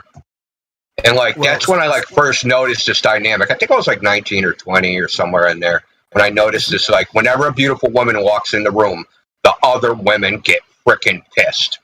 Yeah, it's not uncommon as well. I know my grandma and mom used to do this when they're out together. Like, they like look at people. It's called like almost people watching, where they just like they talk about people, imagine things about people, and like girls can take that pretty far. Yeah. In their defense, though, they also do that as a joke and for games where they're like imagine stories for people as a hobby for fun. But I only brought it up because the promiscuous thing has the same effect. So when women is promiscuous, she doesn't even have to be beautiful. They know that she's like, men are going to pay attention to her because she's puts out. Because men have no standards, basically. like we prefer beautiful women, but it's not a deal breaker for men by any stretch of the imagination.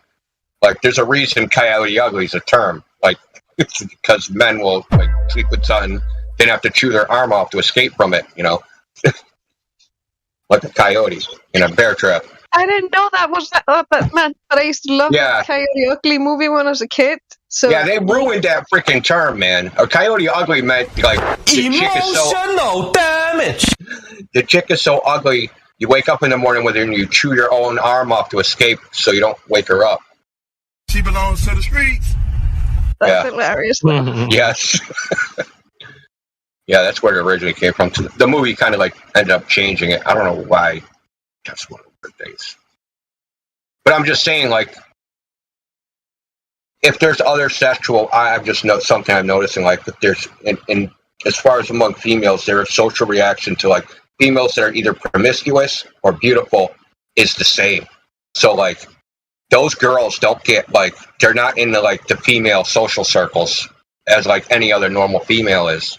So like, they end up having to like associate with men because who else is there? The females are, pushing them out.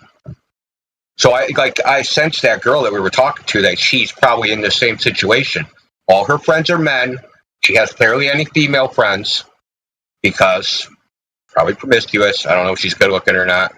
I really couldn't tell from her profile pic. She didn't seem like anything outstanding.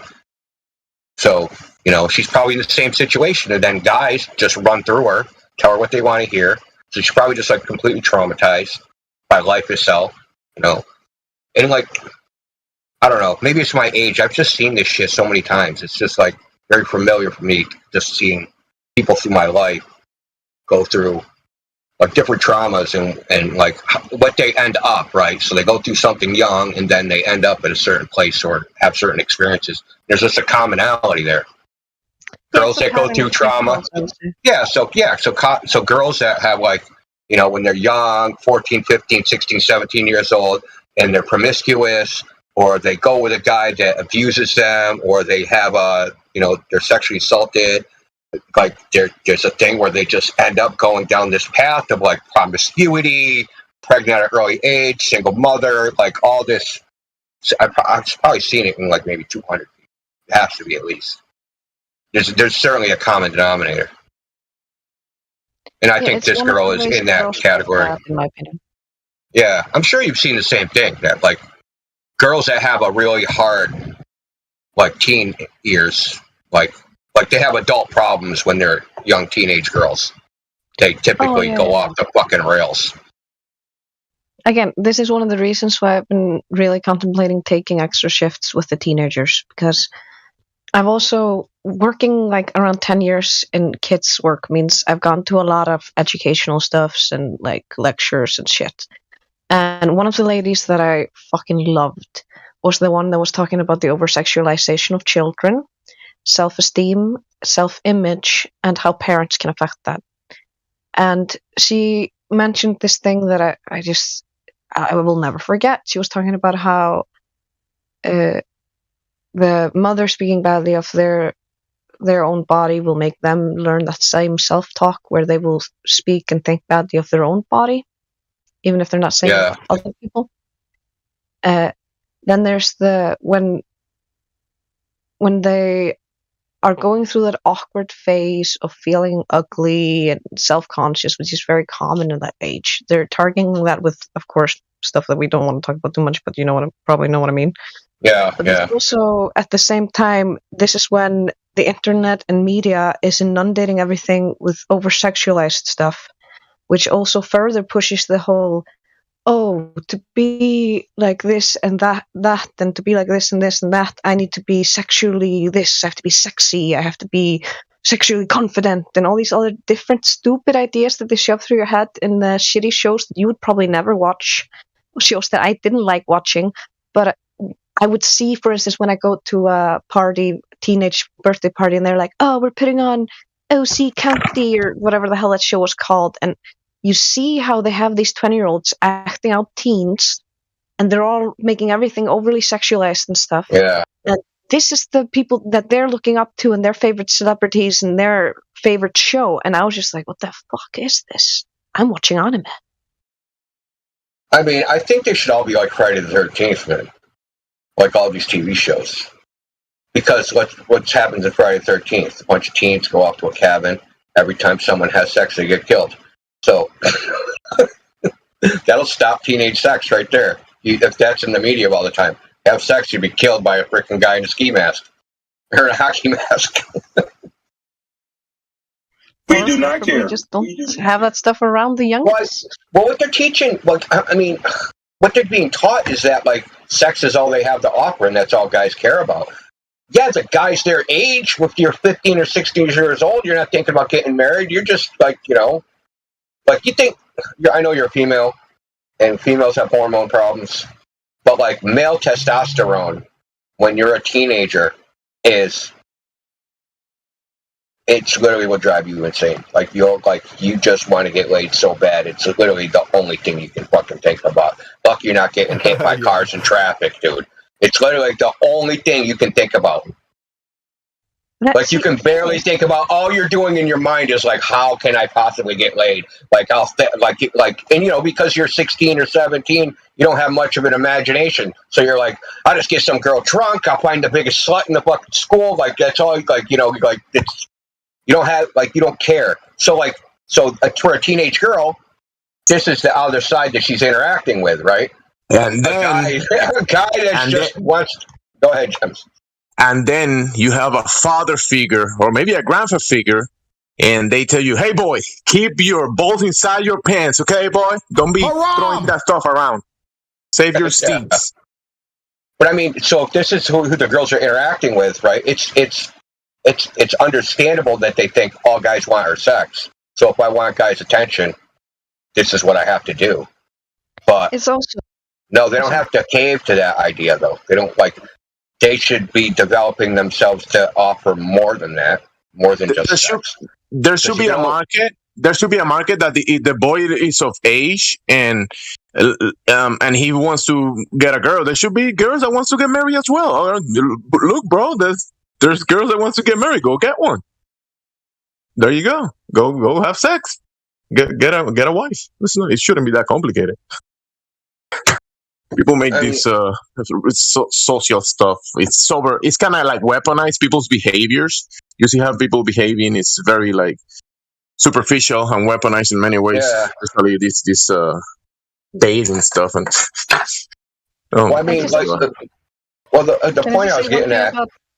Yeah, well, just let me finish my point. I just wanted to finish. I was kind of weaving a freaking thing there, but thanks, Jamsey. Anyway. Come to your house. So girls are going to act sexual. They're being inundated with TV shows, media, whatever. And then there's the girls' social pressure of, you're ugly, because they tell the girl they're ugly because they're jealous of the girl, and the other guys are looking at it. So the girls have their own cannibalizing of each other within their own freaking, sex group. And then, so it's understandable that women or young girls are trying to sexualize themselves to get male attention. I don't think they're being taught the consequences. I think because of birth control, right? They don't have consequences. So it's okay, I guess. They don't understand the long-term consequences of pair bonding and all those other things. There is no consequence, right? If I just sleep with 1,000 guys, it doesn't matter. That's what they're being taught. That no matter how many guys they sleep with, it doesn't matter. Well, yeah, your past doesn't define you. I really want to say. First of all, the thing you were saying earlier about the testosterone, this is the same time that the girls are also going through a huge hormonal thing because of the whole period and all that stuff. Yeah. And there's so much things going on there as well, which also makes some girls super vulnerable to emotional manipulation because their emotions are all over the place and they're not used to it. Yeah, true. Yeah, that's a good point.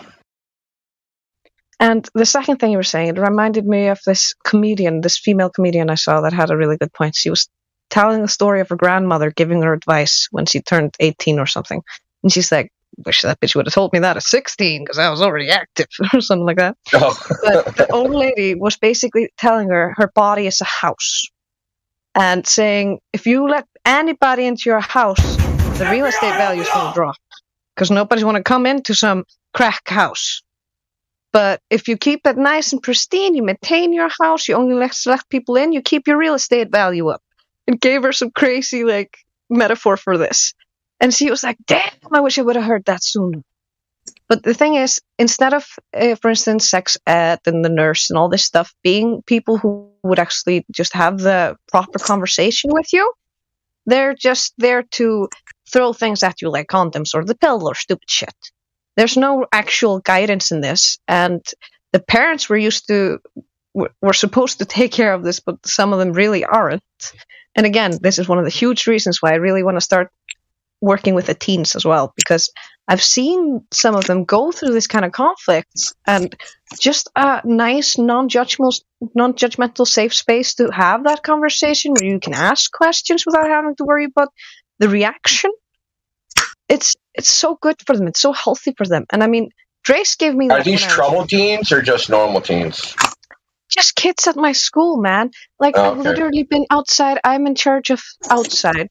I only have like 5 or 6 kids outside. I'm thinking I'm going to close up this club and go inside.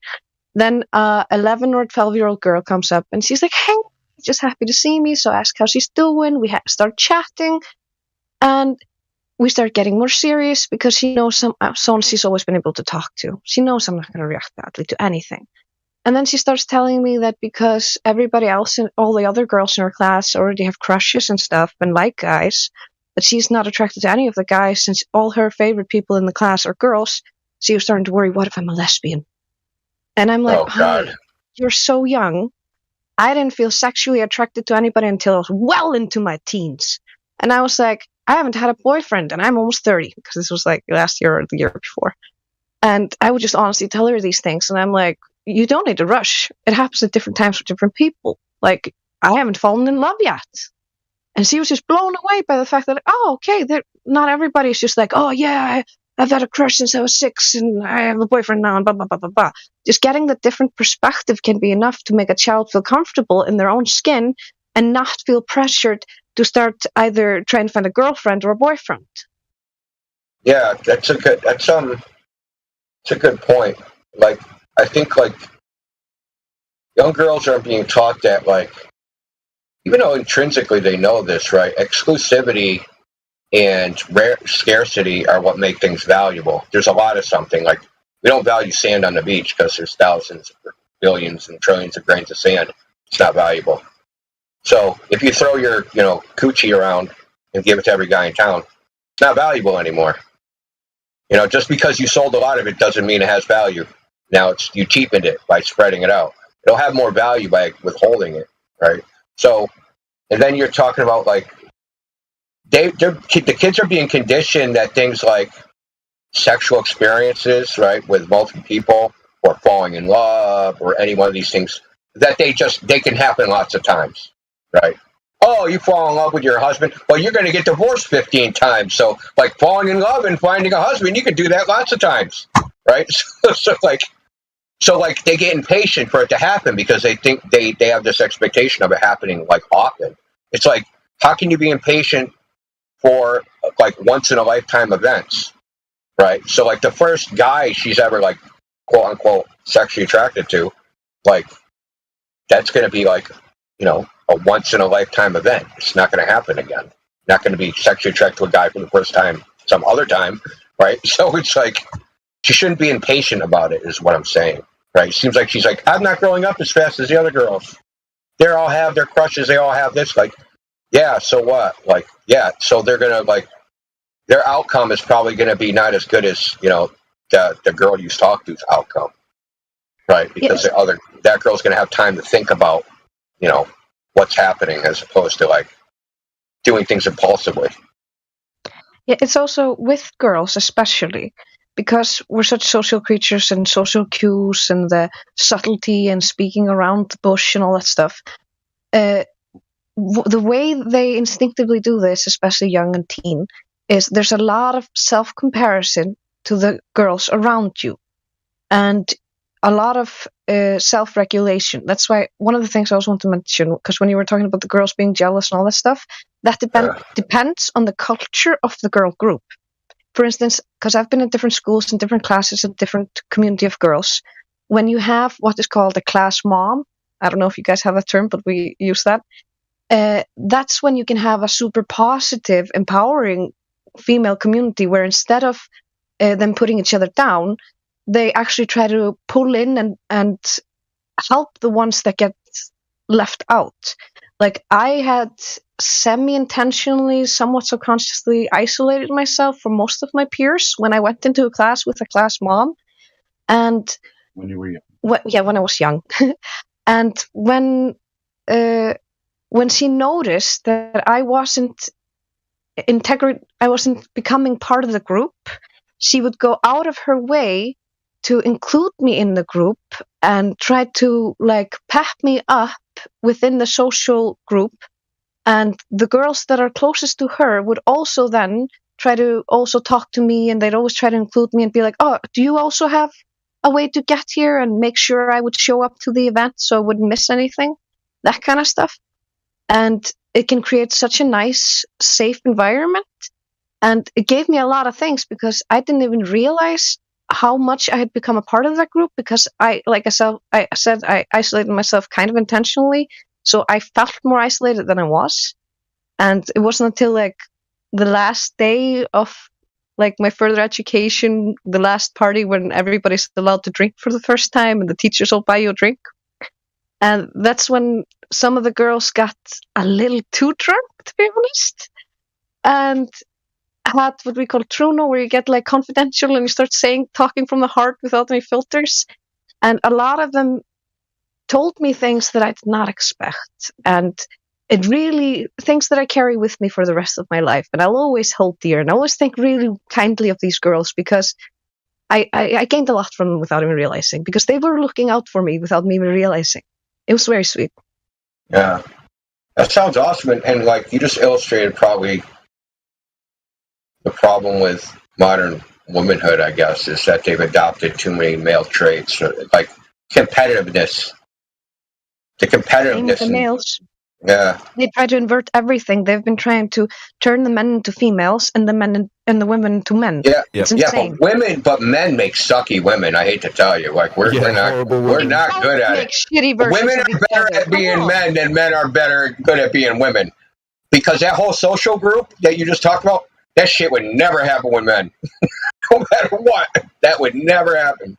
At least in my experience. No matter, you could get the group of the biggest, you could be freaking 20 destinies all together in the same place, and they would never form a group like that, right? Yeah. Maybe, like, I don't know, men are shallow. That's the thing. The thing is, what I just described, the positive version of it, where they had the class mom, which is the positive leader, which influences everyone to act well and be better and then look out for the weakest link. The same thing can be seen with men, because I've seen the same with Trace. Because, for instance, when he was a teenager and he had his friend groups, he would help them, build them up and build up their confidence, even if we'd fuck with them as well. But he'd still, like, make But we do that through competition. The thing is, men do that through competition. So, like... The masculine way. Yeah, Well, yes and no. You can also tee your buddy up and be a really good wingman. Oh, yeah, of course. But I'm just saying, like, the social dynamic of, like, women have a unique social dynamic compared to men, that's all I'm saying. And, like, I don't think men can implement that structure successfully or even optimally at all. I was raised by women. I did try to use it on my friends, and all my friends loved me for it. Because, like, who doesn't love feeling like the man? And, like, it, in a way, it creates this positive feedback loop where they start doing it back to you, and then everybody feels like the man. Yeah. I mean, that actually just sounds awesome. It really does. The funniest thing is, we have terms for this at work, because when we class all the kids into where they are positioned socially, we also mark who is a positive leader, who is a negative leader. Like people kids that have leadership skills and are using it positively or negatively. The ones that are positive leaders, we can often kind of use to help kids that are not as well off socially. And when we have negative leaders, we try to find ways to give them tasks or give them a project or some way to feel to use that leadership in a positive way. Yeah, Some channel it positively. responsibilities. So, what do you mean by a negative leader? Meaning they get a bad result, or people don't like them, or No. That's, for instance, the kid who convinces 2 or 3 other guys that it's a good idea for one of them to take down his pants and shit outside for laughs. Or the kid who decides, hey, you distract the teacher while I take these scissors and try to cut through the electric wires on the top of the ceiling. What the heck? Kids be crazy, man. And when I was really, really young, I was kind of that kind of negative leader. I would cause all sorts of pranks and get revolts in the school. I would organize all the kids to go on strike. I made them all little posters and stuff. And the school didn't like me as a consequence. I wonder why. I learned I can change myself, so I'll just change myself. And then I continued to do that over the years. The funniest thing is, do you want to know what we do with those kids in our thing?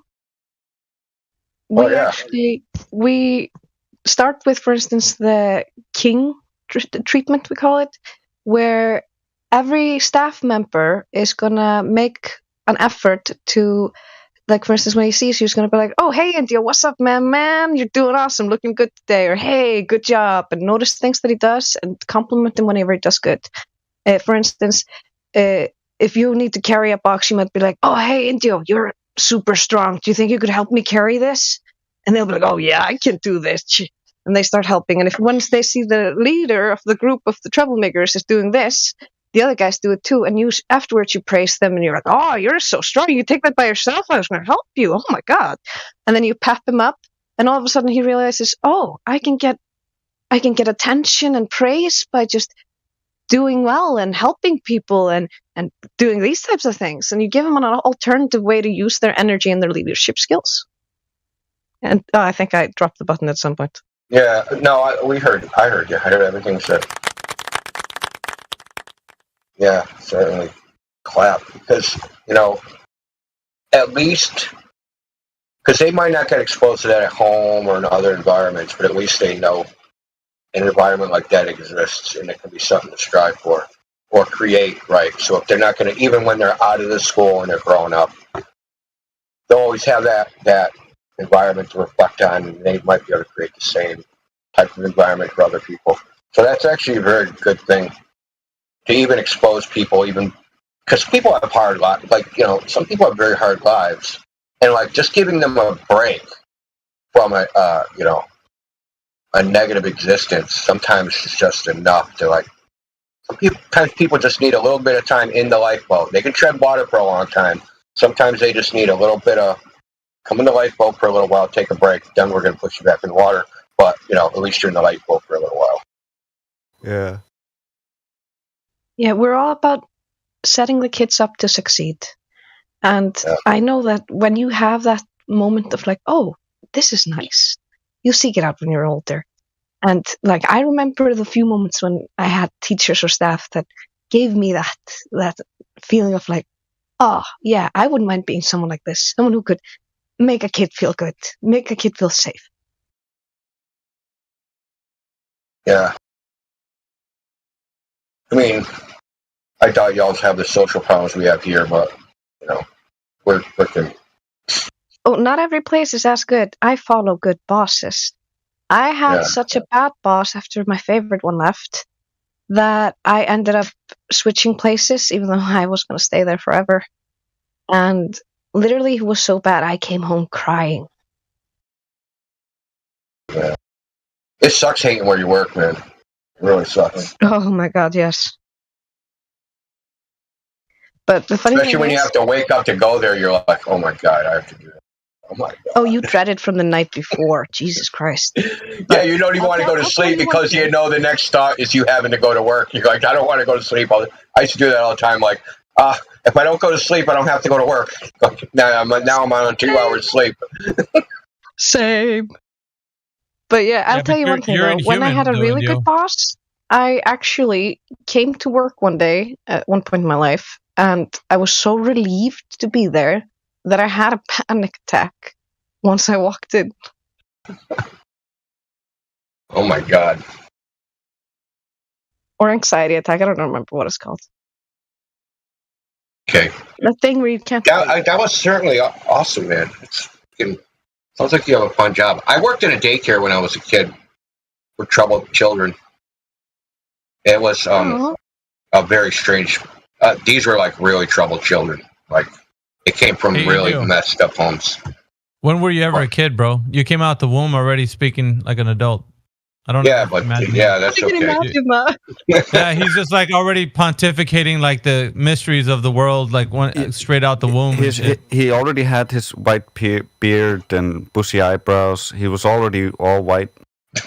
What you talking about? I came out of birth canal. Do you guys know what's going on here? Talking to the doctor and shit. Like, oh my God. This is a freaking Mother, anomaly. I do not require to suckle that teeth. Simply hand me the oolong tea. Yeah. No, this guy's an idiot. He's speaking logical fallacies already. What you went with this doctor? Like he's just imagine. Doctor tried to slap me.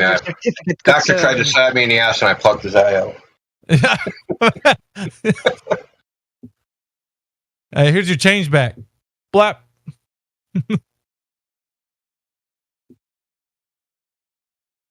Yeah, that's deep though, Karma. Yeah, maybe have a different. You should change professions. You should be like a psychiatrist or something. I don't know. I'm thinking. I thought about it one time, but when I actually looked into the studies for it, it was not what I expected, and that's why I like neurolinguistic programming better. It's also that because you have to deal with nutcases too. Think about this. This way, she can help hundreds of children every year, a new batch of children. And so, in a way, we're counteracting all of the horrible programming and helping establish a potentially better country in the future. And if I ever run for government in 10 years, I'll have a shit ton of voters. Yeah, so you'll have all those people she helped, and all of their friends will, of course, be convinced by their friends because they'll be like, I know that person. She's like really good. Yeah, rubbing her hands in a maniacal way. That's a strange way to run for political office, but it's got all probably but it will work. I mean, raise a generation. You think they won't vote for you? Yeah. Get them while they're young, as you say. They're gonna be calling you like the breaker of chains and like all these other names.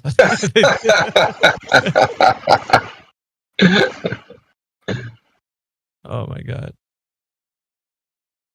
What's up with the panel, dude? We got Gemsy in here. Freaking Martha slid in here. Gemsy, the Puerto Rican Andrew Tate, man. Is that right?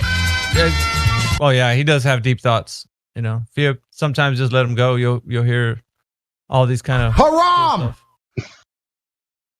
Yeah, I mean, we got a nice panel here. Colors of Country. She had trouble with her mic yesterday or the other day. She couldn't get on the mic. Hey, you got a mic? So did you hear my joke last night, Miggy?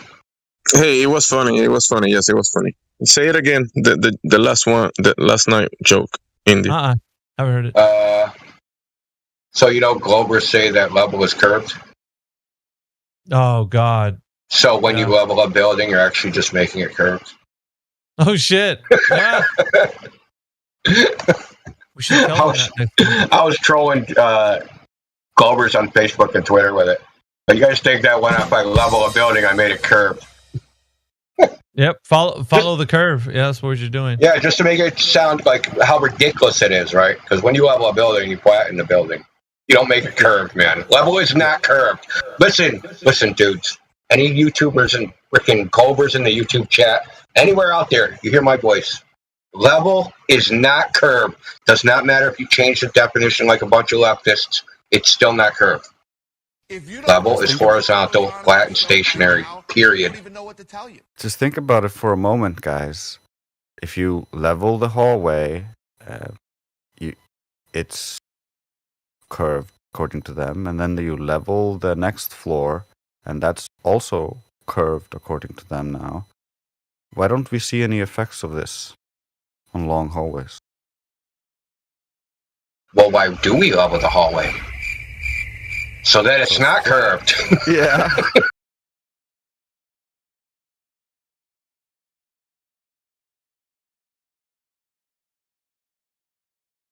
My hallway, I leveled it, but it identifies as a curve.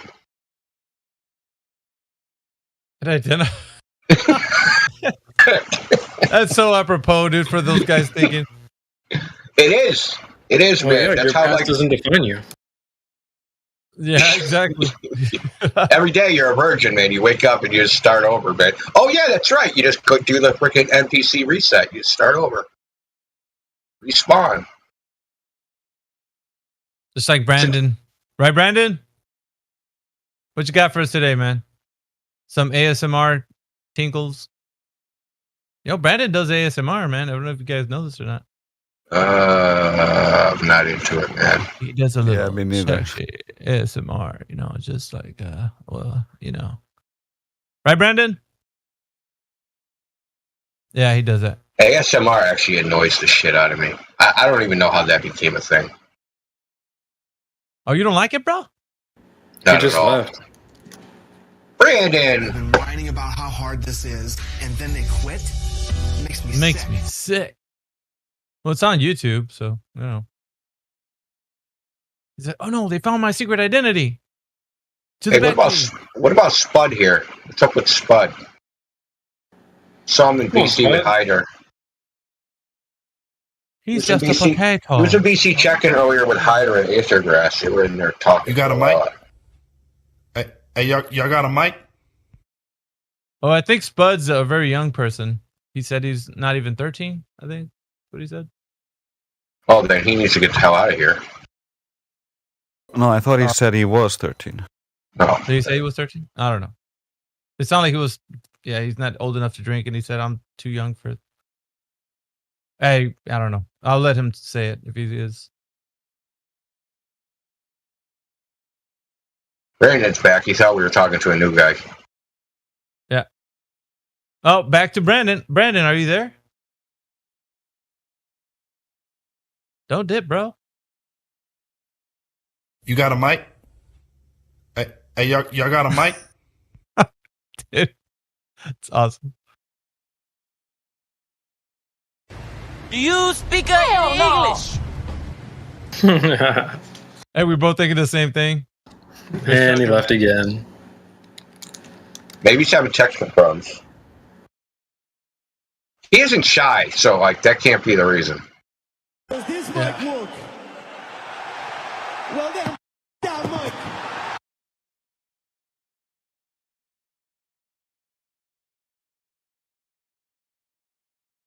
So it's been a great day so far. See, I'm going to give Karma a lot of credit for like turning that conversation around from a total damaged good thought to like, you know, happy ending of children growing up to be sensible adults. It's awesome. Way to go, Karma. That's the feminine side that the world needs. Turn the negativity into something positive.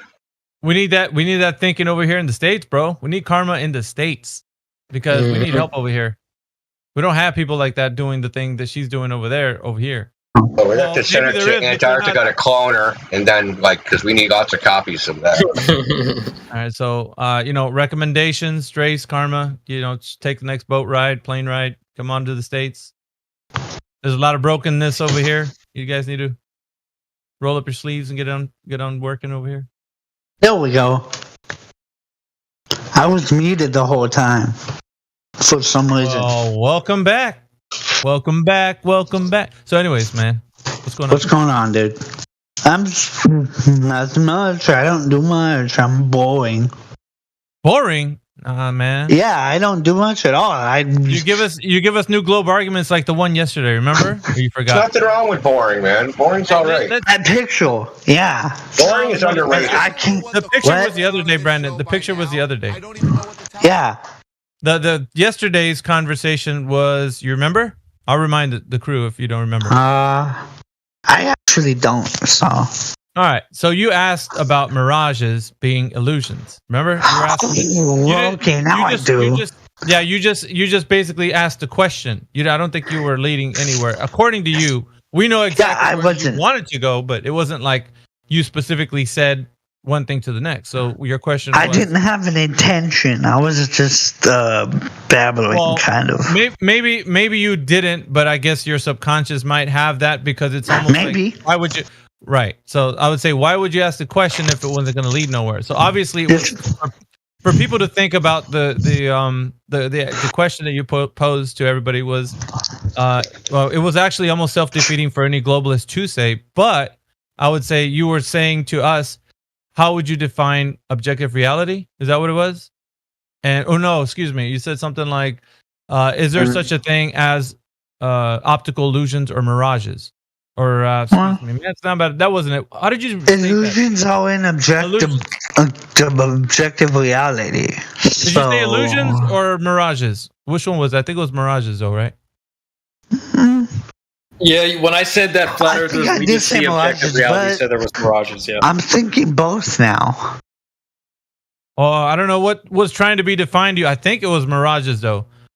Anyway. Yeah, it was then. Yeah.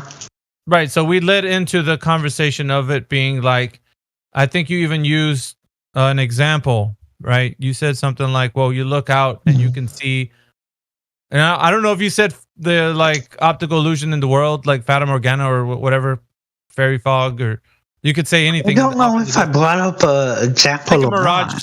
I think mirage was the instance that you were really going on. Like people see mirages out in the world objectively, and you're like, how can they see objective reality when they see a mirage, right? Isn't that what you were saying?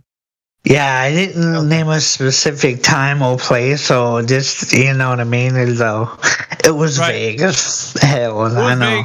It was vague, but you're standing against the idea that objective reality can be discernible, where you said it's not because sometimes we have mirages.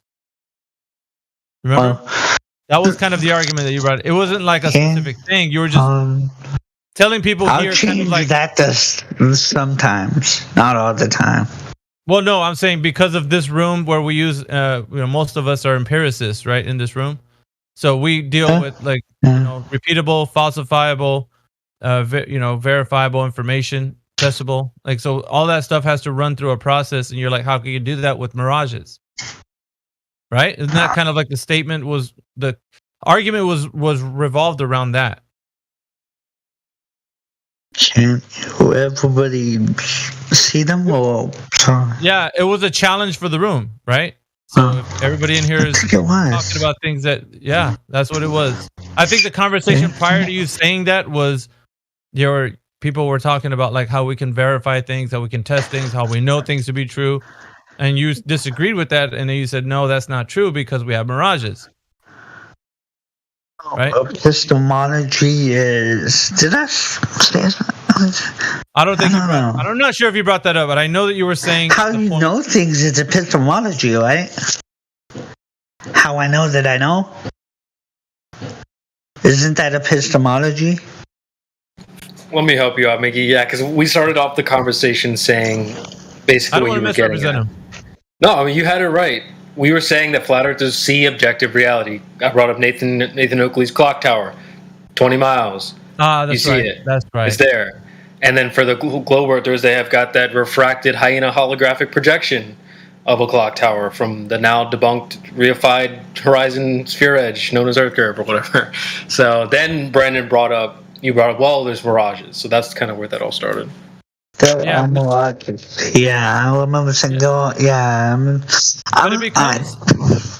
might have been going somewhat subconsciously, but I didn't have anything in mind. You know what I mean? Right. Up front. Yeah, you're right. You're right. Go on. Finish. It wasn't. Yeah, it was vague and general, and I shouldn't have done that. Honestly. Well, anyways, it's like the foot and mouth kind of fallacy. Yeah. I made that up. It happens with me a lot. What I'm saying though is that it self implodes the idea that we're living on a globe Earth because you said that. Now you can't know the size of the Earth. It's almost like, well, then we just might as well get rid of all the information that we've gathered thus far because we can't know anything because there's mirages that are here. So how can you measure anything from when Alberuni was looking off into the mountain onto the horizon, or anybody trying to figure out the distance to the horizon because of mirages? So the globe Earth implodes under that premise. You can't get any known distance to anywhere because there's mirages. See what That's the consequence of what I'm saying, right? Yeah, it's like you're taking a stick of dynamite to the entire idea of like people being able to discern anything, even flat Earth or globe Earth. Like you're just gonna say like, let me just self-destruct, and then like everything burns down and no one has anything now. So that did kind of do that. Well, that's what it was. It's maybe not your intention, but like the outcome would be that no one can know anything because we have mirages. Wow. Okay. Yeah, I get it. See how totally. I totally get that. What you're seeing here is a mirage. Yeah, Joshua Nowicki. But there's a lot of things that are probably because what the guys are saying here on the globe Earth side when they come in here is they're saying that it's an optical phenomena, seeing the horizon being at whatever distance it is, and it's also a physical leading edge of the sphere. They want to speak on both sides of their mouth, saying that it's possible to have both. That you can see something that is not supposedly where it's at, but it can still be the leading edge of the sphere where it's supposed to be.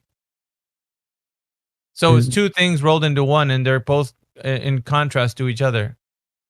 Contradiction. You can either have the place where you can see it's physical and its location is measurable and you know exactly where it's at because it's there, or it's an optical phenomena in your vision and you don't know where the distance is to that place that you're looking at.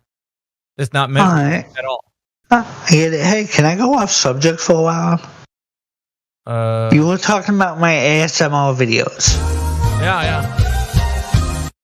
That was when I was being goofy. I was being silly or smoking weed. I know you didn't. I'm not saying you did. You know, you do what you do on YouTube, man. Make your money. Do what you do. You know, if somebody likes it, obviously there's a demographic for people that actually like that stuff. So go for it. I have gameplay playlists on there. Look through them. I even had a Flat Earth playlist. 9 videos where I go over a Flat Earth college or university. They made a whole bunch of videos on a whiteboard, and I reacted to them. Go for it, man. You should check it out, or your audience should. Well, I wouldn't recommend it. You can, but it's your channel. But okay, well, maybe I shouldn't. I'm sorry. I should ask. You can, dude. I just finished saying you can. It's your channel. We do not care. No, I should ask before I whatever, do an ad or something. You know what I mean? Well, if you're gonna be using this channel, you're gonna have to say that the Earth is flat and then go along with it. And then, I'm just kidding. You don't have to do that. I guess. Strong arm you into the flat Earth. No. You don't get to the flat Earth that way. You have to really do the research yourself. Figure it out. Well, my phone's about to die. My phone's not doing good right now. I'm sorry. Hang on, I gotta. Before you leave, dude, I do have a sound clip for what you just mentioned, right here. Stop the cap. All right, go ahead. You can leave now. Stop the what? Cap. Okay. Bye. See ya. They've been whining about how hard this is, and then they quit. It makes me sick. Makes me sick. You got some cool little sound clips in here, man. Bro, what are you talking about, man? I need to go and refresh some of them. Just now that we've had them for some time, I can go and see which ones haven't been used and maybe bump those out and put some new ones on. I gotta add some good ones like the evil laugh. I need to put one of those on there. I need some. I've been thinking of some good ones to swap out. So I see you catching. Good. No, I was gonna say keep your secrets. I would just recommend if you're gonna take any of them out. The ones I really take that one off. Well, we don't use it too much. Keep your secrets. Yeah. Okay. No problem. Just the ones that we use a lot are like this one. We use this one often when they're talking. I love that. Yeah. Yeah. I've been using the record scratch a lot. Yeah, the record. I know. And oh shit! Hey, we got Kawasaki War to just join our chat. Kawasaki War, welcome to 24/7 Flat Earth Discord. You have the ability to speak. What brings you by the server, bro? Kawasaki War. Oh shit! And they left.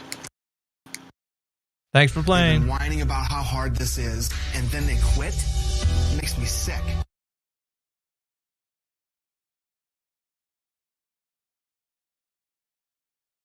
Who's Henry Henhow? Henry, have we spoken before? You got the Flat Earther tag? Who the fuck is that guy? Yeah, no shit. Who the fuck is that guy? I don't even know. Henry Henhow. Enemy spotted. Get him. He's all flat earth. But you know what? Some people do say flat earth and then they turn out not to be. Properly? Why? What happened, bro? You can tell Uncle Mayhem what's going on. You got a mic? Hey, you got a mic?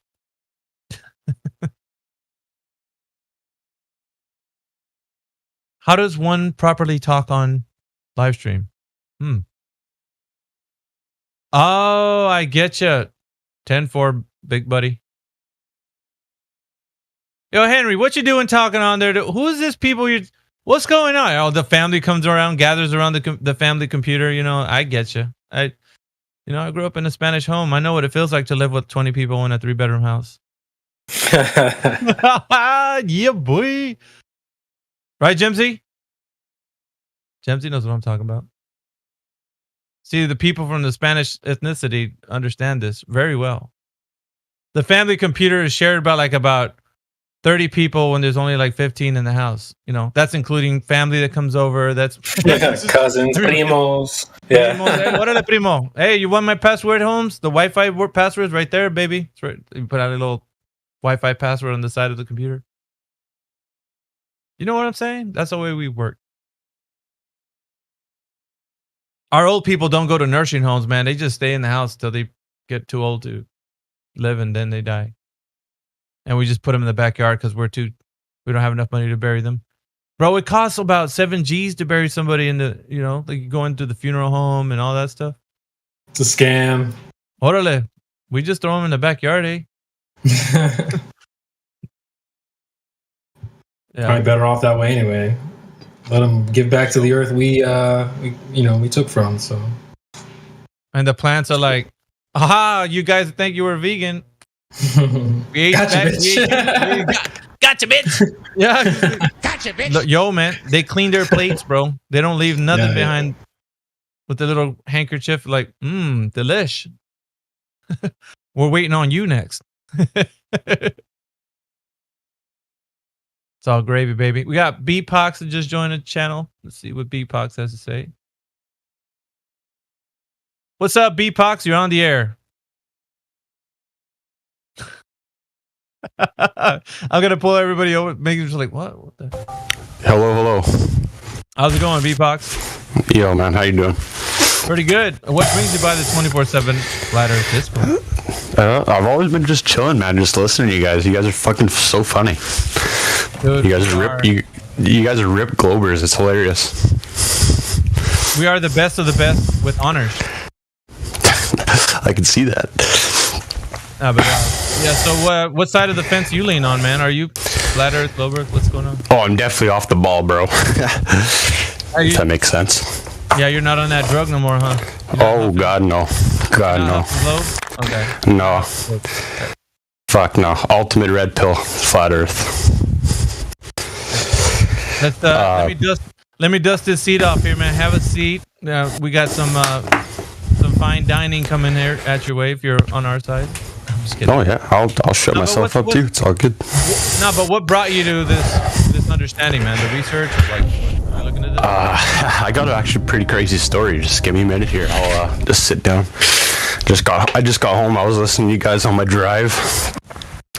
Yeah. So 2 years ago, just the day after my birthday, June 4th, my birthday, I was out on my dirt bike, and I live in rural Canada. Okay, so I'm currently on my PlayStation, so I just actually got high-speed internet. I never had a computer before. Anyway, I was out on my dirt bike, and I was going home, and I smoked a ditch head first, and I broke my neck, and I was paralyzed in the ditch. So a couple had found me, called 911. I waited, whatever. Fast forward a couple hours, next day, I wake up in a hospital. Can hardly move and all this other stuff, whatever. Week and a half, I get home. And I just started coming across some like fire stuff on TikTok, and I was new to TikTok. Don't have that anymore though. And I was like, you know what? I'm actually gonna look into this, because before my accident, I worked nights. So I was out working 2 in the morning, whatever, and I was always able to look at the moon, and just looking at the moon, I was already in denial that it's reflecting light from the sun, A, and B, it's as far away as you're saying. So that already like opened my mind up to just looking into it. And just surviving what I went through, and not being like fucking vegetable, made me realize like we're more significant being here, and the heliocentric model is completely false. So yeah, you damn Skippy. Let's put it this way though. Prior to that incident, would you even consider the Earth and the conversation that we have here, of course, the shape of the Earth not being what they're telling you, or was it just like a foregone conclusion? You didn't really look at it. I mean, obviously you thought that the moon wasn't what they were telling you it is, but that's still not like getting to the nuts and bolts of like why you even would consider the Earth not to be what they're telling you. Like, so that time that incident took you into like a, just kind of like a be still period, like that be still period took you into the research, and the research led you to this. Like, do you think that's really... Yes. Or would you think you would have found it out, outside of that? Like if you didn't go through this incident, I think it would have took me longer to find out and check into it. I think it would have just taken me longer, because I kind of I deep dived into it, bro. Like I'm home. I don't work. I got like the next couple months off. I had 2 years off of work, so I was just looking into this hard, man. Oh, that's fair. Well, we, like I was telling before, we welcome anybody that comes in that wants to do research. This forum is like the beginning step, because we have people from the range of like, some people that just came to it instantly. Some of them, they were drug around for months and months until they realized with the research that there is no such thing as a globe Earth. So yeah, everybody has a different perspective coming from that. So you're amongst friends in that way. And we're also people that aren't just like your typical, internet flat earther. We're like per se empiricists, most of us here. And yeah, you guys are going out and you're doing tests, and I really appreciate that, because for myself, I can't go do that. So when I had this slight little debate with my cousin, who was a total heliocentrist, he just straight up, it was straw man after straw man, and I just told him, like, you're not ready for this discussion, bro. So it was just, I come here to listen to like a more reformed argument as well, because I don't want to get caught up on a question that I can't answer, and then I make myself and flat Earth look stupid. I've usually, like, I have a method, like I call it the 3 points. I usually go through this and kind of arm everybody who's new. Do you know about that? Have you heard me? I have, like, a long time ago, because I came across your Miggy's 3 points on the on a channel, on a YouTube channel. So I have heard you say that before. Yeah. Nice. Or ask people those questions. You do understand it's a method by which you can tell somebody what they know about the information of the globe without having to tell them, like in a debate, like, those are your points, here are my points. Like, this is basically general information of what their knowledge is on the globe. You know what I'm saying? Like, it's just, you tell me what you know about the globe, like, because you know that it has curvature, if it's spinning, or if there's a vacuum of space, like they tell us. Like, you tell me all of this stuff. So basically, it's like a non-invasive way of like having a discussion about this without having to make them feel threatened that you're gonna come back with a, like a gotcha. It's just like, hey, just tell me. How do you know? Like, that's all I want to know is what you know. You tell me, and that we'll go over it. See if you really know, right? Gotcha. No, that's cool. And that's. I want to let something. I want to not let something slide past that he said. You don't need the answers to everything. They have the positive claim, not you. They need the answer. No, yeah, and I totally agree with that. But the first question that comes out of his mouth, right? And I was like, all high and shit. So I was like, wasn't too quick on my toes about it. But he's like, well, if the Earth's flat, where does the sun go? I'm like, well, okay, I don't have that answer for that question right now, but I will get that to you. And you just tell them what's not happening, bro. You just tell them what's not happening. Because they think the sun goes under the ground. So my answer to that is always yes, that's what he said. That was a straw man. Yeah, it is a straw man. He built that straw man because he knows he can beat it up. And then when he gets you on the gotcha, like, you didn't answer it. See, told you, gotcha. And I told him that. I was like, you think that's a gotcha question? I just don't have the answer for that right now. Goes out of sight. Listen, just like all you have to do, they have the positive claim. All you have to do is describe reality. That's it. Where does the sun go? Goes out of sight. It's too far away to see. What else do you need? There's nothing.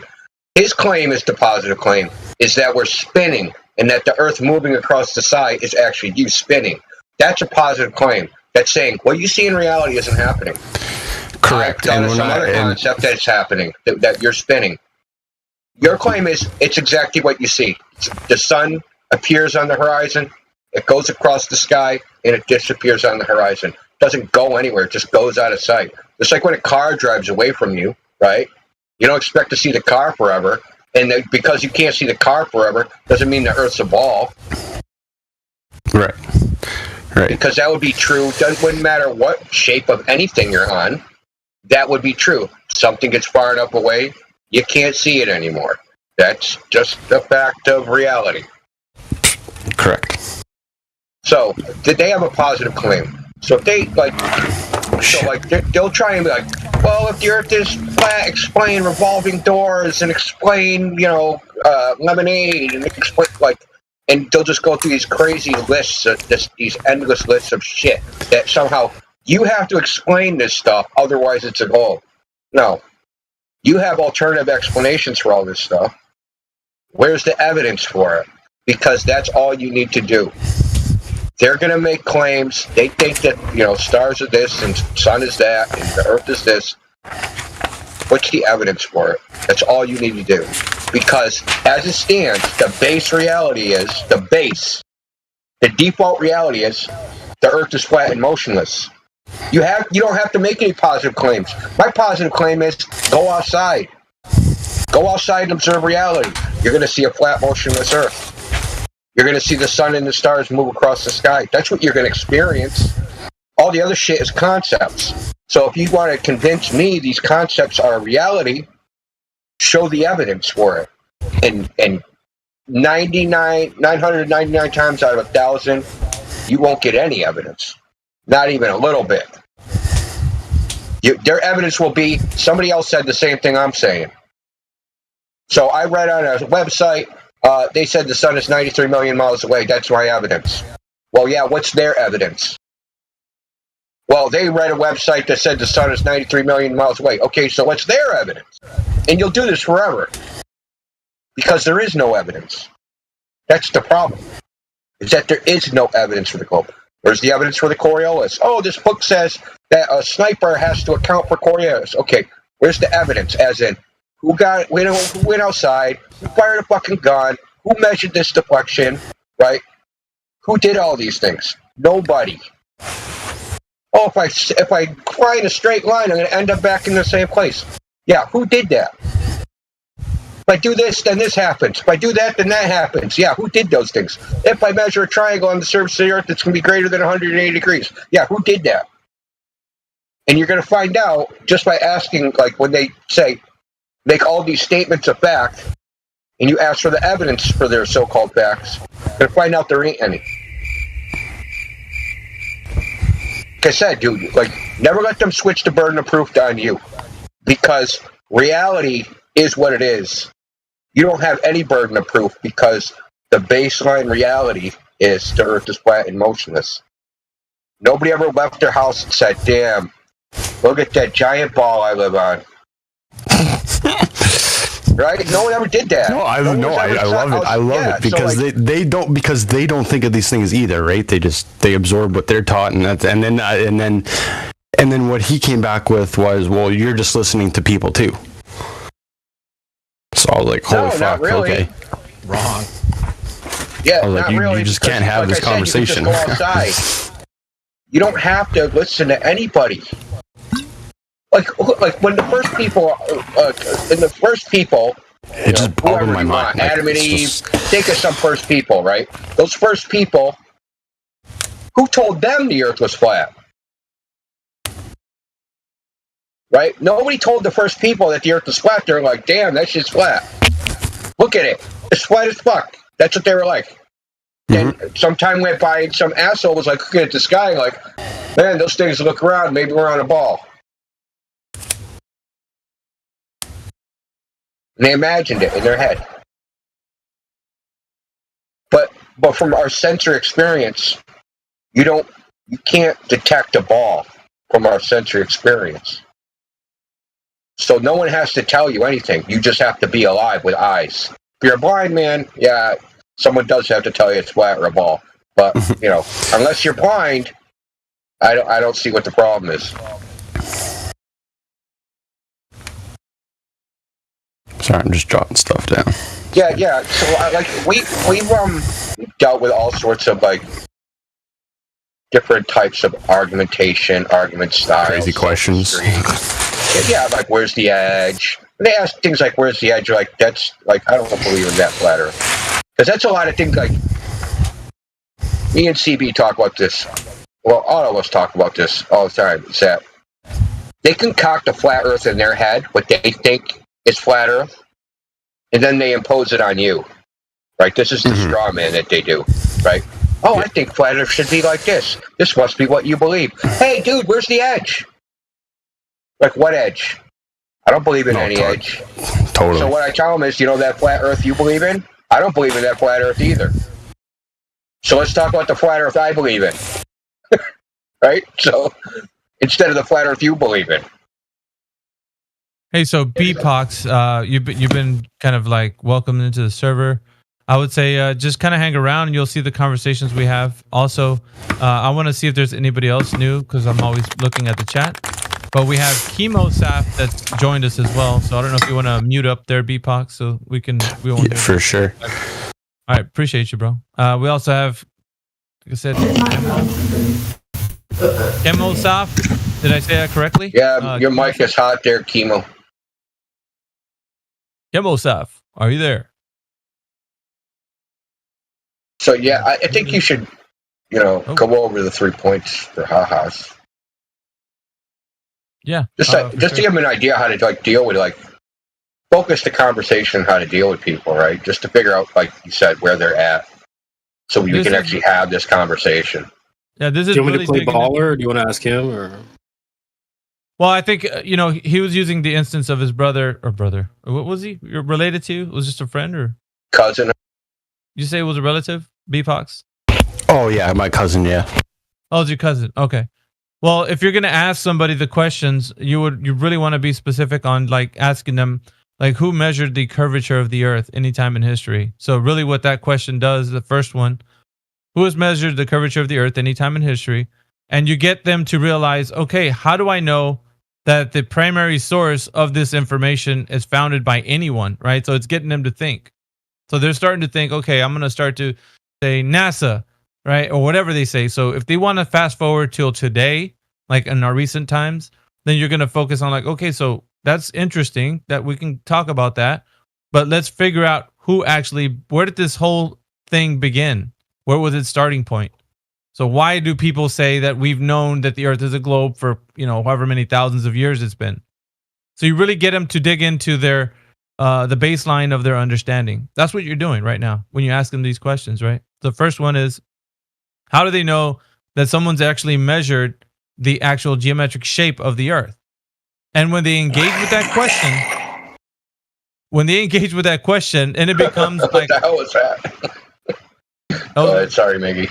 That was a Mortal Kombat like round 1, wasn't it? Yeah. Well, it gets them to engage with the question about like how they know what they know, right? So really, you're not.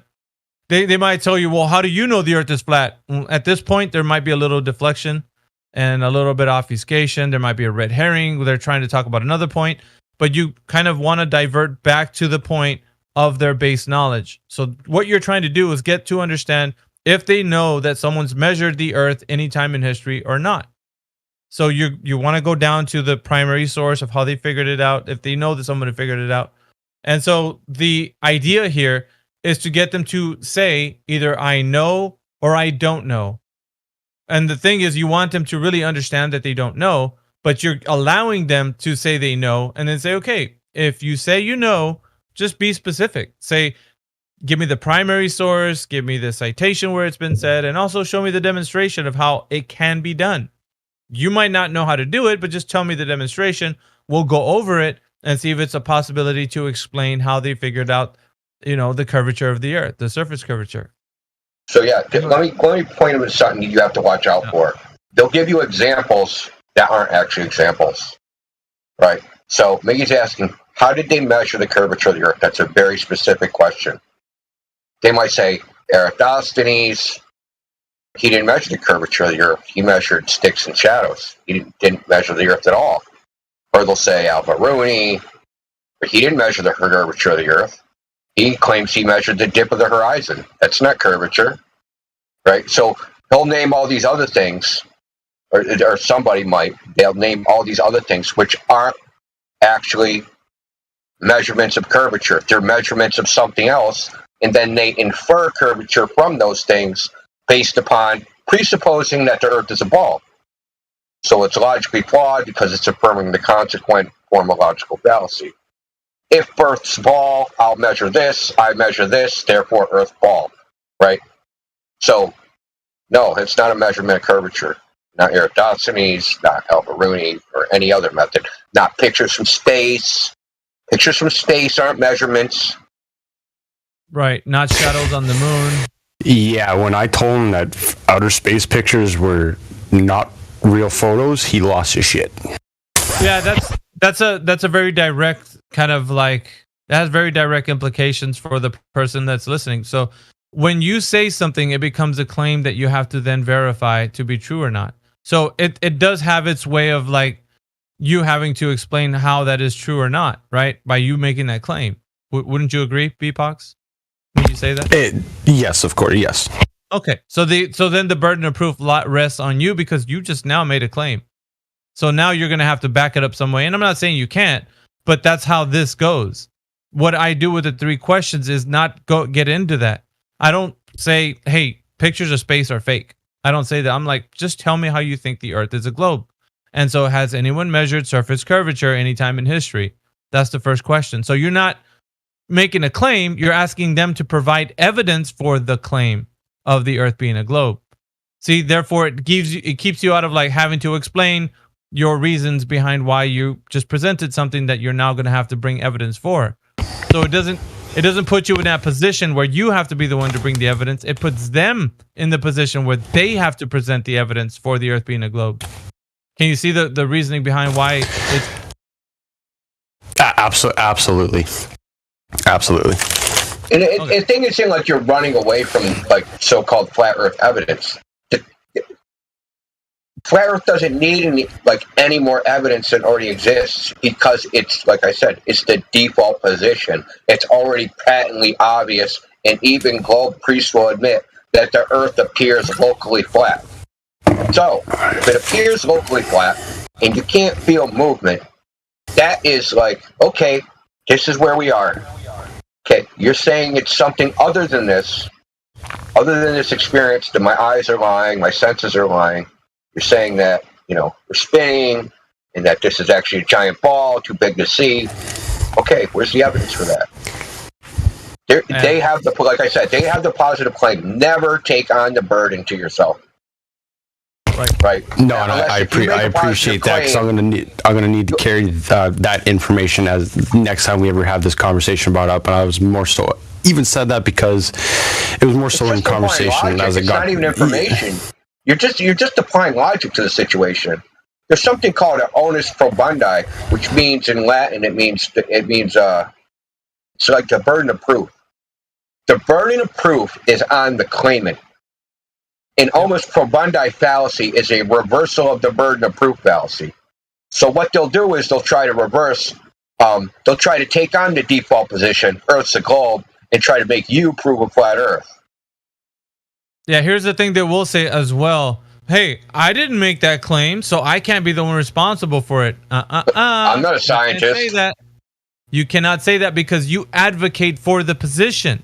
So if you're saying, I think it's correct, then you automatically by default already agree with the position that the Earth is a globe because you agreed with it. So you're advocating for the position that the Earth is a globe. You can't then therefore wash your hands with it and say, I didn't make that claim, so you can't put the onus on me. You can't do that because you at least advocate for that specific position and say, I agree with the people who say that the Earth is a globe. You don't have to be the one who made that claim, but you can agree with it, which then by proxy then makes you the one who's responsible for giving the onus for that claim. You know what I mean? Like you have to provide evidence that that is what they're saying is true, even though it wasn't your claim. You advocate for the position. Yeah, correct. Exactly. Yeah, and they're advocating for the globe. They hold the burden of proof. Right? Yeah. When we say who's measured curvature, what do you think we mean by measured curvature? Measured curvature from one point to another. Or drop over distance, right? Drop over distance. Yeah. So that's what we mean. Drop over distance, because that's the easiest way to figure out if the Earth's a ball, right? If the surface of the Earth is curving, it could be a ball, and if it's not curving, it can't be a ball, right? It's pretty simple. It has to be one or the other. It can't be there's no middle. Right. Here's the thing that's not going to be able to be predicted in that conversation. We don't know the direction of obfuscation that's going to occur, but we can tell you this: it will occur. It will occur, but if they do obfuscate to a position where it's like they're talking about something else, your job is to redirect that conversation back to the original point, which is how do they know that curvature of the surface curvature has been measured to have to be curved? So you're going to have to get them back to the point, because there's going to be a lot of diversion tactics. Usually when the mind is faced with the truth of how they know something, they're going to want to escape out of it. So your job at that point, the only thing you got to do is stay on track and don't lose focus, because in this particular time period, they're going to start asking, well, let me ask you a question. How do you know the Earth is flat? They're going to want to do all that stuff. And the moment you start making them realize that they don't have any evidence. No, normally, no, or they'll go, because they usually go to the extremist position. They'll go, so what do you think? All the planets are fake, or stars are fake, or they'll say something like that. Yeah, and so or everybody's lying, or some other shit, right? So they try to get off that basic thing. They want to jump out of that. That's like a hot frying pan. I want to get out of that frying pan. And so remember, in this part of the conversation, your job is simply to redirect back to the original point. Don't jump into their next rabbit trail and then follow them down that thing, thinking that you're going to bring them back, because you'll never. I'm telling you right now, you will never, ever, ever bring them back, because they'll have another question that precedes that one that's going to keep going. It's just going to keep you in infinity. You'll never get back to the premise. So you have to be able to be somebody that can redirect back to the original point. This is going to be the most important part of the 3 points, right? To be as quick as you can and efficiently as you can. And also, I would say on your end, don't meander on the question. Get into a topic or just talk about something and just expound. Just get to the point. Say that if it's measured or not, because you're asking them their baseline of information, and then just move along. Just go to the next. Say, okay, just say you know or you don't know. We can go to the next question. You're basically asking them for proof that the Earth's a globe, and to prove the Earth's a spinning globe. Measurement of curvature is required to be proof, right? Not just evidence, proof. And then measurement of rotation, that you measurement of the Earth spinning, that would be proof of the Earth spinning. And the thing is, the point isn't to like stay on those topics. The point is to like get the guy or the girl to basically admit that they have a belief. That's all you're trying to do. Is just get them to admit that they have a belief. Yeah. So the words this is very specific. Just and it's really hard if somebody's a bit egotistical and prideful. They won't admit. So take take whatever concession you can. You could even say, hey, look, just if you don't know, I'll go to the next question. So if they say next question, then you can state it to them. Okay, I'll take that as your concession that you don't know, and I'll move off to the next question. So you can state it as well that they concede, or they can state it that they don't know, and that would be also a concession. But you have to make it apparent to them that when you go to the next question, it's because of their concession, not because you're just going there because you want to go to the next question.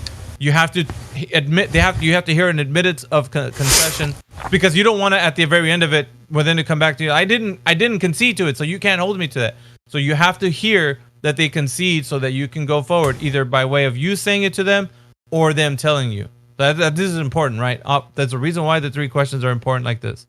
All right, so you go to the next question. The next question is simple, right? It's the same as the first. You want them to either say they know or they don't know about the axial rotation, the Earth spinning on its axis, right? Earth's rotation. So very specific to like why people think that there's night and day. And, you have to tell them, well, how do you know that the Earth is spinning? You're going to have to give some evidence of that, or how did they figure it out? Same as the first, how do we know this, right? And so the onus is on them, and you just listen to them. Remember, same as the first, you got to keep them from redirecting you to another point and gish galloping or asking you questions. You can say, look, we'll talk about other stuff. Let's just stick to this particular topic first and answer this question. Once they get to the same place or they concede, then you go off to the third question. And the third question is going to be the vacuum of space, would be the thing that's presented to you and me as a medium that people can go to, right? But how can that exist in the reality of us saying that we have a pressured system, like we're breathing air right now, that's pressurized at 14 psi, right? If that is the case, the super low pressure of the vacuum of space that's adjacent to it will not let the air that we have here disperse off into it. So what is the reasoning behind us having pressure without a container?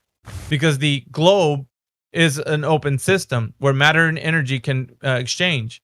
So if that's true, then the next thing would be also true, that we have a pressurized system without a container or a containment, excuse me. So then you look at it like, how can you have gas pressure without a container? You know what I mean? So that's the question that you have to lead them to. How can you have gas pressure without a container? And they have to, once again, give you the example, as a method or demonstration, so that you can, show them, okay, if you're saying gravity, how is gravity a container? Go ahead and explain to me and show me a method. They won't come up with these answers because there is no answer to this. So all these 3 questions, they're usually given to somebody so they can realize that there is no answer and they have just a belief system. And so you summarize at the end of it, you could tell them the thinking behind you thinking the Earth is a globe, with surface curvature, and that it's spinning on its axis in the vacuum of space is just a belief you have. And when you state it to them that way, they can see how all the 3 things that they were supposed to already know come up to just a belief. And then you have to deal with that. Like, you don't anymore. Now they have a belief. They know they have a belief. And now whatever they talk about afterwards is just going to be belief, built on belief. That's it. Yeah, they're all derivative arguments from an underlying belief. So basically, you're just having a conversation about their opinion. Yeah. Planets, Earth is a planet. Stars are light years away. All that stuff. They're all derivative arguments from the Earth's a ball. Indeed. Gotcha. I super appreciate that, you guys. Super. Well, let me give you a piece of homework: the cosmic distance ladder. So the cosmic distance ladder is the distances to the planets, the stars, the sun, all this stuff. And it starts based upon a single value, the radius of the Earth. If that radius is wrong, all that other stuff is wrong. The size and distance to the sun and the moon and all the planets and all the stars and the Big Bang and expansion of the universe, all that shit, it's all wrong. The radius is wrong. Yeah, you gotta have all radius. Of it. Gotta have the radius. And it has to be the value they say it is. Can't be another value. Because Globers will try to try to like throw the globe under the bus and say maybe it's a bigger globe, maybe it's a smaller globe. Yeah, he diverted to that too. He's like, well, the Earth's just a lot bigger than you're telling us. Indeed, they do divert, but they can't get away because, like, here's the thing: that information is it's not negotiable. It can't be a bigger ball because, in other words, he's starting to make up his own cosmology, right? So then you're gonna have to because they have set dimensions for the ball they're already on. It's already set. You can't divert. Like, you're gonna have to either find out how they came up with this, or then capitulate that you don't know. So like, you can't just say the escape answer is it's a bigger ball, because now you're making up a cosmology that nobody's adhering to. You're just saying that. You can't state it as true knowledge that you know. Yeah, Earth, long distances on Earth, what they say they are, like New York to London, are based upon that radius value. If the radius value is wrong, everything is either farther or closer apart than they say it is. And that's because it's very inconvenient, especially if the ball's 10 times too big. Now you have a circumference of 1.6 million miles. You have problems, right? Because we know if I go from New York to like London, it's not 25,000 miles, right? So, because that's like, it would be like huge values like that. It would be like 100,000 miles from New York to London. It would be a gigantic value. So let me see. We'll go ahead and just, BPOX, take that into consideration and let us know of what your cousin says when he come back. Yes, sure. So like he never really like wants to bring it up again. Like I've heard him, like gravity's come up on a conversation. He's kind of like chuckled, right? But he never wants to actually talk about it.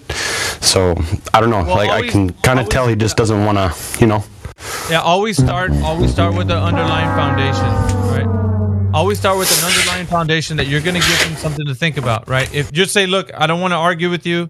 It's not that. I just want you to tell me everything you know based upon these 3 simple questions. And if you're able to then tell me how you know, then I'll know that you know that the Earth is a globe. If not, then you'll just understand that it's a belief.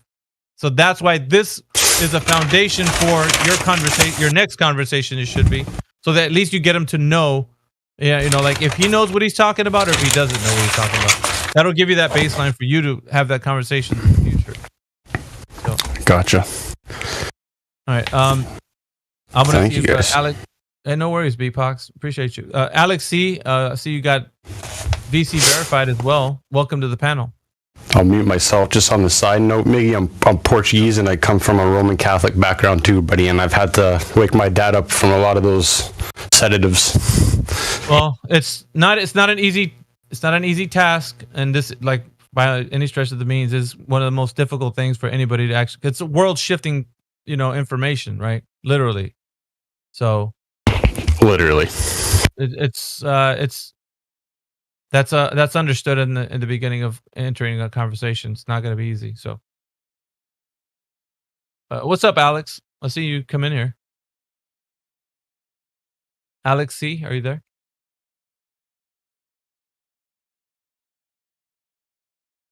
Hello, is anybody out there? All right, then keep your secrets. Boy, got used today, didn't it, CB? Can you hear me? Yeah, I hear you now, Alex. Oh, great. The Earth is flat and stationary, so I'm okay. I'm just listening in. That's a great way to start a conversation, man. I'd like to say that when I shake people's hands, hey, Earth is flat and stationary. Thank you very much. Well, you proceed. Just like go ahead and keep talking. Okay. Yeah, next time you meet somebody, actually use that line that you said in here. Let's see if it'll work with them. What? Yeah. Well, what'd you say? What are you talking about? It's pretty straight. Well, yeah, but like, it's not easy for people to realize this, and that's kind of why BPOX was saying his cousin is having a difficult time with the information, because a lot of people are invested into the concept of like the cosmology, like what they've been told. So yeah, it's not easy. Yeah, I liked what you guys were talking about, how they can escape by saying, well, maybe it's bigger. So that's a great counter argument to that, Yeah, they're like, well, maybe it's a bigger ball. All right, no, you're just making up a cosmology at this point. Right. Because if it was what they say it is, you would stand up for it and you would know how it is. But you don't. Right. So your escape is, it's a bigger ball. Yeah, this is no BYOB up in here, all right? We're not bringing our own freaking Earth to this party, all right? You got one Earth to choose from, and that's the one that they gave a specific size, so they can't even say it's bigger. Hell no. Well, maybe they're going to debunk that and us and reality. Yeah. I'll give somebody the credit for thinking that, because at least your train of thought is logical. I can understand why you would come to that conclusion, but we're not going to accept that, just so you know. So, right? Yeah, we are experiencing some traffic in the server at the moment. We got Goji as a brand new server, so he's brand new to this. He doesn't have any Earth determining roles. Goji, are you there? Hello, Goji. You have control of your mind. Hey, welcome to the server. Thank you. Hey, so what brings you by the 24/7 Flat Earth Discord, man? Like, why'd you click the link? Are you interested in the topic? Do you want to know more about it, or I mean, firmly on the side of the Earth as a globe, or what's going on? Go on, Goji. I mean, I think mostly, like several years ago, I was thinking like, the flat is a circle, it's not flat. But like maybe last year, I started watching these clips of people showing why it isn't a circle, and I was quite interested in that, and I decided, well, why not? I educate myself for my, I wanted to know. Let me clarify, Goji. You said circle, as in, do you mean a globe as a circle with a globe, like the way people see it, or do you mean like a circle as in the way flat earthers are describing? Like the AE map or something. Like, what do you mean by circle? Can you clarify? As a globe, yeah. Okay. Yeah, please continue. And I was just educating myself, and then I want to know more, like more, and I decided, well, why not join a Discord server? Maybe there could be some, more things about it. Maybe I can educate myself further. That's why I joined the server.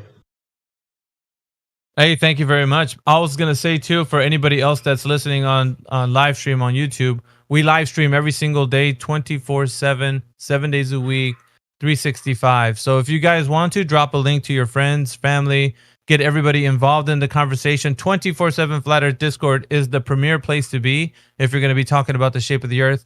We are unlike any other forum that there is out there.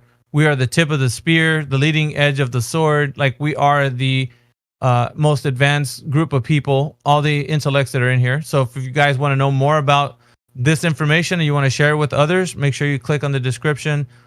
Share that link, invite other people in here, because we want to talk to everyone. And then we think that everybody that's coming from a different perspective about how they're going to talk about this is super important. So shout out to you guys. Make sure the new people in here are sharing the link.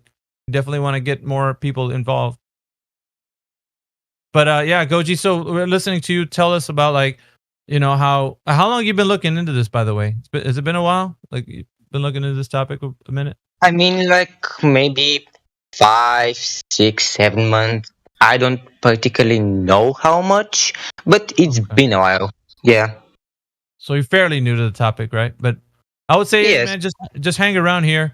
What people don't often get is that this forum, it's just a little bit different than just your average forum. Okay, like a lot of people understand in here. Most of us in here are empiricists, so we don't just say, "Oh yeah, the Earth is flat and stationary," but it also has ice rings or outer rings, or it's ever expanding, flat Earth or whatever. Like, you have to be able to provide evidence for the things that you say in here, and if you can't do so, then it's a speculation. And we'll say, preface the thing. If you want to talk about something and it's a speculation, just say, "Hey, this is my speculation."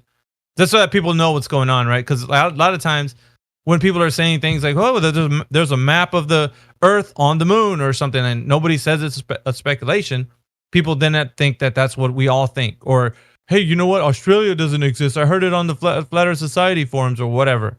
Then it gives everybody a bad look. So you have to make sure you specifically state that when you're in here.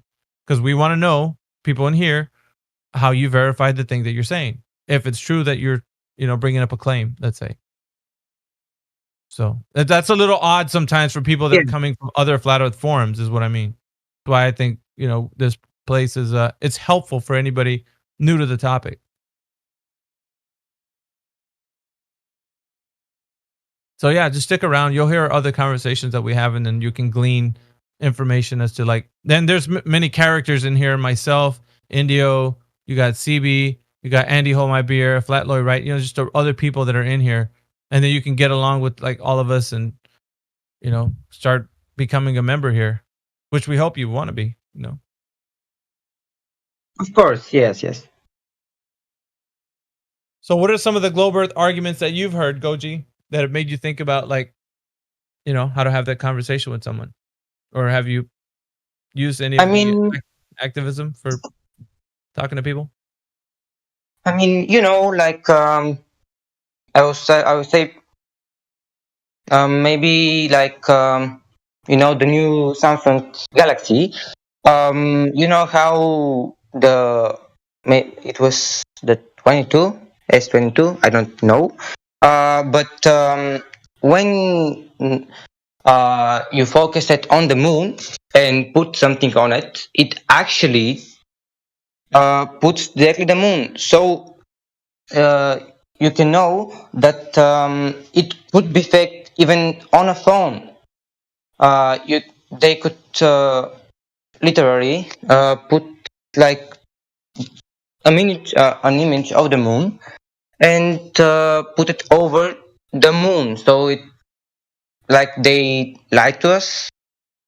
Some sort. I know what you're talking about. Yes. They interject a higher resolution image over the low resolution image to make it appear as if the phone has better quality than it does, and give you the image they want you to see. Yeah. All right, I will have to be leaving. So the Fresh and Flat podcast looks like it's in full effect. So I'm gonna let people that are gonna be in control of that do their thing. I'm gonna have to dip out because work and such. Got to keep the lights on. But I'll be listening. You guys, keep up the good work. See you around, Mayhem.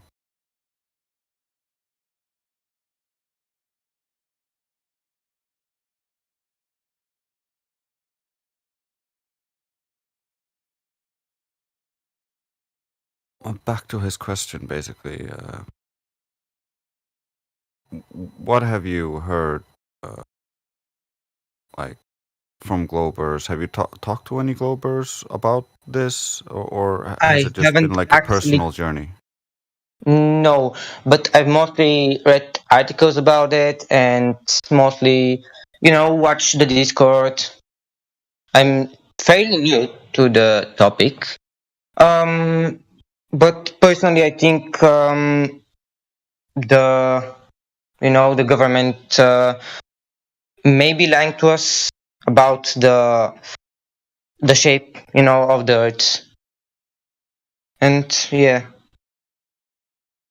Have you considered that majority of them just believe it and are just going through the motions because they believe it like everyone else?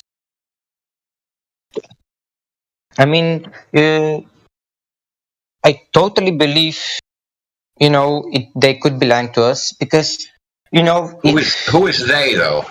When you say the government, who do you mean exactly? I mean, who in the government? The dog catcher? The dog catcher's the government. Like the meter maids, the government. Like those are all the government. The higher, the people with power. How would they know anything? I mean, they could know very much because they if someone knows a media channel, they could totally put some really odd things, and people would totally believe in it because it's the news. Believe in it, right? Yeah, I agree with you. Believe in it, but it's a difference between knowing and believing. So to be lying about it They would have to know the Earth is flat and then say, no, it's not flat, it's a globe. That would be lying. But if they believe the Earth's a globe and say, yes, I believe the Earth's a globe, they're not lying, they're telling the truth. They're just wrong, right?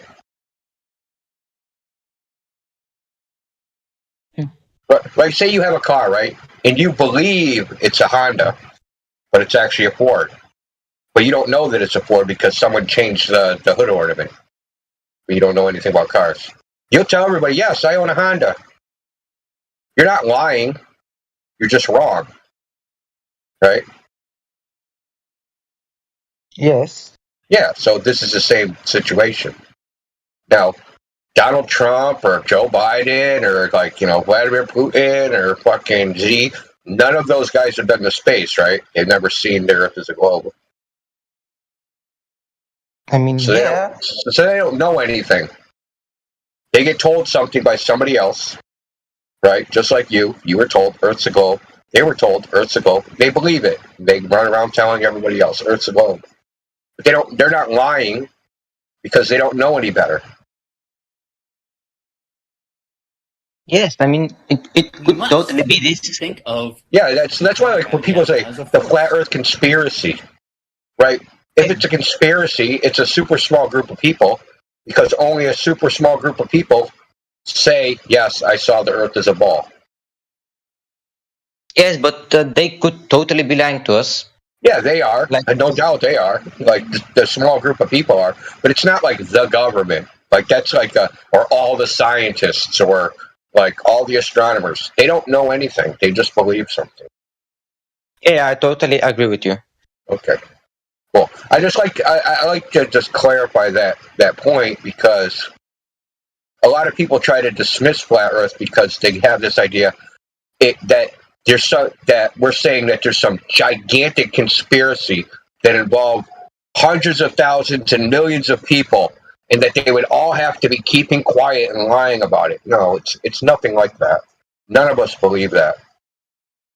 We're very specific about what we say, right? That everybody believes it because kind of they were told that, right? It says it in the textbook. The teacher said Earth's a globe. They believed it. They went and learned it in college, and all the people teaching them in college, they also believe it. But when you go back in time, right, where did this all start? Like, who was the first person to start telling people Earth's a globe? Right? That person didn't know anything either. I mean, if they taught too many people, it could easily be carried if you tell me water is not water, I wouldn't believe it at first. But if you show me the proof, I would tell so many friends, family, that it would spread wildly. Yeah, but when you tell somebody, someone showed you the proof, that person would want you to show them the proof, right? That's how it should be. But in the case of the globe, nobody asked for the proof. Nobody goes, hey, what's the proof of the globe? And then somebody shows it or demonstrates it. They just go, oh, wow. Why do you think it's a globe? Yeah, well, everyone else believes it. They shows a picture that it can be really easily be replicated. You think a picture of a globe Earth can be easily replicated? I mean, yeah, these days Oh yeah, these days, yeah. Draw it for you. Yeah, so just on pictures generally, if you know what Bigfoot is? Yeah. Okay, so Bigfoot. So say someone said, Bigfoot's real, I have a picture. Would you believe that? What would you believe that picture? I would believe it, but not really, because if you show me only a picture, I wouldn't believe that much. But if you show me more things about it, I would totally agree that's a Bigfoot. But like if they had hair samples or scat, right? Or they had like bones or a skeleton or a body, right? But the picture itself, just by itself, wouldn't be enough, right? Yeah, I totally agree. Yeah. So like same with like the Loch Ness monster, Santa Claus, think of whatever you want, right? But the funny thing is, if you say Earth's a globe and you go, why do you think it's a globe? And they'll go, pictures from space. Well, we reject that as proof because that's the same for the same reason as Bigfoot. You're making a crazy ass claim that, you know, the Earth I see in front of me that looks flat is actually not flat, and that you can go to a special place and see that it's a ball.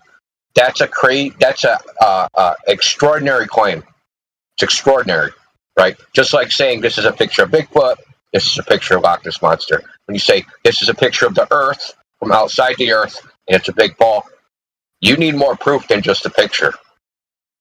The picture ain't good enough.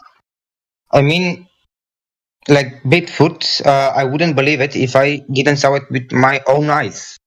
And you know, you should probably even question it then, even if you saw it with your own eyes. Yes. You might even still be mistaken. Yes, because it may be like a human, maybe look like a human, maybe not. You don't even know what it is. Like, would it surprise you to hear that more people have claimed to have seen Bigfoot than have claimed to have seen Earth as a ball from outside low Earth orbit? Oh yeah, totally. I've seen hundreds of like videos that you don't know if it's like real, edited, of Bigfoot. It even sometimes maybe just a bear, but if I saw something big, exactly, I wouldn't go near it. Yeah, there could be many other different things. Some of it looks like it could be faked. Other things it looks like they're just going a little crazy. Sure, that's the point. Like, just a little bit of video evidence from a very few amount of people isn't very reliable. You need to test what you're seeing in those videos, and that's why you would need tissue samples, bones, some more evidence showing what's happening.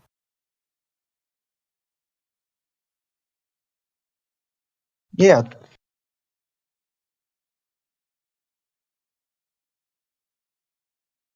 Yeah, so that's what we're about. What's the actual physical evidence that we can test here on Earth? And that's why, like, when you're like, oh, who's lying? Like, the astronauts got to be lying because what they claim, the pictures they take, if we go, okay, what's in that picture? Oh, that picture shows that the ocean is curved on the surface. Okay, let's go to the ocean. Let's see if we can find this curvature that's in the picture.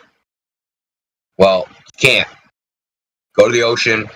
You can measure any distance you want. The Earth's not curving. The surface of the water is not curving. Now, these pictures from space, they show Earth as mostly water, so water has to be curving somewhere. Actually, it has to be curving everywhere. Everywhere there's water, it has to be curving. So 70% water on Earth's surface means that water has to curve everywhere, no matter where you go. And with the radius that they claim the Earth is, it should be easily measurable. And I'm not kidding when I say easily, because the common claim is, oh, the Earth's too big to measure curvature at the surface. That should not be the case.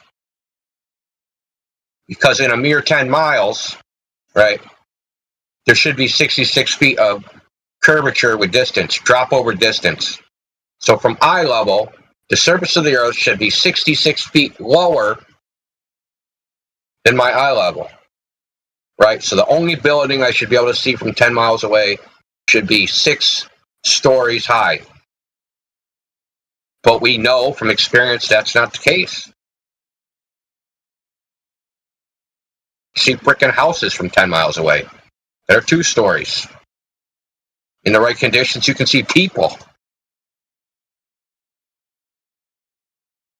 Yeah, and even trees, if and dogs, and cars, and every other thing. like if I go because I live in a house, or even if I go up to a block, and I go live, I mean apartment, and I go like on top of it, I could see like miles, and you know I could see Yeah, everything. I could see even a person, but I could see still.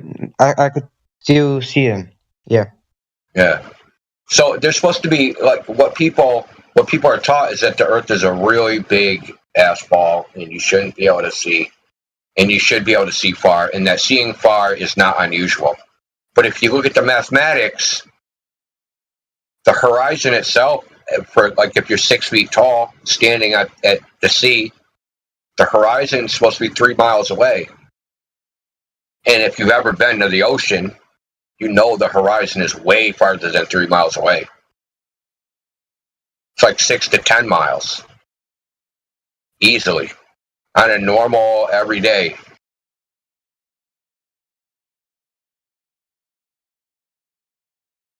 So that right there, just the horizon distance to the horizon where that's supposed to be, is wrong, and that's easily testable by anybody. That's just one thing. That's just like one thing of many other pieces of Yeah, evidence there's that there is not a more ball. things that shows the Earth is actually not a globe. Yeah, there's Yeah. there's lots of things, lots and lots and lots. So I'm just telling you, like where we're at least here, of the way we examine the problem, right? Because that it's a problem. Like globe or flat. Not saying flat. Flat is not exactly equivalent to a globe because flat's not really a shape of something. But we know that if the surface of the Earth is flat, it can't be a globe. It can only be a globe if the surface of the Earth has a curve to it. Like I just said and illustrated, is that we should be able to measure this curve over a body of water, and it should match the globe model. But no measurements thus far done by anybody anywhere.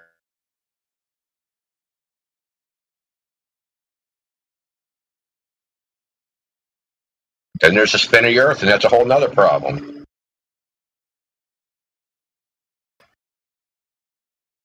Come to find out, nobody has.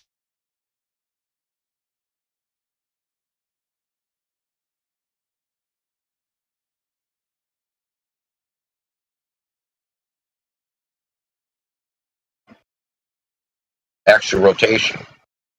That's a leap of logic. I don't even get consistent measurements as it is. Okay, but I need to go because I have some work. So Yeah, okay. You come back anytime. It's 24/7, man. yeah, no problem. It's good talking to you. I'll be back. I don't know how many hours. I don't know. Thankfully, I think I'll be soon. And yeah. All right, cool, man. All right, enjoy. Thank you. Goodbye. Goodbye.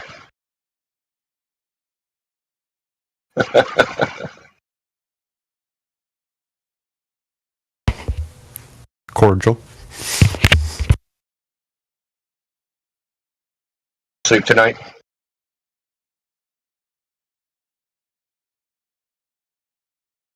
I don't think you.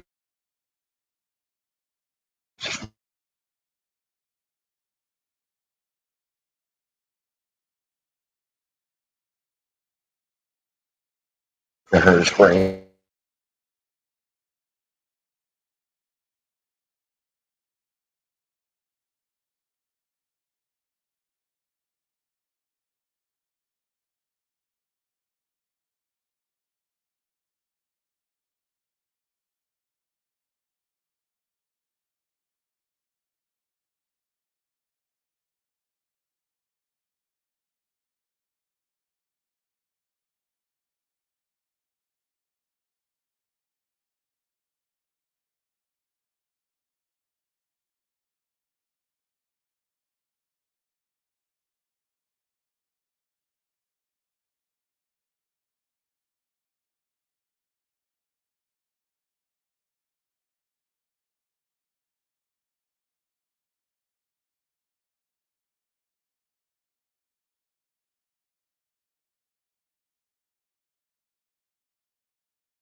I'm still here. I had a clip in the queue. Maybe I'll stick it on, start up some chatter about it.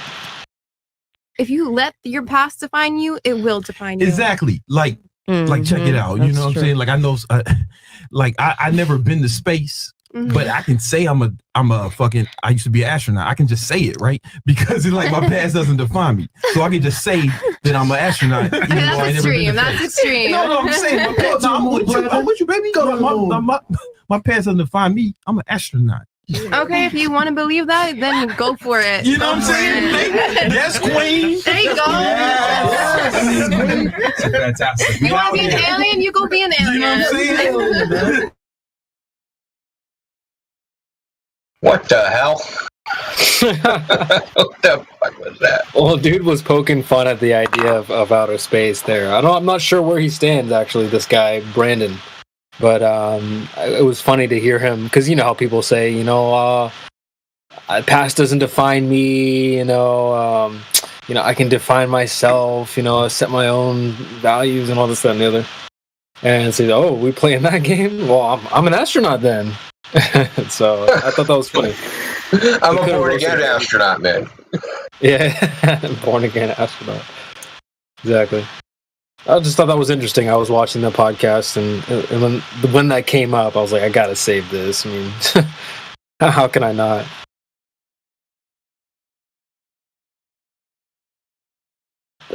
Just funny to see what he could have chose to mock anything.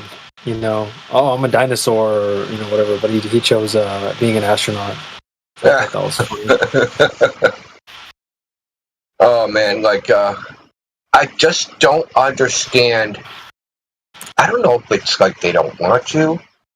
I don't understand. At least why the women on these shows don't get that high body count for a woman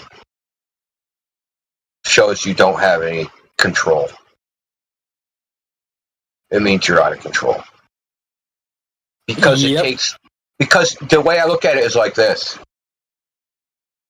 For a female, sex is like a buffet. Going to the buffet. Now you can get up to the buffet, right? And you can get up like a pig and go 9, 10, 20, 30 times and fill your fat face. Or, you can go up, you can get one plate of the best stuff up there. So when you have a high body count and it's a woman, and for women it's easy to have sex. If you have a high body count, that just means you're a pig. Right? You're just a glutton. You're just eating everything that you see. And that you have bad judgment. And that you have impulse control problems. I don't agree with promiscuity in men, quite honestly. To a degree. I don't think you should cheat on your significant others. Yeah, Genghis Khan should have stayed loyal, man. I'm just kidding. He should have, man. I think that's the optimal situation. I really do. I think that the optimal situation is for you just to be faithful to one woman, because it is causes less problems. Yeah, I think it's a matter of self-discipline. It's the same for the ladies, and everybody needs to have a little bit more self-discipline. Yeah, I think, dude, a lot of the stuff, the commentary is coming from a 2023 perspective. Obviously, in an ideal world, we wouldn't need to even talk about half of this stuff. OnlyFans and this, that, and the other, but it's what we're dealing with, at least. I mean, if you're in the market, but I really don't understand the high body count, man. I really. It's so strange to me, because I try to imagine the situations where it happens, and it's for the body counts these women have. You know what they say. How often? What is that? You know what they say. A woman tells you how many people she slept ×3. with. Times it by 3, yeah, and you get the real count. Yeah. I know. It's rough. But that's actually part of what. You Go ahead, divide by 0. Look, and that's the other thing. This is some cap that women say, right? Oh, you don't want a girl that isn't experienced. Listen, okay? Half you chicks are like starfishes, okay? Exactly. Man. They think like they got the golden vagina, or like they have experience. Like all of a sudden they're like good in bed. Listen, dude. Most girls, yeah, exactly. Most girls are mediocre at best. Okay, and like the difference between being mediocre and good in bed isn't very far apart. Okay. Yeah. There's also something endearing when about innocence, and they will grow with you if they're not too experienced. Like they will grow with your preferences instead of having get gotten used to the preferences of other men.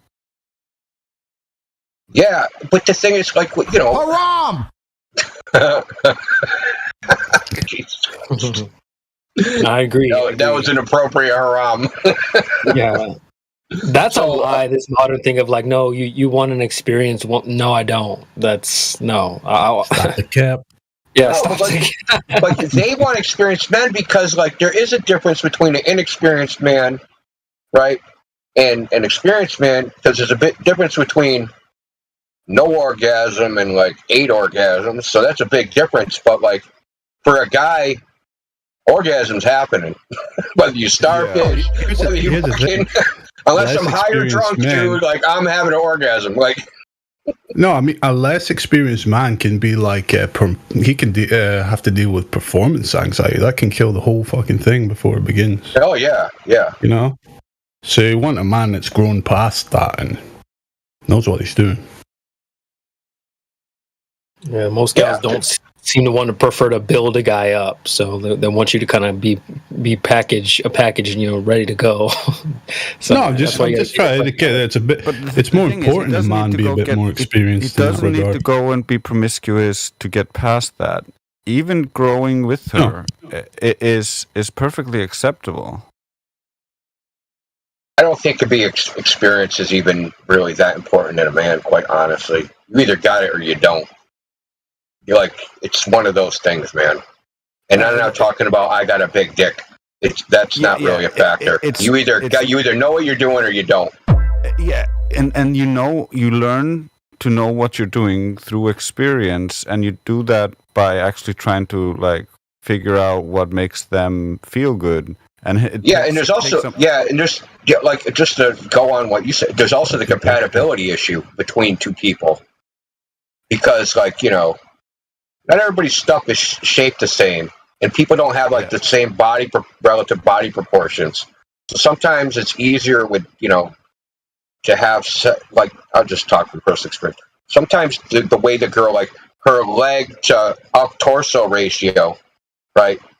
So sometimes it's just like not as easy to have sex with them as other people. And I'm sure it's the same way for women, right? That just you don't fit together quite right. You know what I mean? So it makes everything more difficult. I don't want to get too explicit.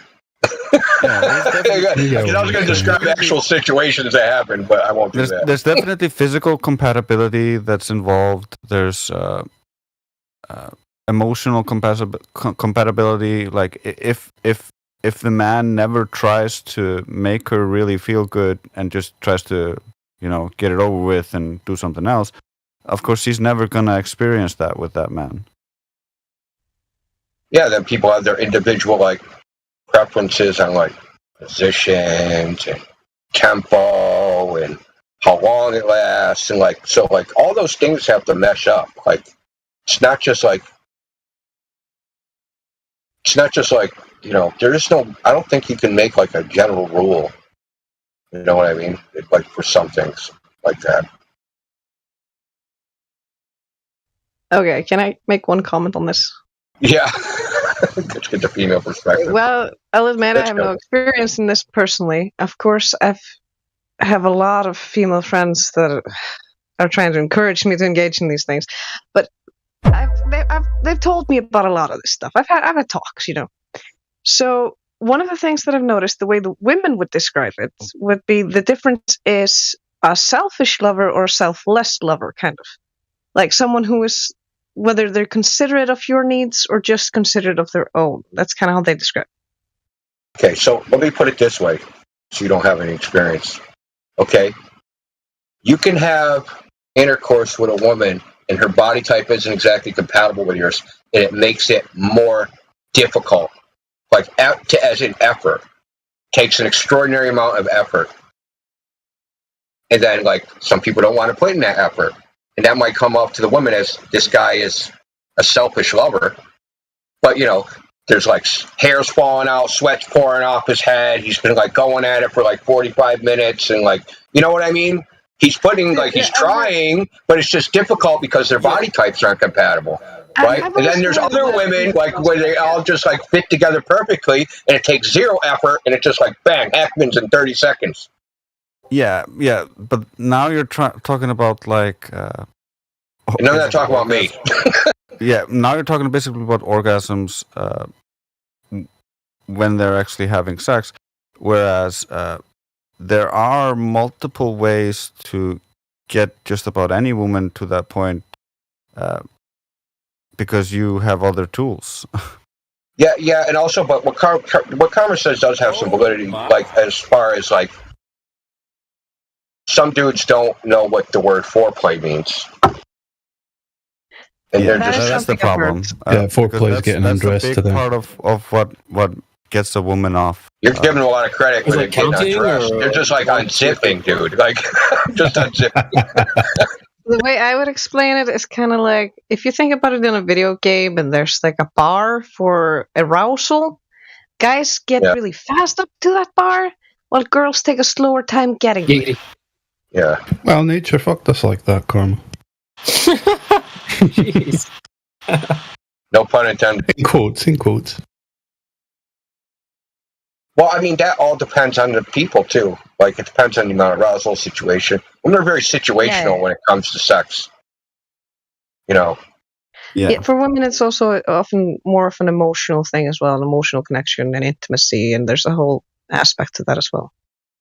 Well, there's with the women, there's also, if there's other shit going on in her life, dude.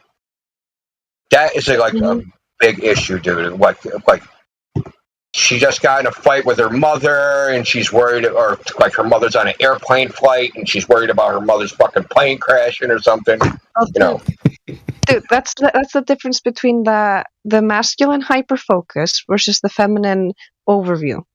To get into that state, you kind of have to be able to switch into that hyperfocus or have your overview clear, so you're not worrying or thinking about other things. Because if you're not focusing on that, like for instance, if you were trying to do your taxes at the same time somebody was trying to give you get you aroused or something, it might be hard to focus on one than the other because you're doing both at the same time, so not much is going to happen. Yeah, so you're going to be bad at both, right? Your taxes are going to be fucked up, and you're not going to get off. And that's why the foreplay helps bring them basically back to focus in the moment, and so that they can get off, essentially.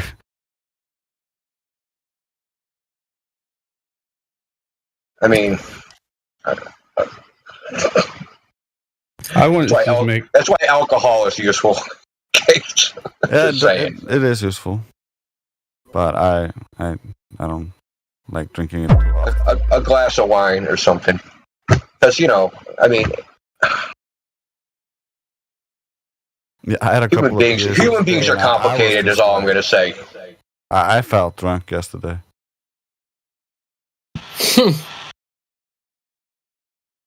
I jumped on because I originally wanted to just give my 2 cents about the high body count thing, and I think it's just it's just a knock-on effect of women pursuing to live and act like men, but not really understanding what men do and what it's supposed to represent.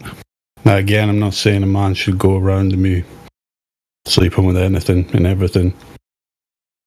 But it's these high body counts probably coming from women that think men and women are equal when they're not. It represents different things, you know. But also, like, we were just talking about it, you know. Well known that women do not orgasm as often as men during sex. So if they're having a high body count, that to me just says, yeah, you just went out and had a lot of bad sex with random strangers. They all got off. I bet you didn't get off once, right? I got a body count of 30. I got off once. I'm 1 for 29. Let's go for 1 for fucking 30. Let's keep going. Like, it makes no sense to me. It's meaningless as well, as you described it. It's a buffet for women. It's a buffet of bad food. Pick what you want. Yeah. But, you know, bragging, it's nothing to brag about. It's certainly nothing to be proud about. Personally, I think it's kind of like when you see somebody who's very fat, it just shows a lack of self-discipline, but it could also mean it has some mental issues, like you might be using food as a comfort food. You might be seeking validation through broken relationships. I mean, it's a multifaceted thing. Yeah, it certainly is. And like, you got the dynamic, at least in here, is of the single mother household. That's like a perpetuating thing, right? They don't even know what a normal relationship freaking looks like. So how can they even aim for one? You got to know your target, right? You got to know the target you're aiming at to hit it. Right? If they don't know, I didn't consider dating for so long in the beginning is because it wasn't until I'd seen enough healthy relationships that I knew what I wanted that I actually would even consider dating anyone. Yeah. I mean, how else can you find the person to be in a healthy relationship with if you don't know what a healthy relationship is in the first place? Exactly. You'll certainly choose the wrong person, 100%, guaranteed. It would be like winning the lottery to choose the right person. I'm actually just really glad I kind of somehow recognized that even as a teenager. But Karma, not to make you depressed, but you're fucking screwed if you're going to look for a flat earther, man. We were just talking about that in the chat. A baby earther. Baby truther. Because you can easily convert a baby truther. Like, I did that the other day, and it took like 1 or 2 days. It's fine. Here's the question, though. Worst case. Get a t-shirt that says 9/11 was an inside job, and the first guy that compliments it, he's the one.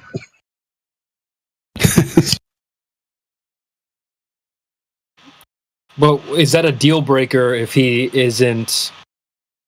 there's no chance of him being red-pilled on Flat Earth, or that there's just 0%. Is that a deal breaker for you? It's for me. Women. I think I have to say yes, because if they can't see this no matter what, why is that? I mean, if he's not willing to see the evidence I bring him, that means he's not much of a truther after all. And my number one core value is honesty. It always has been. So for me, a truther is like the number one thing. You can be a baby truther. I don't mind that. I can show you all this stuff and have Drace educate the guy. It's fine. But if he's not a truther at heart, I don't think it would ever work out. Because, like, when you have kids, how are you going to raise those kids? You're going to raise them as a fucking gulper? Yeah, see, that's a question I wrote down, actually. It's like, would you rather be with like a normie, took the juice, total blue pill, all that stuff, or be with a truther, but you guys slightly differ on things? Like, for example, it seems like KJ and Glatt both had a similar view on like the Bible and that type of thing, so they seem like they meshed really well. Now, what if there's an example where you don't necessarily mesh, but they do happen to be a truther as well? So would you rather be with someone that is pretty just you guys get along really well, but they're a normie, or you guys kind of slightly butt heads on the truths that you guys have come to, but they are a truther to some degree? Well, I like being intellectually challenged and having somebody point out, oh, this might be wrong, or this is how it might be. Like, my favorite conversations are always with Trace. There's a reason why he's my best friend. Like, I'd need somebody I could actually have these conversations about my passions and about these truths and about the world and education, about children, and all these things, because otherwise it's not going to be very fun. I don't know. Yeah, no, I like that answer. I think that I probably would prefer that as well. Someone that at least understands some things, but even, we don't have to completely agree on every single thing. No. They don't have to understand anything to begin with, as long as they're receptive, and that's pretty easy to do in person. I have full confidence. As long as he finds someone he likes, we can get him there. But I can tell you for sure, because I've had a case where, like, a decent guy at work, obviously crushing on me, so I was like, okay, let's check him out. So I started talking to him, and when he cock-dissed on me, hardcore, that was the biggest turn-off I ever experienced. Yeah. That's so funny. Can I say something, Karma? He did what? Hold on. I got with a normal woman, it'd be like he PE'd on me so hard I had to get over there, man. It was such a turn off. But with Karma, it's he cog-dissed so hard on it. That's so funny. That's great, man. You know, I mean, I don't think. Look, you should go like lower down, less specific and more general criteria that will lead to that place, right? So somebody that is intellectually honest, logical, has principles, right? Because you can't just think about, yeah, he's entertaining for you. He has to, like, you know, you want somebody that's going to instill some values into your children that, you know, that you want instilled into your children, right? So, yeah, the thing I've always said is the man I'd want to marry is the man I think would be a good father to my children. That's the biggest criteria. Yeah, that should be, yeah, exactly. Yes, I agree 100%. Like, the men that are most appealing, and I once met a woman that actually shared this, because literally she took this to extremes. I was working with a girl who saw a guy walking through the store with his kid, and she was like, oh, he's so hot. And I'm like, what? That guy? And she's like, yeah, look what a great dad he is. Yeah, nice. Nice. So how many like people in the truther community that are already in relationships, how many of those people do you think are with normies versus like also being with, like, you know, truthers? What do you think the ratio is on that?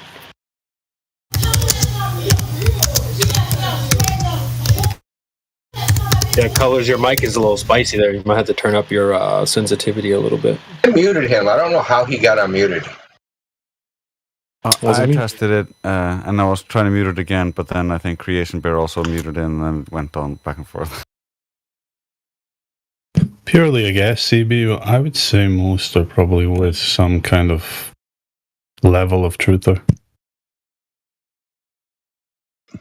I don't think the truth matters.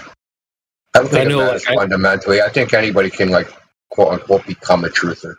I think you should go for, like, principles. Yeah, I agree. Well, for me, it is a principle. In reality. Yeah, but with and those, that's not... like, I'm just saying those principles should include truth and honesty. That's all I'm saying. Yeah, of course. As long as you have those, then, like, there's only one way you can go with, you know, shape of the earth. I mean, he's intellectually honest. That's the only rational place that it can lead to. Yeah, that's like my first check. Like, that's the thing that I like to see. You know what I mean? But how many? Here's the question though. Like, how many flat earthers do you meet in the wild though? You know, like, how many people have you met? Potential dating partners that were truthers or flat earthers. You're completely missing one variable here. I am what we call a félagsskytter. If I'm not at home or at work, well, there's nowhere else I'm going to be. The only times I go out of the house is when there's a work party or a relative thing or something. I almost never go out. Yeah. No, that's a good thing. What's that phrase called? What is it?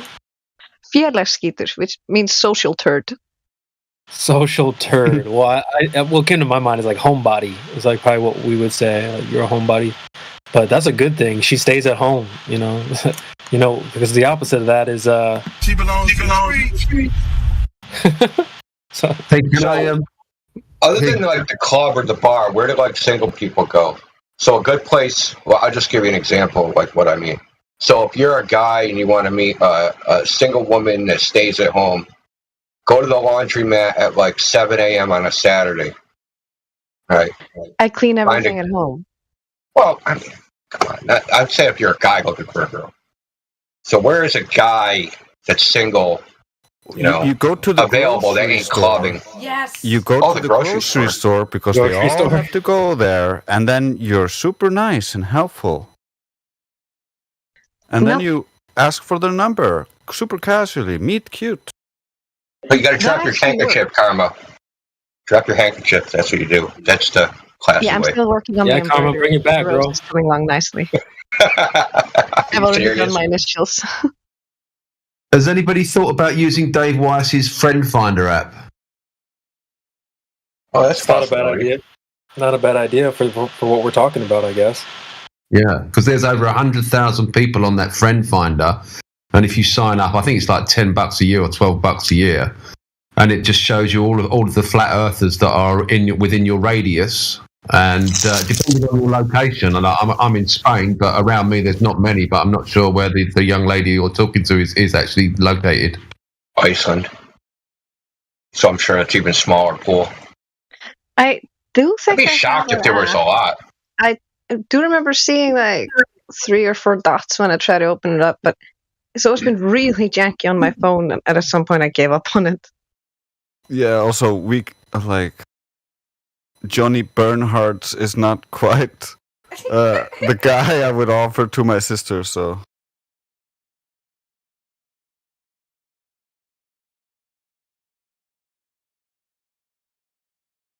Hey, so there ain't like any sports clubs or places like that where like there are a few more that are like public. And there's a bit of a pub culture starting, I think, but I think darts and pool places, I suppose. Like there's a few things like that, but it always has to be indoors because Iceland, Yeah, I know. Yeah, so like, I mean. Trying to think, like, because you guys don't, like, stuff's a little bit different there than here. I mean, if I was a girl and I was trying to get a guy, I'd like go watch pickup basketball games or frickin' football games or like, I would see you go to where the guys are, right, and not the club, because that's where the fuck boys are, right? You don't want those guys. You want the guys that are motivated and doing things. That's what Kevin Samuel said. Go post up with a book. Like, just go post up with a book at the corner somewhere, like, some bar or whatever, or wherever, restaurant or whatever, and just sit with that book. It's not a bad idea. You're going to be sitting for a while because no one's going to be like, I'm going to disturb this guy who's reading his book. Especially the girl astronomy or something. The girl with the book. Dude, I used to read in public all the time. Nobody ever asked me about my books. If anything, they would just give me shit about walking up the stairs while reading, and I'd be like, fuck you, and walk upstairs back, like the stairs while reading, Well, the average guy is not intimidated by the woman, he's intimidated by the book. Damn. Yeah, it's the wrong book. See, I just thought of kill 2 birds with 1 stone. Read Rowbotham's book out in public, right? Or Eric Dubé's book out in public, with the cover prominently exposed. 100 proofs the Earth's not a spinning ball, right? Oh, you'll get. And like any guy that approaches you, right, you're automatically going to be vetted as a flat earther or a triggered glober. In which case, you get to, you can flat smack them or just regularly smack them. I don't think I could regularly smack them since I'm kind of small. It's cool. We'll set up a stand or something. I'll play music. We'll do it during the summer, maybe some of the summer festivals when all the people are walking around. Yeah, there you go. Just post up and read a flat Earth book and see what happens. And then we'll say make a banner that says "The Earth is flat, changed my mind," and then play flat Earth music and have people come up. So would you be, what if you had a relationship with someone that everything was amazing, like everything across the board, and the only issue I'll give you the answer. Hated flat Earth. They just hated flat Earth. But besides that, y'all didn't fight really. It was just like that topic. They were not about it whatsoever. Is that something you'd be down for, or have you been in that before? See, here's the thing. First of all, never had a boyfriend. I've been on a few first dates. I think like 5 first dates since ever, and 1 second date. The guy got a second date because he didn't cog this when I told him about flat Earth stuff. He was just cool about it and was like, "Okay, I have no interest in this kind of stuff, but I mean, I love that you're passionate about it." So I went on a second date with him and I gave him a shot. But then he was a two-faced fuckboy, so I ditched him. This is what you really want to do? But bro, And I mean, that's hilarious, man. A relationship with someone without actually having talked about this kind of shit, because I kind of tend to go into truther shit, see if they're like truth, like how far do you go in though? Like maybe you're like the problem. Like how far do you go in? Yeah, see, there's levels to it. Get rid of guys I don't like as well. Yes. Oh yeah. I knew a girl like Normie repellent. I'll talk about flat Earth. Like, yeah, I knew a girl. Space is fake and gay, right? Truth in the beginning to check, and then if they actually know about that stuff and mention something a bit deeper level, you check. You're like, how about something in this general direction, and check their reaction, and okay, and then you follow each other down the rabbit hole in a nice little truth introduction almost. I mean, I had this happen online the other day because a German sent me a message because he wants to learn Icelandic. And he saw what I'd been posting on my Facebook, so we started talking about truther stuff. And I'm like, okay, but the more we talk about truther stuff, the more I'm going to drop heavy bombs on you, and I might drop something on you don't expect. And he's like, bring it on, I love this kind of stuff. So we just keep, and start with maybe a little bit of how NASA is fake and that kind of stuff. And then I go a little bit further with some other truth, some government stuff, and we talk about Project Paperclip and all kinds of things. And then I dropped some flat Earth on him if I feel it. As soon as I felt he was ready, which only took like 1 or 2 days with this one. And he's already a flat earther. Yo, Indio, would that classify as like a truth or shit test, or is that just karma testing boundaries? What do you think that classifies? Man, it's a good question. Because at first I'm like, that's a shit test, Karma. You're just testing right away on the stuff. But actually, that's not a bad idea to test boundaries as well. So I want to know what I can talk about and what not. Admittedly. Yeah, you do. You will get a lot of shit tests no matter what. But I can only imagine just getting them from a truth or girl. Getting. I was gonna say it's kind of more important nowadays since the last few years that you get someone that has some kind of passion about being clued up on things. With the whole what do you call it? If you're aiming for a long-term relationship, you know what I mean. Well, think about it this way. Usually, the shit test is something like, what kind of job are you doing? What kind of money do you have? Do you have a car? And that kind of shit. I usually, if I've been flirting or talking with somebody who's interested in me. I can pull out the black swan. Where's the horizon? I don't even ask about that stuff most of the time. And most ask what kind of career they're in. Like, see if what kind of passion they have.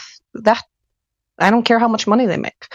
Like, I sometimes come home and grandma's like, where is she from? What kind of family is he from? And like, what kind of job does he have? And what kind of house does he live in? And I'm like, I don't know what job he has. I don't know what house he lives in. We were talking about our core values. The shit does run deep, though. Well, see, your grandma's operating under a different worldview. Let's put it that way. Because I'm sure when she grew up, everybody's values were probably pretty much homogenous. You know what I mean? We probably had a couple of degenerates here and there, but like now, like you don't even know. Like someone can be like total sociopath, say all the right things. Next thing you know, you're freaking locked in a basement for 13 years or something. Jesus. Mm-hmm. I'm serious, man. Like people are nuts, man. I know. No, I mean it's true. That's why you gotta be careful. So how many people in this panel are with someone that is also a truther? Or at least understands a flat earth or kind of can have a conversation about it? Would you say that's a commonality amongst the panel or no? I think Sasha and Timbo. Yeah, my wife's on board with flat Earth. And Alex, yeah. Well done, Guru. Well done.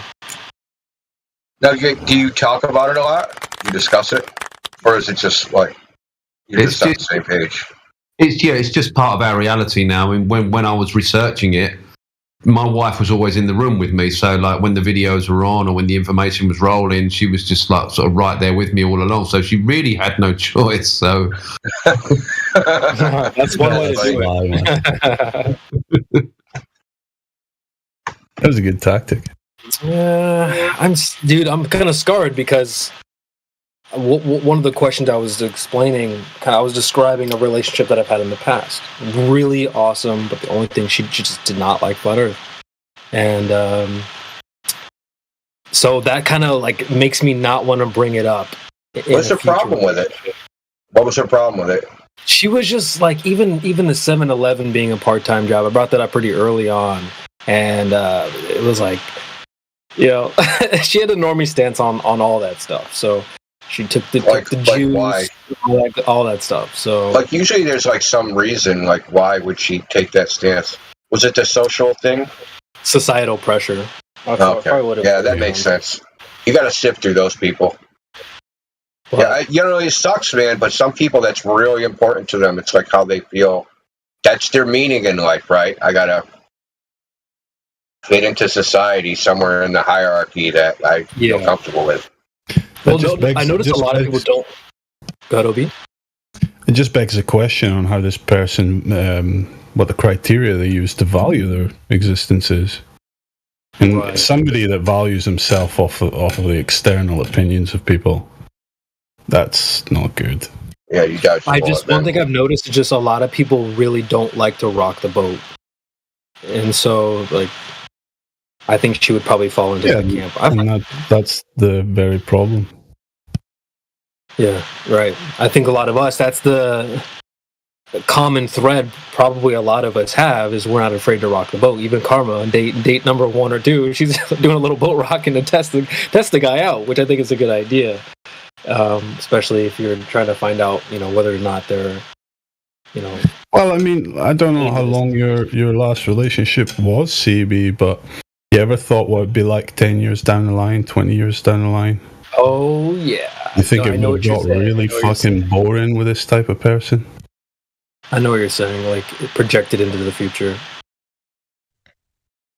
By the way, it's funny that you mentioned rocking the boat, because one of my favorite Trace quotes, because yes, I have a book or two where I've written down quotes from Trace, what he says and stuff, is when he said, I'm going to rock the boat while we were playing a video game. And I'm like, why would you rock the boat? And he's like, it's their boat.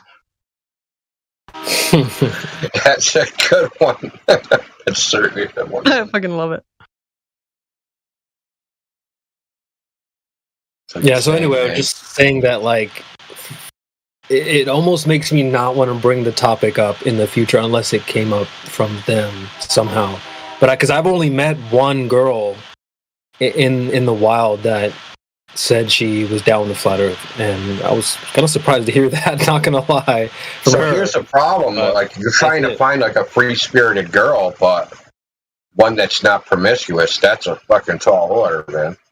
I know. Well, we talk about the female delusional calculator, right? Do you want a guy that makes this much money, or how tall does he need to be, this, that, and the other, and then it always comes down to be like 1% guy or a 0.5% guy. So then you spin it back on us, and you're like, okay, you want a flat Earth chick? All right, well, now you also want a 0.00% person. You're also looking for a chick that's fairly intelligent, too. And not saying that all chicks are intelligent, but a lot of them don't value learning and intellect other than for the purposes of, like, say, their career or something. They don't have, like, a passion for learning anything. A lot of females, even though they're smart and they're capable, right? That's just not, like, what they do. They'll do it, like, for university or for their job or something.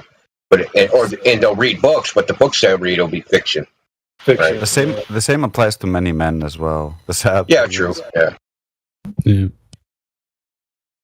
It's one of the cons of being a rare breed. It's hard to find someone who's like you. Yeah. It's the price to pay for authenticity, isn't it? Yeah, there you go. Well, so we talk about settling, right? We were like, oh, well, so these, if you're a girl that needs $1 million man, maybe you need to settle a little bit. So for someone in this field, like, do we need to settle? Would it be okay to settle with someone that's a normie? No. Okay, think of it like this. I'm going to tell you why no, because I just thought of this, right? Think about you're running through a video game world, and there's a bunch of NPCs around, but you might run into a real player character somewhere. Are you going to settle down with an NPC because it's hard to find the real character? Right. Come on. No, you're not. Going to marry an NPC in your video game? No, come on. You also got to think it like this. When you're a truther, it's usually because you value truth. I mean, how else are you going to get here? And if you value truth and you want to find a truther to be with, you might have to sacrifice something else. You're not going to be... I'm not looking for a millionaire to marry. I mean, people get more beautiful the more you love them. And I'd rather not get emotionally invested in someone who I know is never going to see the truth. So I check that early. Because that way I don't have to get my heart broken when I realize that they're a deal breaker. That's why the shit tests happen. Yeah, the solution for you, Karma, is you need to start churning through people. And I don't mean like, sleeping with them or going on dates. Like everybody tells me to go on dating sites. No, that's why I was saying we need to go out and just like get people to come to us because we're obviously flat earthers here. And then the people who are interested now will just have to flat smack the crap out of all of them until we'll find some potential candidates. Yeah, the thing is, how do you sieve out all the wrong people with the least amount of investment? So you want to sieve out all the normies. So that's the most of the people. Because I'm sure there's somebody, you probably, like your pool is probably 5 people in Iceland. Or maybe less, maybe 10, maybe 30,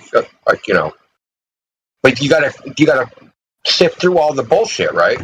Because you're trying to find needles in a haystack. The only way you're going to find a needle, man, you got to plow through that straw, right? As fast as humanly possible, find the needle.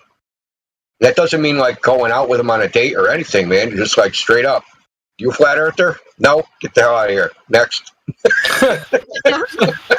That's rough, dude. That's rough. It might be rough, but dude, like she's doing everyone a favor. She's saving her time. She's saving their time. Yeah, I mean, Karma, what you described, kind of being open on the first, second date. I had a girl that did a similar thing, man. She rolled her up her armpit, showed me her armpit hair.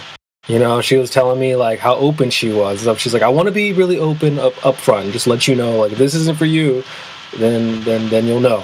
So I can appreciate that from some people, just being super upfront about it. I can't knock that. So we didn't go on that second date. Let's just put it that way. Miss armpit hair. So yeah, I get that. Deal breaker. I get why that would be a pass. It's just weird. But the girl that I did end up dating though did do a shit test where she did see. Karma, you were like, well, the shit test can be more like core values. This was I felt like it wasn't as core. It was just kind of random. She just grew out one armpit hair or one armpit, right? Just to see how I would react. These are the type of shit tests that you'll get. Just so random. Yeah. Where the hell do you live? Where are you meeting women? Well, she went to a really liberal school. Psychological shit test. She went to a real That's liberal. to see if you're one of those types that flips out. How are you going to approach this? If she does something weird or there's something off or something wrong, are you A, going to say nothing and ignore it? Are you B, going to flip out at her and be like, why are you being a fucking weirdo? Or are you going to C, be a rational, normal man about it? This is probably a sign that A, she's starting to really like you. She needs to know how you react. Yep. On these first dates, though. That's no. You know what you need to do? If you've either got it or you need to get it, but you need to, when they whip out their armpit hair, you need to lift up your shirt and get your Flat Earth for Life tattoo on show. Nah, dude, you just need to go to the bathroom and come back with a razor. Shave that shit off. Yeah. No, I think I handled it pretty well. That was like, I think Karma pretty much. pretty much nailed it how it went. But yeah, that's how shit tests are. I can only imagine dating a truther and what kind of shit test. She's not gonna grow out one patch of her armpit hair. Okay, she's gonna test you in other ways. Hey, did you see the news? Socratic method is my favorite, or you just you know what? Shit. Sorry, Cam. Go. Sorry. I just want to say, when you're dealing with a truther girl giving you shit tests, a lot of it is going to be questions. Just flat out asking you. Yeah, you're just gonna get grilled. You make a claim, and she's like, Yeah. Well, that was fallacy. Water. Tell me more about your claims. What are you basing that shit on?" Right. Freaking call you out on logical fallacies and stuff. That was a red herring fallacy. OB, do you want to say something? Let's go back to the point here. Like, you were talking about this, I was asking about this. You're like, oh shit, I got caught in my bullshit. Yeah, I think it really threw my last date when I kept calling him out on whenever he when he did a good move. Like when he did like a casual, like, oh, I'll pay for us both thing. And I'm like, oh, well played. Now I feel more likely to say yes to the next date because you paid for this one.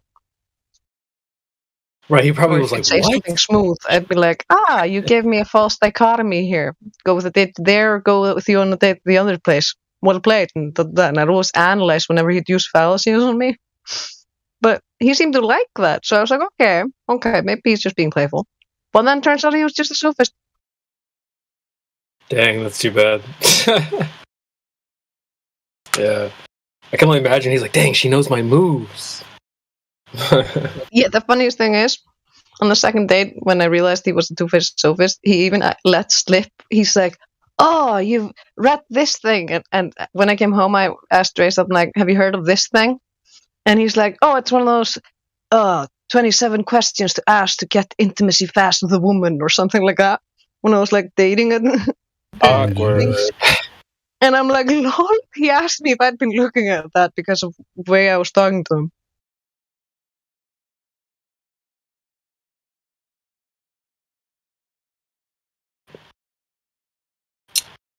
I think it was more like he thought that because not because of the way you were talking to him, but because the way I called him out on it. Yeah, because you understood his tactics, which he thought were super secret. So you must have read the same super secret manual.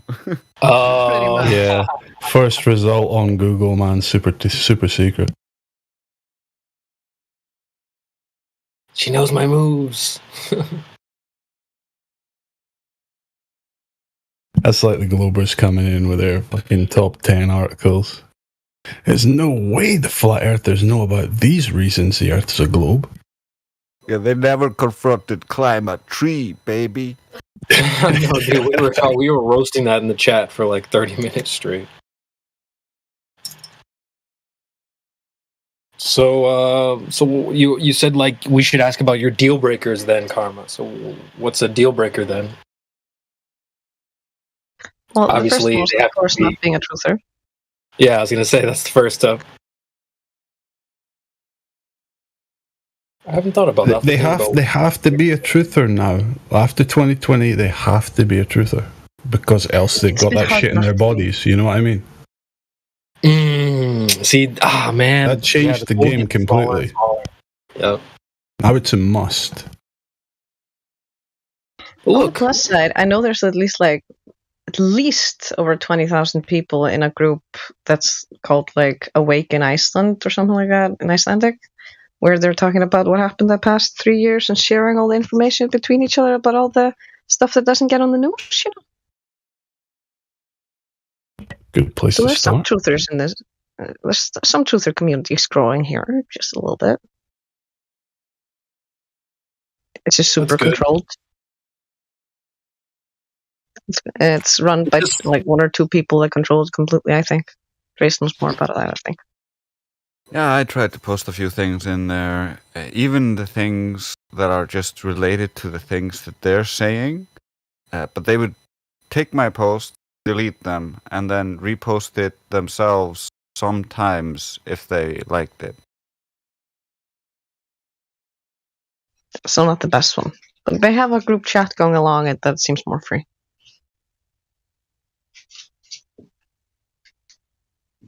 So I'm gonna post a link in the chat. This is the female delusional calculator. Karma, have you seen this before? Or have you heard about anything like this before? I want you to I want you to go and punch some of this stuff in. It's just a couple questions. I'm posting it in the chat now. It's just going to ask you just some standard questions. What age range would you be accepting? Race, height, income, and it'll generate what percentage of a man that would be. And now, me and Kel, there's another user in the panel who comes from time to time named Kel. I was talking to him about maybe making like a flat Earth version of this type of calculator. It would be kind of tricky, but I think it'd be fun. But the highlight of the whole reason why this is put together is just because we hear, it's common, oh, I need a $1 million man, as I joked before. And people were starting to realize like that's extremely rare. And so now, as we're talking about needing your partner to be a truther and stuff like that, it's like, well, now I'm also wanting a really rare person. Not that there's anything wrong with that, I guess. It's just accepting the reality of it. That is rare. Oh, you're just wanting someone compatible with you. Unfortunately, that demographic is very, very small at this point. Well, see, that's the thing. Female delusion calculator is based on superficial bullshit. Height, income, blah, blah, blah. I got like 33.4. Hey, let's go. That's pretty high, actually. That's pretty good. So, like, I only chose not married and not obese. I just want them healthy so they can live as long as me, and not married because who the fuck would want a married man? Yeah, I wouldn't be surprised. But that's the unfaithfulness is a turnoff for me. So if he's in a relationship, I don't feel attracted to him. Mm-hmm. Some girls, that's called like pre-selection. So like other girls have already selected him, so it gives some girls the thumbs up, the green flag. All right, he's good. He's relationship worthy if he's already in one. So some girls like that, but I think in that case, that's just not a very scrupulous girl. It's not a very principled girl, because in that case, if you see somebody being a great husband, you might be like, oh, that guy's amazing. She's so lucky to have him. And then if they then divorce or grow apart or break up and stuff like that, then you might be like, oh my God, I like this guy. He's on the market. Because he's on the market, then you can reconsider him because you look at him in a different light now.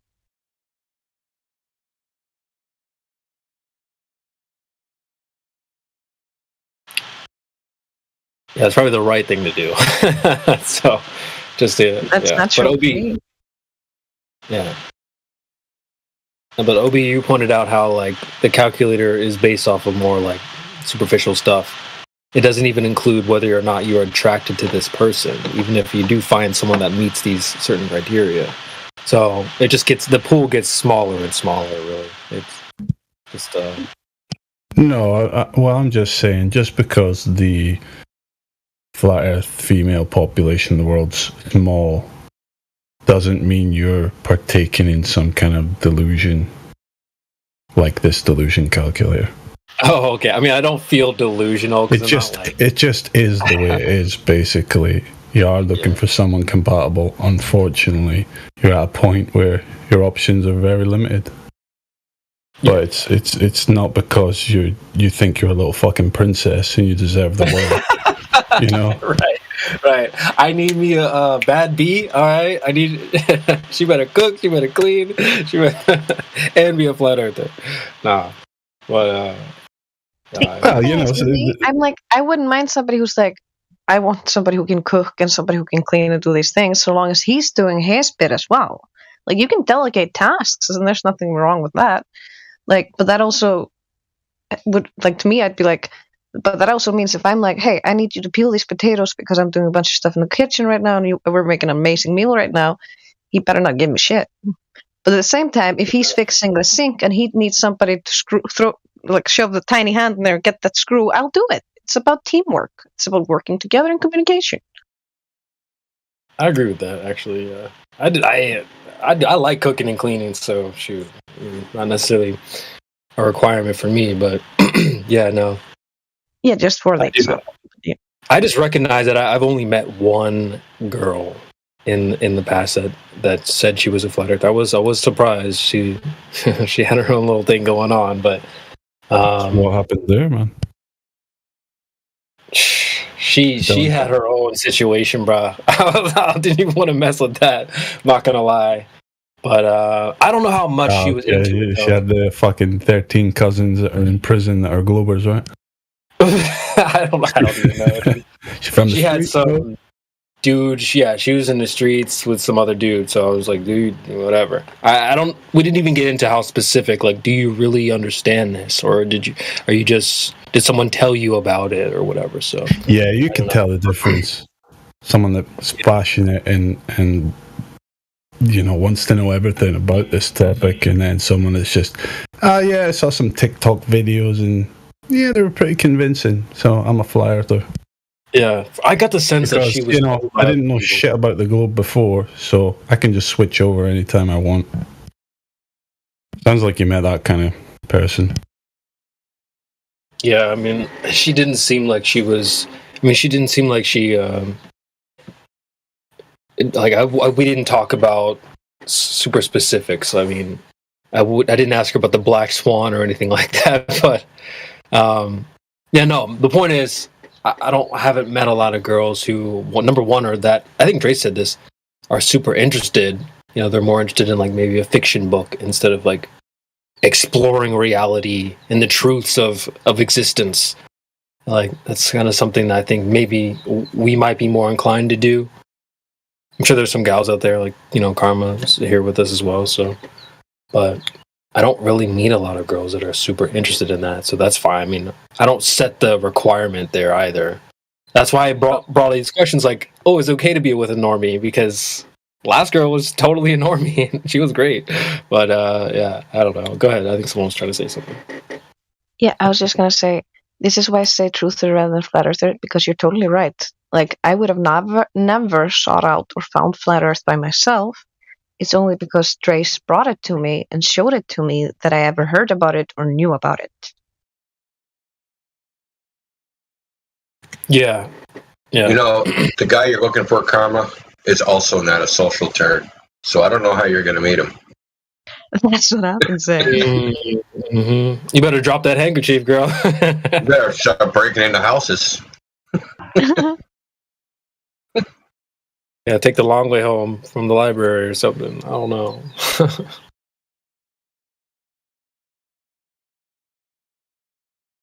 Well, it's kind of still tradition, like on the best summer days and during the traditional holidays, that people gather and there's music played downtown and everybody goes out for a walk and stuff like that. Even social turds like us sometimes are forced to go down there. And so if there was a really interesting booth talking about some outlandish topic, I'd definitely stop by and listen. That's actually a pretty good idea. I mean, if you're prepared to deal with the repercussions, the possible repercussions. But yeah, on the other hand, be some nonsense. That will be a sieve, right? Because you're gonna sieve out the normies. You need some way to get them. You need to build something so they come.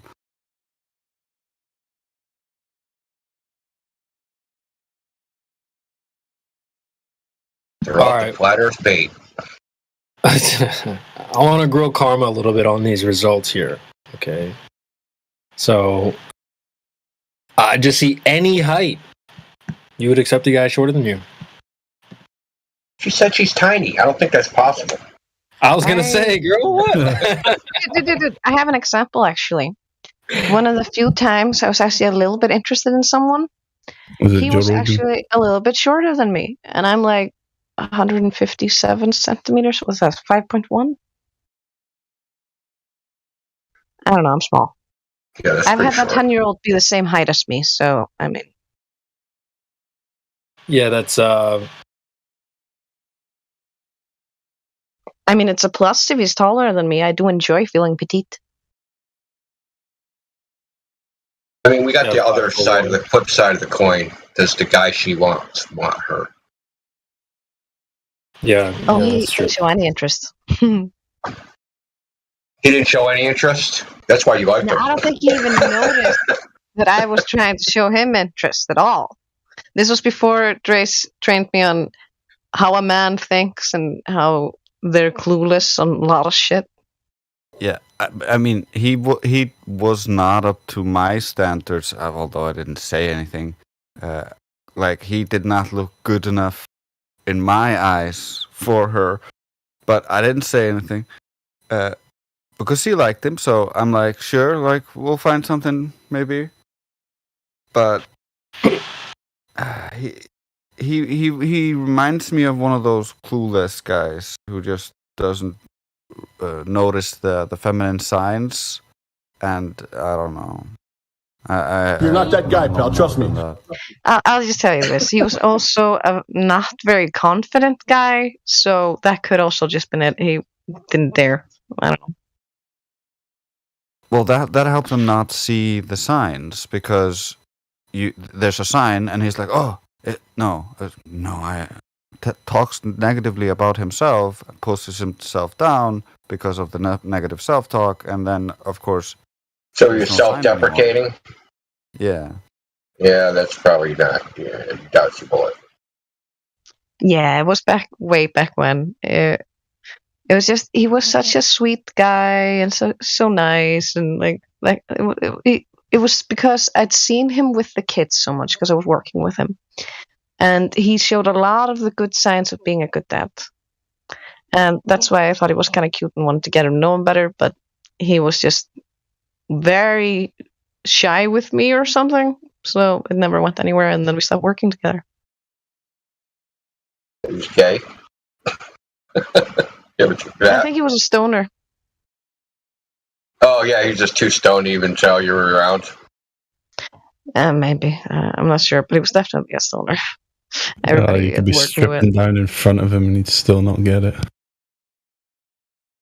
Maybe, actually. But it did seem the oblivious type. I'm going to give him that.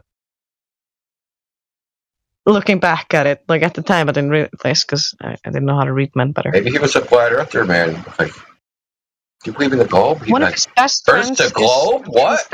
In a way. Yeah, I mean, I don't want to gas your head up, man, because it sounds like you have a tough road to hoe, man, as they say. I mean, I'm not trying to depress you, man. It's just like if you're realistic about your level of difficulty, then you can get the result you want. I wasn't even gonna bother, man. For years I was like, I don't even care like this. What are the odds I'm gonna find somebody like me anyway? And Drace is the one who was like, well, you're not gonna find him if you don't look. What is the minimum result you want? Do you have a target number of children? I don't know about a minimum, but I would like to have at least 2 if I could, because having a sibling is something that I'd want my child to have.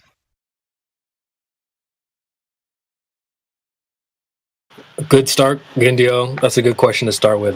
So you do want kids? You want children? After working with kids this long, yeah, definitely. I love them.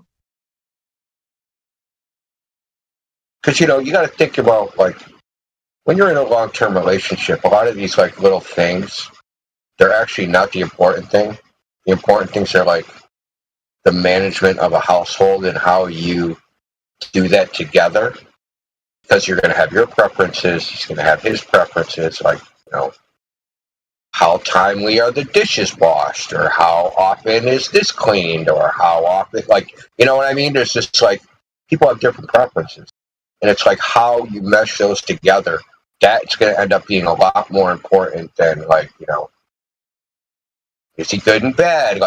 People have these weird things yeah, great, dude. sex is great, dude, but how much time do you actually spend in bed? Yeah, maybe the first year. I'll even give you the first 10 years. Yeah, you're fucking all the time. Great. Well, how about the other 20? The other 30? The other 40?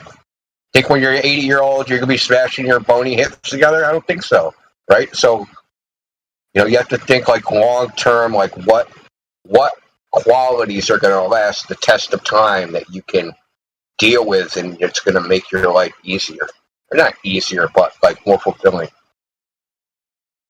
That's why I think what I'd want most is just somebody who I truly enjoy spending time with. Yeah. And I'm kind of lucky that Grace was my father figure in most ways. And don't look for someone that's like you, because that's fucking boring. No, I'm looking for someone who's more like Grace, who has that the things that we balance each other out the best with. The things that, because this sneaky motherfucker has been convincing me for years that I should get a man. One of his objects was, because eventually, of course, after working with kids, I'm like, okay, I could be a mom. I could be a great mom. And everybody keeps telling me I'd be a great fucking mom. And I'm like, yeah, okay, I'd love to be a mom. I'd love to be able to do all the things that I want to do for these children that I can't because I'm not allowed, because I'm not their mom. But he's also been saying things like, whenever he does something, then I tell him, of course, when he does something I love, I regularly tell him why I appreciate him. I'm like, oh, I love that you do this, or that you think like this, or that you have this passion. And he's like, imagine if you found a man who was your husband who would do this, and we had an extra person to help us out in the house doing these things or having fun doing this with. And I'm like, oh, that actually sounds kind of nice. And slowly but surely he's been convincing me. But it took a long time and a lot of fucking logic. Well, but the reason I'm saying you should look for someone that's, you know, I understand that. I think Trace is low-key trying to get rid of you. He's got a side chick. Anyway, no. No, I'm kidding. It's a joke. Thing is, if you get involved with somebody that has different interests than you, but those interests interest you, you'll always be learning something new, right? So you'll always be staying interested because, you know, and like you also need him. He's interested in what you're into. You know what I mean? But like not interested enough so that like, you know, he like interested enough to like be involved, but not like take over. Right? In my experience, for instance, now I'm basing this off Trace because he's the healthiest relationship I've had. Because even if we're siblings. But okay, so basically, what I love doing and what I learned. That's a tall order, man. Whenever he finds something that he has an interest in or passion, for instance, he started reading Sanxia. In the beginning, I almost got cocked reading this because it was so different from what I was used to reading. It had a completely different culture. It was based in myths and things that I hadn't read, so I wasn't familiar with the terminology, and I'd get information overload, and I'd be like, okay, I can't hear any more about this. But I'd still try to ask him about it. I'd try to learn about it, and then I'd try to read it, and I'd read it, and then eventually I'd see what he loved about it. I'd be looking for what is it that he likes about this, because there's a reason why he likes this. Yeah. And once I got into it, I fucking love it. It's my favorite book series of all time. He's now my favorite author, the guy we were reading. And I'm like, oh, I hate that I missed the beginning of the book series. I got it in the middle, and then we started reading the next. But I can do the same thing with almost anything. If I care about the person, I'll take an interest in your interest, because that's one of the ways I express love. I want to share passions. I want to show interest in what you're passionate in if I care about you. Yeah, the same applies on my side. Like, she comes home after work and she like unloads on me all of her happy moments, all of her frustrations, and even if like I have something I might want to say, I just have to sit there and listen and pay attention while she goes over all that. And in doing so, I get to experience a bunch of the ups and the downs with her, and it makes me understand her better. We grow closer as a consequence. It's also, that's one of the things that makes me feel seen and acknowledged, and it's something weird thing that I've always done, that I'm like, the people that I'm closest to, I want them to know what's going on with me, and I want to know what's going on with them. It's a funky thing, but we have conversations about these things as well. and we tried to be considerate towards each other in the ways that we tried to like respect each other's love languages and how we feel acknowledged or how we feel good. It's one of those things where you think, instead of just doing, I'm going to do for you what would make me happy, it's, I'm going to do for you what I know is going to make you happy. Yeah. I think that's the key to any Well, good relationship. what I was trying to say is you don't want to get involved with somebody that's too alike you, because then you'll have nothing to talk about. So imagine a person, right, that's a flat earther, and he's telling you stuff about flat earth that you already know. And you're like, yeah, I know. Yeah, I know. Yeah, I know. How boring is that, right? So you want somebody to have information or knowledge that you don't have, and you have something that they don't have, so that you guys can, like, you know, synthesize your knowledge together, right? And that way you always stay interested and you won't get bored. And, like, you know, there has to be some degree of, like, separate interest. You can't be too similar, is what I'm saying. Like, me and Karma are not carbon copies. She knows a lot of things I know a lot of things she knows, but she knows her things far better than I know them, and I know my things far better than she knows them, and so we complement each other. And when when I feel like, you should explain this, Karma, I'm like, just go, because I mean, that's pretty obvious. Better than me. Yeah, because you guys like when Karma class max somebody versus you, your methodologies are different. You know what I mean? So it's like you can tell, like, she has her style and you have yours. Like, you know. In my opinion, what you're talking about kind of touches on rapport. Can you banter? Can you build off each other and talk? Yeah. I get what you mean, because I've had where someone just kills every conversation, you know, never continues it, and okay, that's not very fun. But like with me and Drace, for instance, we can be talking about something and I might know what he's talking about, but because he phrases it differently, he thinks about it differently, he sees it differently than me, he might bring a different perspective to it than I do. And when I ask him questions based on how I see it, like, it often expands into a completely different conversation, or even we go deeper into the subject. And I often have epiphanies on things that I had barely understood before we even begun the discussion. And I love that kind of stuff. The same happens to me during the same discussion, because I described it a certain way, and she's like, oh, I thought about it like this. And I'm like, oh my God. Yeah, of course. That's a different aspect of it. And because of that, all of these consequences, and we just go off, and it's just so fun. Yeah. That's awesome. It really is. It's easy to be a homebody when your best friend lives in the same house. Well, I mean, like I said, it's a tall order having siblings get along, because at least in America, most siblings don't get along. I know so many people that don't talk to their families, disown their families, hate their families. We have a little sister. Motherfucker, where's that time?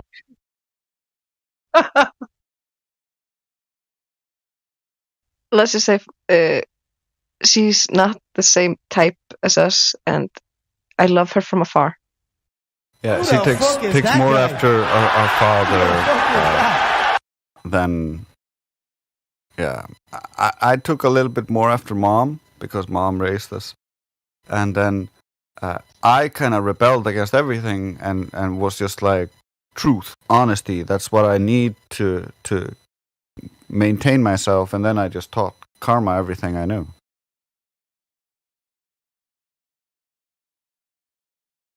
In his defense, he did try to teach her, and she's one of those people who like nods and says yes, but didn't actually partake anything. And it's one of those like, I should have learned sooner to make people show comprehension, and they're not just regurgitating to sound smart. Yeah, she's the kind of person who, after you tell her something, the day after, she'll be like, have you heard about this thing? And then she'll butcher it. And you'll be like, yeah, I told you yesterday.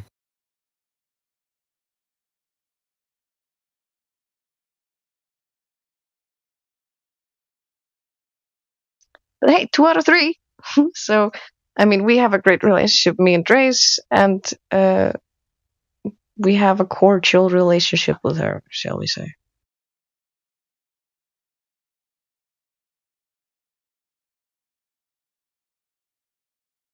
Yeah, some people are a destructive whirlwind and are better kept at a distance so that they do not destroy your stuff. Yeah.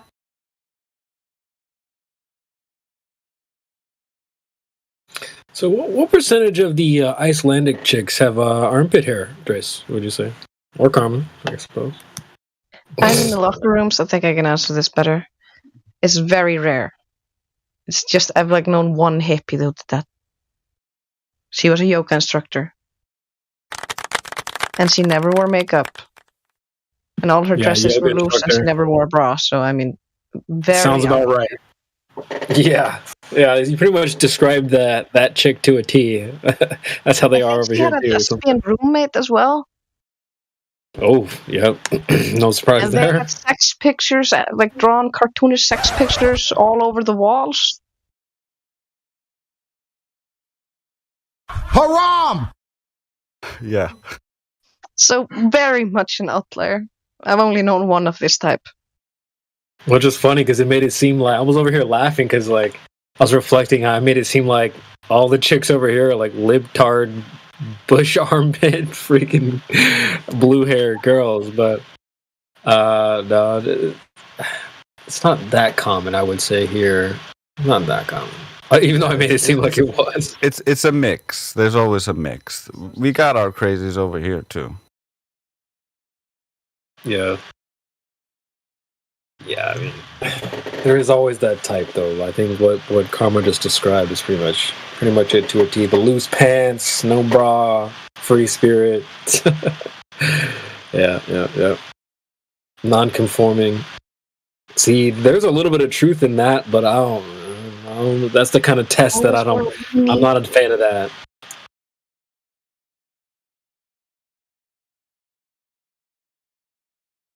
Go ahead. What were you going to say? I was just adding she always wore a beanie. Oh, a beanie? Yeah. Just to fulfill the stereotype. But yeah, I mean, that's. I feel like in a way that's another shit test as well. My ex's sister would talk about man repellent, like clothing styles that aren't attractive to guys. Loose, baggy, big jeans. Like, I don't know if y'all are familiar with that type of stuff, but I feel like the hippie, that girl that you described with the big pants and doesn't conform to certain styles. I feel like that's a shit test in its own way. And now, nope. I would say rather a defense mechanism rather than a shit test. Yeah, when it's I'd agree with that. I think it's also like I think it's kind of like a signal. Birds of different species have different colors and all this stuff. They're just dressing a certain way, signaling, "Hey, I think like this," like so everybody knows. Yep. That was that one girl I went on a date with. She let me know right up front. She said she kind of basically explained it, like she called it showing your belly button. I think she said certain dogs or some animals do that where, they become vulnerable early. They'll show you their belly. And she said that's how she is. So she's like, look, I have armpit hair, all this stuff. I'm like, cool. Yeah, I appreciate the honesty. But I'm good. That was that was a one date that didn't go past that. It didn't go past that point. But I think, yeah, go ahead. I was just gonna say, I think because mom told me young to be careful not to break young boys' hearts by rejecting them too harshly, which would never have been an issue because I'm a fucking sweetheart. But that plus understanding that they're more straightforward and all this stuff, and just being straightforward works best with guys because they literally tell you, like, thank you for being straightforward and just asking me these questions and telling me this stuff. But my thing is always just, I will tell people straight out front things about me. Sure, like I'm like this, I don't like this, and if they do something I don't like, I immediately just say I don't like this because of this. And I prefer to be super honest rather than not say anything because that just makes problems. Yeah, honesty is the best policy. I do agree with that. And there was no hatred. I appreciated what she did. I was kind of put off, like, damn, girl. Like, all right. You know, you're really looking for a guy who's signing up for that type of stuff. It wasn't me, but good luck. Yeah, but now she's more likely to find that guy because instead of like having to wait until it moves to the bedroom phase to find that out, that would not be as fun, would it? Yeah. So it's considerate in its own way. Definitely. That's why I respected it for sure.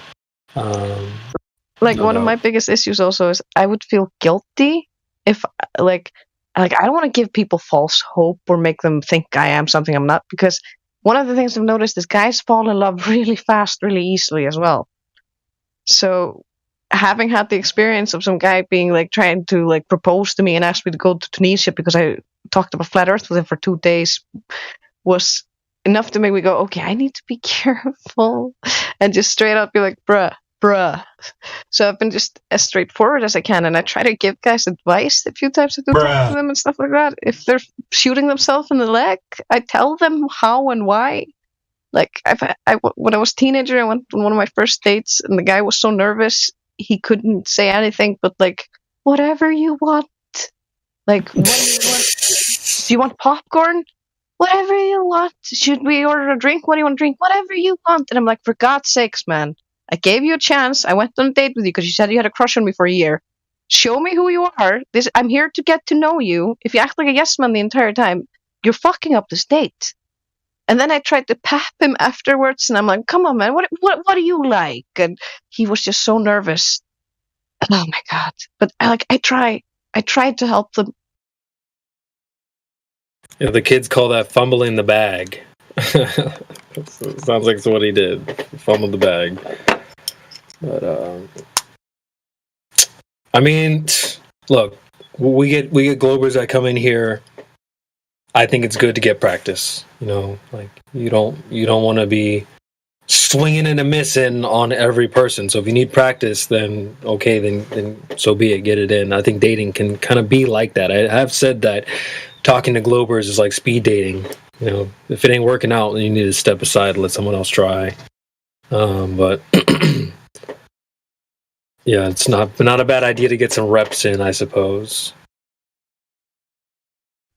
Yeah, it's a good Sounds like point, that guy because if you've never gone on a date, for instance, you're gonna maybe be too nervous when you finally go on a date with somebody you really like, and you're gonna fuck it up. Exactly. So you might as well get it out of the way, get some practice, you know, shake the cobwebs off, type thing. So yeah, get comfortable talking with people. Try to get over the rejection. Like once you get used to people either rejecting you or you rejecting them, it becomes a less of a thing. Like in the beginning, it might feel like a horrible thing getting rejected, but you can get used to all this stuff.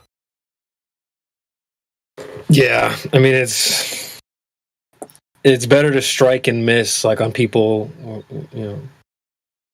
Like Karma basically put it the best way. Like when the right one comes around, you want to be ready. So that's yeah, got to consider that.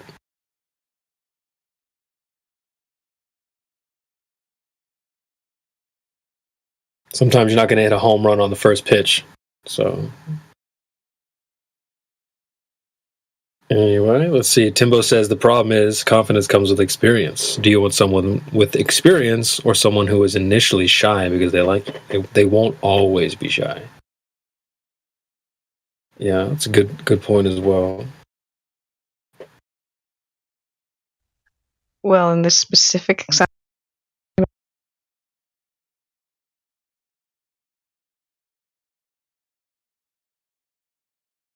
Did she cut off for you guys, or is it just me?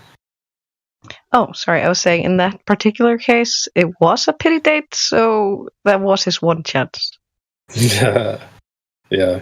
Oh, I was gonna say, Timbo. For me, when I read that applies to the ladies mostly. Like the women, I don't feel like I need a lady who needs to be confident. You know what I mean? Like I don't need a confident chick. Like that's what I can be the confident one. You know. And I think you said, Carmen, the other day that you said when opposites attract. That's the topic that came up. You were like, well, that could be just in and balancing each other out. If I'm I'm always on the go, and maybe you're the one that slows things down, or if maybe I'm really organized, or you know what I mean. There's the people, they help balance each other out. I thought that was a really good point.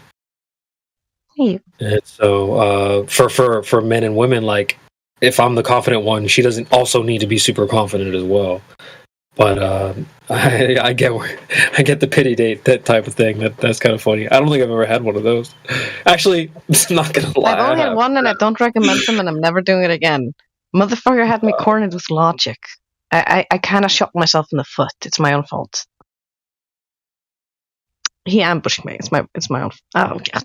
Fuck it. I'll tell the story. Okay, so basically, I was showing up to spend 12-hour night shift with my friend because she was working a night shift. She was exhausted and needed someone to talk to her, so I just showed up and spent the night there.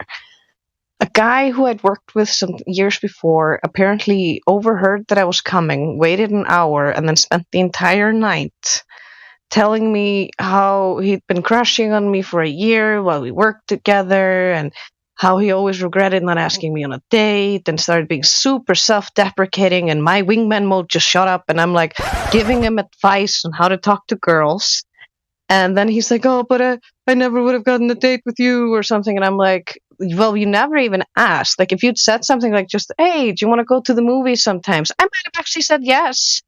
And he's like, do you want to go to the movies sometime? And I'm like, fuck, I'm about to prove myself wrong if I say no. And I ended up saying yes, because I was like, but I ended up actually telling him, fine, I'll go to the movies with you, but go do something else. I'm going to go spend more time with my friends. Stop hanging around so much. And I ended up pushing him away a little bit. And I ended up going on that stupid pity date with him. But I made him pay for the movie at least. And I was like, at least it's a decent movie. It was a Marvel movie. Nice. Yeah, that's funny. I mean, yeah. I mean, I was a teenager. I wasn't that very assertive back then. And I did trap myself with that logic. So...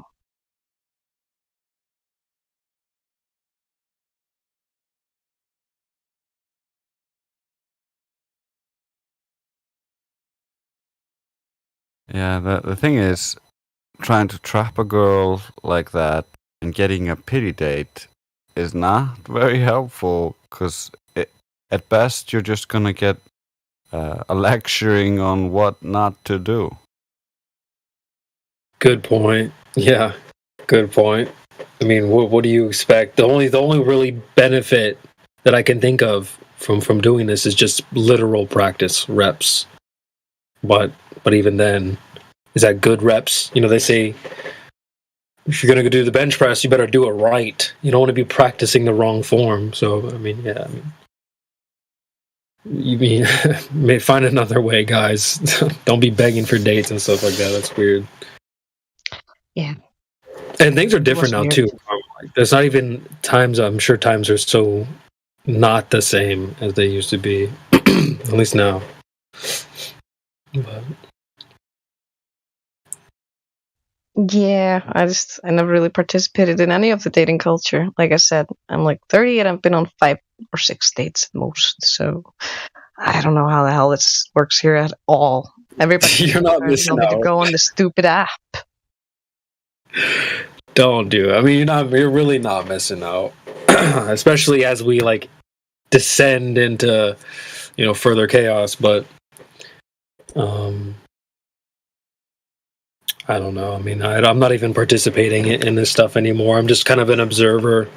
I like the podcast, not for the grilling that happens, but like I do like the way the questions are formed. Indio, he seems like he's really good he's keen on how the questions work. They're just like the 3 points.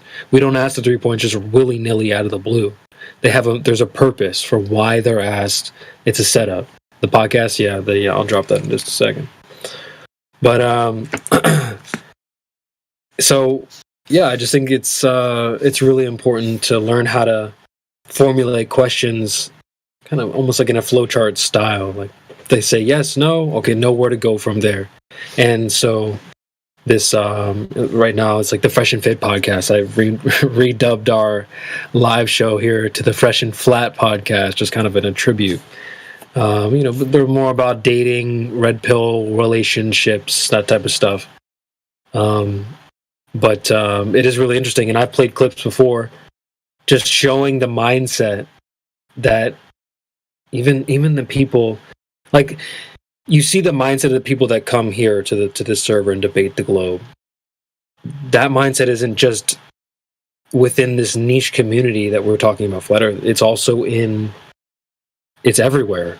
It's so when I'm watching these podcasts, I'm seeing these girls or whoever, they have the same mindset sometimes. And I've played clips before. I can pull it up. Where it's like I'll play it and then you go, wow, that sounds like a globe head. You know what I mean? It sounds like Mr. Sensible or somebody like that. So that's how I've been reflecting. Let me get a link to the Kiwi Buzz to the Fresh and Fit. But it just kind of seems to be a popular show right now.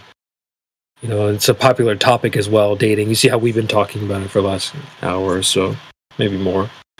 So it's a little bit off topic. I won't lie, but it's a little engaging. Hopefully people enjoy it. But yeah, let me get a link for you real quick.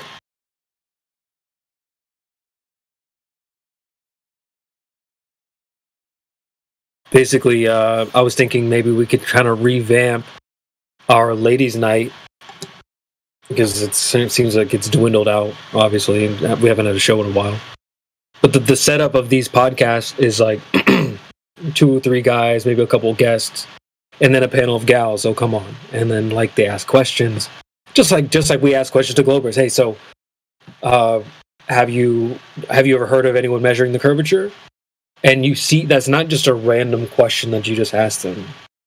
There's some setups, and so like when I'm watching, I see how the host also is doing his setups.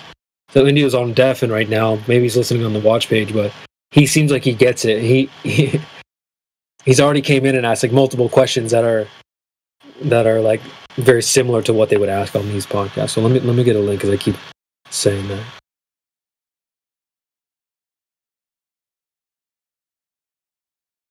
I think there should be a show tonight as well. Maybe when it goes live, I'll try to drop a link.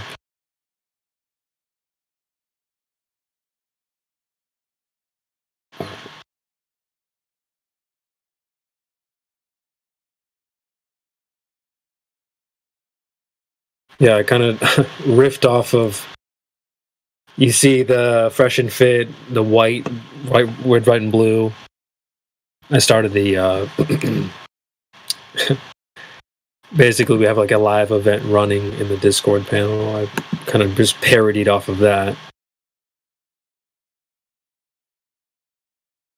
And we've got the Fresh and Flat. Yeah, so let me get some clips so I can kind of show you what I was talking about.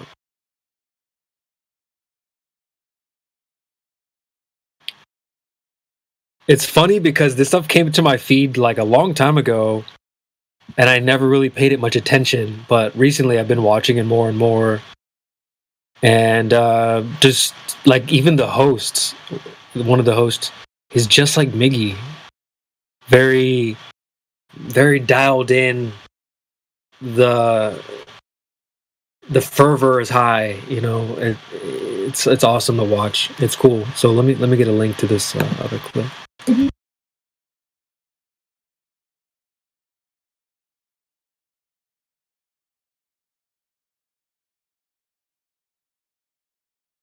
Okay, what's your credibility? Is my question. He spoke to over 2,000 girls. That's great for you. That's I'm great a best-selling Amazon author, and I studied. Well, no, because you want to talk about credibility now and accolades. I'm giving it to you. That means nothing to me, though. It really doesn't mean nothing to me. I'm more qualified.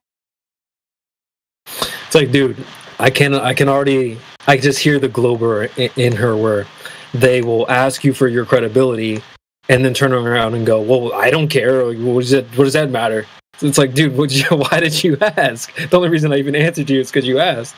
But yeah, hold on one second. I've got another follow-up.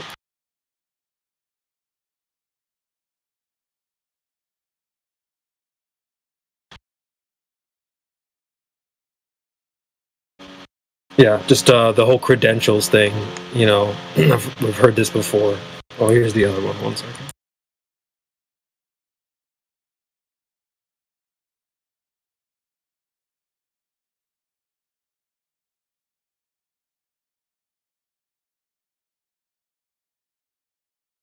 Oh yeah, this is the same girl, and you know, she claimed, you know, a lot of people will criticize the show. Oh, these are all just OnlyFans chicks, whatever. This girl claimed that she had like multiple master's degrees, and like she was an educated woman, you know, family values and all this stuff. So they do try to bring on other people, but this was her and her mindset. It's very simple. Like, first you asked me for my accolades, I explained it to you. Now you're cutting me off, and I'm telling you that what you said is incorrect. An opinion can be incorrect. Period. I don't think an opinion can be incorrect because that's what a person's. If I say the sky is green, that's my opinion. Is it incorrect? I don't think that's your opinion. That's your viewpoint. What do you mean? Masters agree, bro. Masters agree. Yo, Aaron, I promise you, bro. Is that your friend, Aaron? This is what. If I say the sky is green, Yes. that is objectively wrong. My opinion is incorrect. That's the best right there. Go, girl. I can't believe that we're even having this conversation. The That sky an is opinion green. can be incorrect. She never said the sky was green. I gave an example. She said that. So she said that you can just say things wild. Sky is green. If you just classify that as an opinion, then it can't be wrong.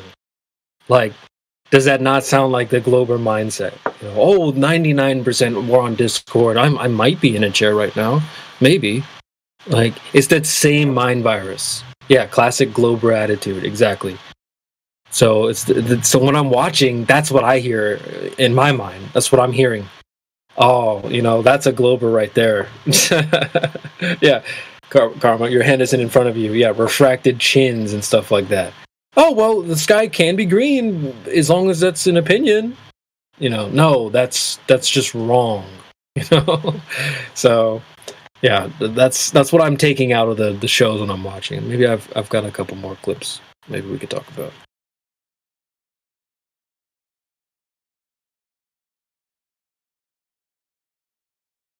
Oh yeah, I haven't played this one yet. Let me post this one. This was just the other night. How many times have you heard a Glober go, oh, well, you know, there's so much information, you know, just mountains, you know, I can't even name them all. Oh, okay. Well, can you name one? And see, you can see how she reacts when this comes up here.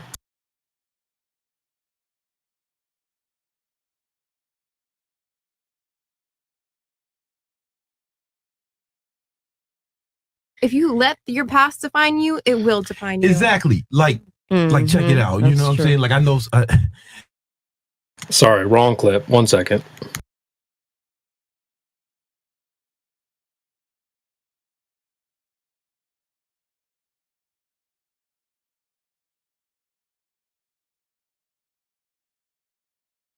That one, the guy that's the one where he was trolling about being an astronaut. So I thought that was pretty funny. So social It media comes from their deactivation, childhood. drive, You know what I mean? drive with him. What else? do you do? Just a lot of stuff. Like, I can't even. If it's so much, why can't you name it? I don't gotta name shit to you. Thank you. I'm sorry, but no. And if I would need to leave, I can. It just hurts. And her, matter of fact, I will. Okay, you can go. If you want me to. You can. I mean, you can go. I mean, All right, I just asked a simple question. I don't. But the thing You is, said it's a lot of things, and I said, well, if it's a lot of things, you should be able to easily name them. I did just name a couple. You only named two. on a personal level that she. And I'm just saying. I was She's just a trying to little say hurt. that Is she all sensitive to her? Is she just a little hurt? it's not necessarily that. I'm sticking up for you. Because Shut my up. point is, Shut up when a man's sticking up for you. See, because my point here. Okay, you know, so he just simply asked her, "Can you name a couple examples?" And you can see the look on her face. I'll post it in the live stream chat. She goes, "Oh hell no!"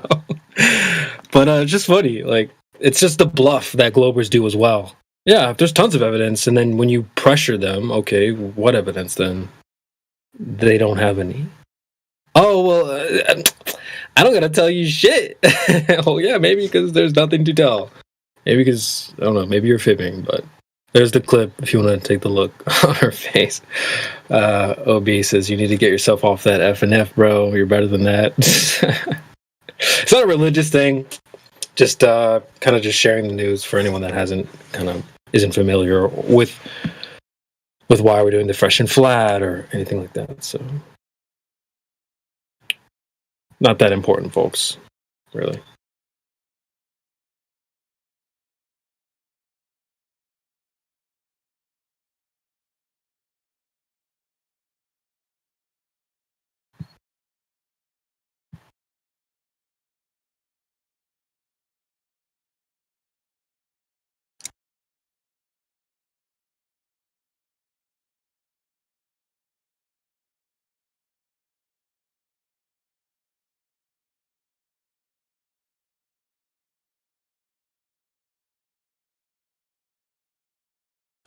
Also, what's fun? I mean, maybe I do enjoy it a little bit because the guy who they have a guy who runs the soundboard as well. He does a pretty good job with it. You know, they've got a lot of good clips. Actually, Discord has integrated a soundboard within the app itself. So now, like, basically have access to most of their sound that they use on the show. So I don't know where this is just out of the blue. This is new territory type stuff, but the show seems to be really trendy, really popular, and I don't know, when I watch it, I just think of I'm always reflecting on conversations that we have here. So I'm trying to bring lessons and stuff, clips or whatever that I found. So, you know, it's not really that important for you guys to go watch the show, really. It's not that big of a deal. There's other shows that are worth more of your time, which I've recommended before. But no, it is cool just to kind of see the intertwining. But yeah, shout out to the FNF. They've got a great soundboard, which I've stolen, and I have no shame.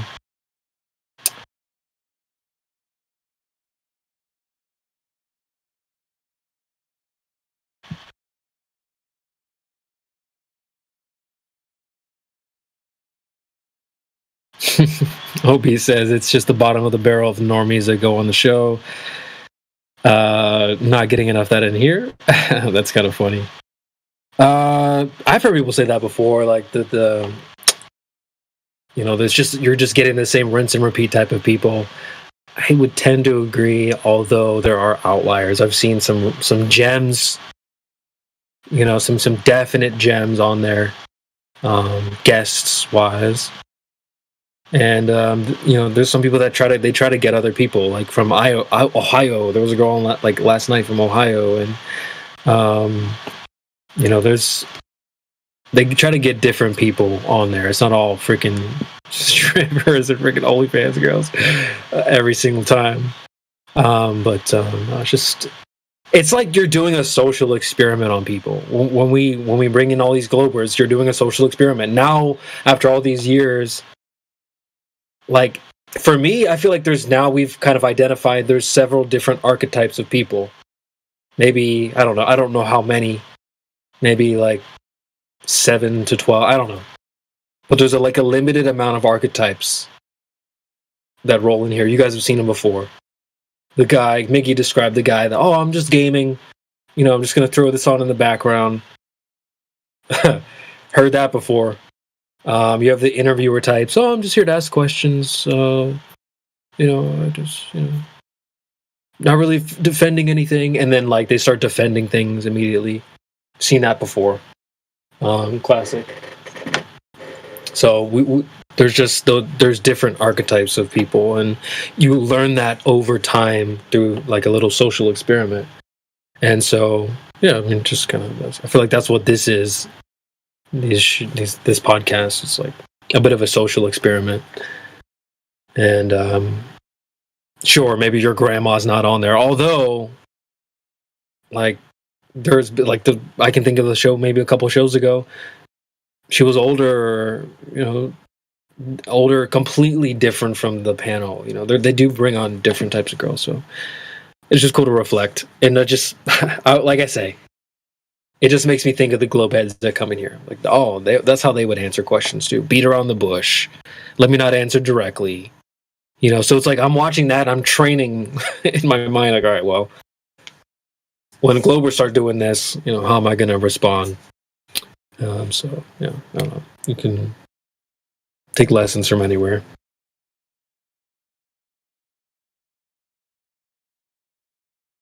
Anyway, but also there's like, you know, we haven't had ladies' night in a while, so yeah. He said it's not a Glober thing; it's a dysfunctional child society thing. Yeah, that's true. You know, we spend time in here, so we get to know the globeheads pretty well. We could probably write a flow chart for how questions go. Do you see curve? Oh well, it's too big to see curve. You know, like we already know exactly kind of how they go, so we're really experienced with their mindset. And so I'm just been taking that understanding and expanding it out into reality. I'm starting to notice it in other people. Like, damn. So what you're saying is it isn't just a Glober thing. You're right. It's a dysfunctional child society. It's definitely a part of bigger society, not just in these globe heads that come here.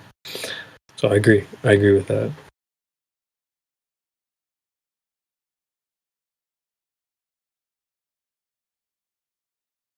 I mean, you can reflect from anything. It doesn't have to be like this freaking podcast that I keep talking about. It can be literally anything. I mean, there's shows. I watch shows all the time where I reflect on like my time here in the server. So it's a cool place, man. Glad you guys are all here. I really like listening in. I listen in much more than most people probably realize, because most of the time when Trace has got it going on, if I'm not at work, I'm in the background listening. I'm sure there's a lot of people that just lurk and listen, like, yeah, on both sides of the fence as well. I can't imagine how many people that you, Karma, and all these people here who've indirectly affected or kind of touched in a way. You know, I don't get that many DMs of people like, hey man, you said this and it really changed me. But I have had those before. But I don't expect people to be vocal about that, even if it has happened to them. So I think the ratio of people being vocal versus people who've like indirectly you've affected somehow, some way, you probably had affected quite a lot of people out there, is basically what I'm saying. So keep doing what you're doing out there, folks. Like, pat yourself on the back, even if you don't get a DM saying, hey, you said this, changed my mind, thank you so much. There's probably a lot of people out there that, number one, like don't even have the ability to DM you or whatever. Like they were just listening on YouTube and you said something and it just stuck with them. So that's why we should continue doing the things that we do. So you never know who you're affecting and how. You know, there's certain things that you guys say that like it plays in my mind when I'm not here or whatever. So, you know, yeah, just keep doing your work, folks. Keep doing the good work out there. You're also doing really good. You're one of the people that I really enjoy listening to. Oh, I'm gonna blush. I gotta get emoji for that. I try. I mean, I try to. I'm basically taking after. I feel like I'm super inspired by Jedi. I know he's not here right now. Maybe he's listening on YouTube. But when I first joined the live stream panel, he just was bringing that energy, like ripping through the panel. Yo, shout out to B Box, Trace, Indio. He was just going through the panel and just really, you know. I looked at his role and it said referee. And I just started making shit up in my head. I'm like, oh, referee, that must mean he's like controlling the players on the field. So, oh, that's cool. Like I started making that up, and that had nothing to do with the referee role at all. But that's the role that I wanted to sort of imbue. I always really liked that. So I try to sort of, I mean, I guess I'm not really doing what a referee would do. I'm supposed to sit in the background and let you all go, but just the host, someone hosting the stream. Yeah. You know, someone driving the bus. You know, it's a big, we got 20 people in here. Yeah, 20 people. So someone's got to drive the bus. So anyone's you're like welcome one to of the vibe bringers. You know what I mean? Makes everything like, keep it popping. Yeah, actually, you know what that reminds me? I was talking about like shows that you can reflect on or things you can reflect on. I just recently changed if you click on my name, I recently changed the little banner, I guess is what Discord calls it. I was watching a show recently called My Hero Academia. It's a good one.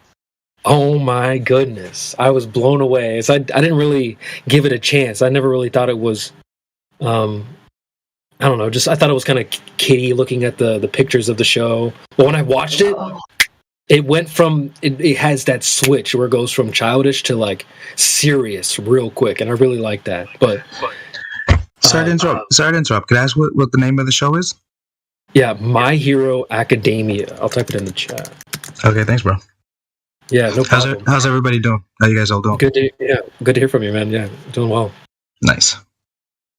But yeah, I'll just kind of wrap it up. But essentially, you kind of get the gist. My Hero. There's lots of heroes in the show, and the way they describe people's abilities, they call them quirks. And so it got me reflecting, like, wow, we all have quirks too. Like Vagabond, you have a certain quirk when it comes to like, chatting with people. You have that charisma. Mayhem, he's very dialed in. The 3 points, boom, boom, boom. Drace is very good as well. He knows his fallacies. Indio. So we all have our own quirks. So in My Hero, like all these characters, they have their own abilities and quirks.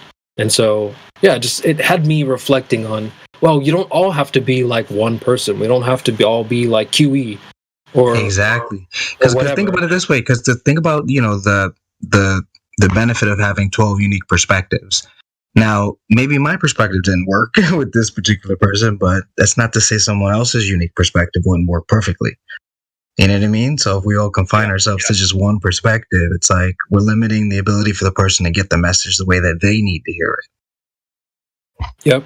Yep. And that applies to, like, I've made the dating analogy before. Like, say someone new rolls in here right now. Maybe I'm not the right person to speak with them. Maybe I need to, like, understand that you read the room, understand that, we're not vibing. Just like dating. Just fall back. Yeah, I agree. Just fall back. Like, let somebody else have a stab at it. Exactly. Because it's like you can see when people are having like a fluid conversation where it's like nobody feels uncomfortable, they're not being challenged, they've got genuine questions or thinking. It's like that's usually a sign of like a good reception. You know what I mean? Because they received you properly because the conversation is going well. But if it's not going well, then you can't kind of force it to go well. You kind of have to like. I don't know. You can only like, make the situation conducive to a good conversation, but you can't force a good conversation. You can only you only have 50% of the interaction. Right. I call that like, you can't push your dance partner across the floor. You can't shove them across the dance floor. You got to do a little unless you know how to lead them properly. Then you can do some pushing. But it's like you better be on beat because remember they get out. Exactly. So that's actually another thing that My Hero reflects on. Oh, see Zeus hating in the chat, but it highlights one person's abilities might actually be a weakness against another person's abilities, and finding the right compatibility is super important as well. You don't want to just go head on with someone that can counter you really easily. Not even that, just like can't hear you, or maybe like. They're just super argumentative in the first place, but maybe it's just your voice tone. Doesn't know who knows what it was, but it's like for some reason this guy's all argumentative here instead of having just a chill chat. Because like remember, like I think about the people that I feel like when they left here, they actually like went to their computer by themselves and looked some shit up because they left here with a certain level of curiosity. But those typically weren't the people that were having screaming matches. Because like the people that have screaming matches, maybe they want to feel good and they'll come back again just to make themselves feel. Just to let themselves feel like they got into another argument today. Some people just like to feel good arguing. Even if they don't get to the right answer, just the feeling of arguing feels good for them. So it's like at the end of the day, it's like, I think it's always just, better to see where they're at and try to meet them there if you can, if you see kind of like how they're communicating. Some people have that helicopter ability to read the room better than others. Some people are more like in the trenches, ready to just headbutt the next person.